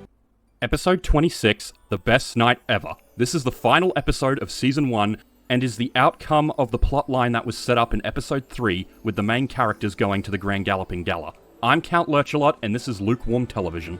The episode starts with Pinkie Pie excited about the gala being tonight, while Twilight is trying to study a spell she wants to do in preparation for the gala. Twilight then reveals she's done and shows what she aims to do for the gala. Using her magic, Twilight turns a simple apple into a great carriage. I thought I was watching My Little Pony, not Cinderella, but hey, I like both of those, so can't complain. Twilight then reveals this was only one spell she intended to cast. She then asks Fluttershy if she bought a group of mice as requested. Fluttershy says yes and puts the mice on the ground. Twilight then uses her magic to turn them in what I can only describe as a hybrid between mice and horses. Again, I guess they're really going for the Cinderella vibe here. However, after seeing how big the mice have grown, Rarity's cat Opalescence decides to attack them and she scares them off. Even though those horses were supposed to pull the carriage to the gala, Rarity isn't worried. She then uses her charm to convince a group of stallions to pull the carriage for them. Infatuated, the stallions agree. Twilight even points out that this was an obvious solution because, they're all horses to begin with. After the opening credits, the main characters are getting ready for the gala.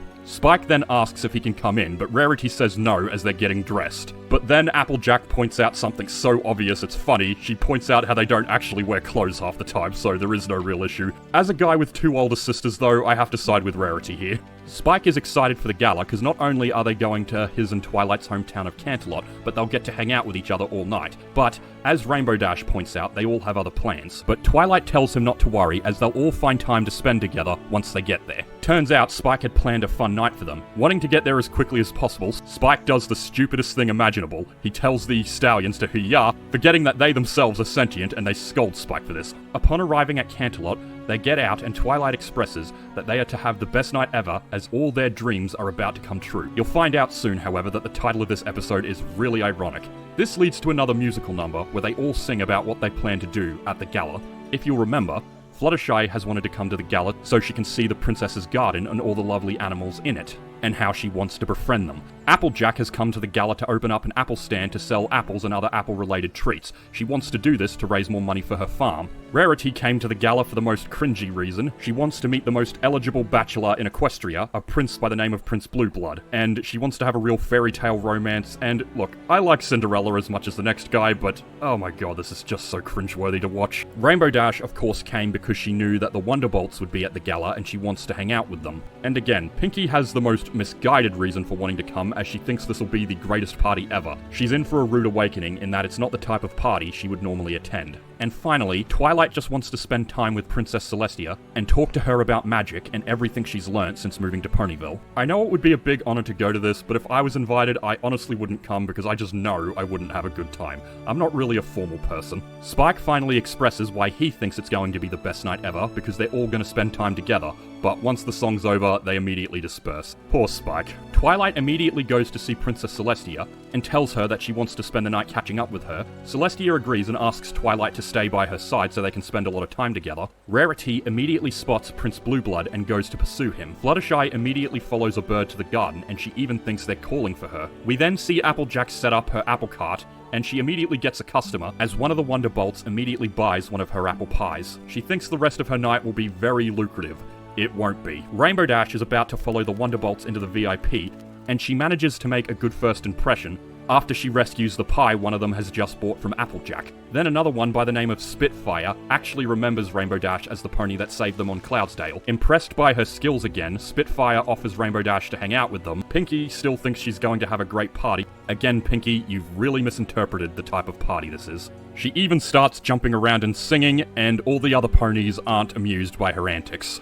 And as much as I love Pinkie, I can't help but cringe at her here. Rarity finally meets Prince Blueblood, and he appears to be everything she'd wished for. However, that's quickly shut down as he doesn't seem to be as generous as she was hoping. Fluttershy is also disappointed because she finds out that it wasn't birds calling out to her, it was just another pony working as a groundskeeper who loves to whistle while he works. However, her spirits are lifted when she sees the animals in the garden, but they immediately run away as she approaches them, which disappoints her as animals generally love Fluttershy. We then see that unfortunately Rainbow Dash isn't able to spend much time with the Wonderbolts as they're busy talking with other party guests. Twilight is having the same problem as Princess Celestia is too busy greeting and talking to other party guests to spend any time with her. Meanwhile, Applejack isn't making as many sales as she was hoping to. In fact, after an hour, she hasn't made a single sale, and for obvious reasons, Pinkie isn't able to party like she would like to. Meanwhile, we see that Prince Blueblood isn't exactly what Rarity dreamed he would be. In fact, he's actually a giant jerk. They all finish off by pointing out that this night isn't turning out like they would have hoped. However, the main characters aren't deterred and they are still determined to make this the best night ever. Fluttershy resorts to actually trying to capture some of the animals so she can meet them. However, the only thing she manages to capture is the groundskeeper from before. Rainbow Dash decides she needs to make the Wonderbolts notice her, so she tries to create an accident, and although successful, it doesn't catch the attention of the Wonderbolts. If you ask me, she only made a fool of herself. Prince Blueblood proves to be an even bigger jerk when he forces Rarity to clean up a spill with her cloak. She literally made that dress for this night. Pinkie Pie tries to liven up the night by getting the band to play what I can only assume is the pony version of the Hokey Pokey. However, all she manages to do is make a giant fool of herself, and it's honestly really cringe to watch. And someone finally points out that this isn't that type of party. Again, Pinkie, you seriously misinterpreted the type of night this would be. However, this still gives Pinkie the wrong idea. Applejack then finally gets another customer in Rarity and Prince Blueblood, but Prince Blueblood refuses to pay for the apple fritters. Why, I have no idea. He's a prince. I'm sure he could afford them. However, since Applejack is a nice friend, she says it's on the house for Rarity. However, Prince Blueblood continues to be a giant jerk as he hates Applejack's treats, calling them carnival food, and says he's going to the buffet for some hors d'oeuvres. I really hate this guy.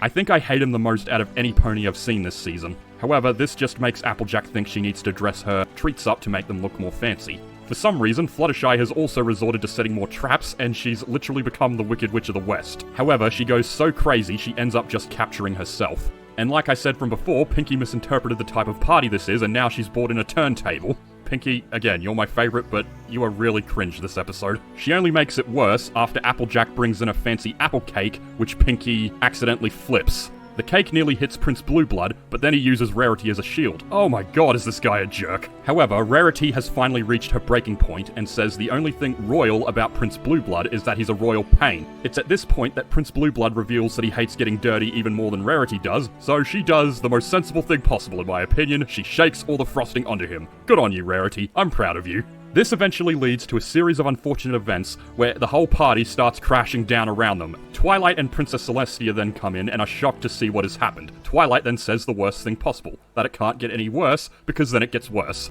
In her quest to make the animals love her, Fluttershy has gone completely ballistic and led them into the ballroom. This leads to an absolute frenzy, and Princess Celestia quickly tells Twilight to gather everyone else and run, and they get out of there immediately. But not before one more Cinderella reference, as Rarity loses one of her glass slippers and Pinkie says now her prince will find her for sure. However, she doesn't want to deal with Prince Blueblood anymore and literally smashes it before dragging Pinkie away with her. It's then revealed that Spike has been at the donut shop this entire time, which, if I'm honest, is probably where I would have been for all this. And for some reason, they're treating this like a pub, as the shop owner asks, doesn't Spike think he's had enough? But no, Spike definitely hasn't had enough. However, then the rest of the main characters come in, and Spike asks how their night was. Unsurprisingly, Spike thinks it sounds more like the worst night ever, to which the other main characters agree with. Twilight, however, is scared that Princess Celestia will be mad at them for ruining the gala, but turns out Princess Celestia thinks that was the best Grand Galloping Gala ever. Princess Celestia then states that she always finds the Grand Galloping Gala awful, and the reason she invited Twilight and her friends, because she was hoping they would liven things up a bit. You know, for a royal pony,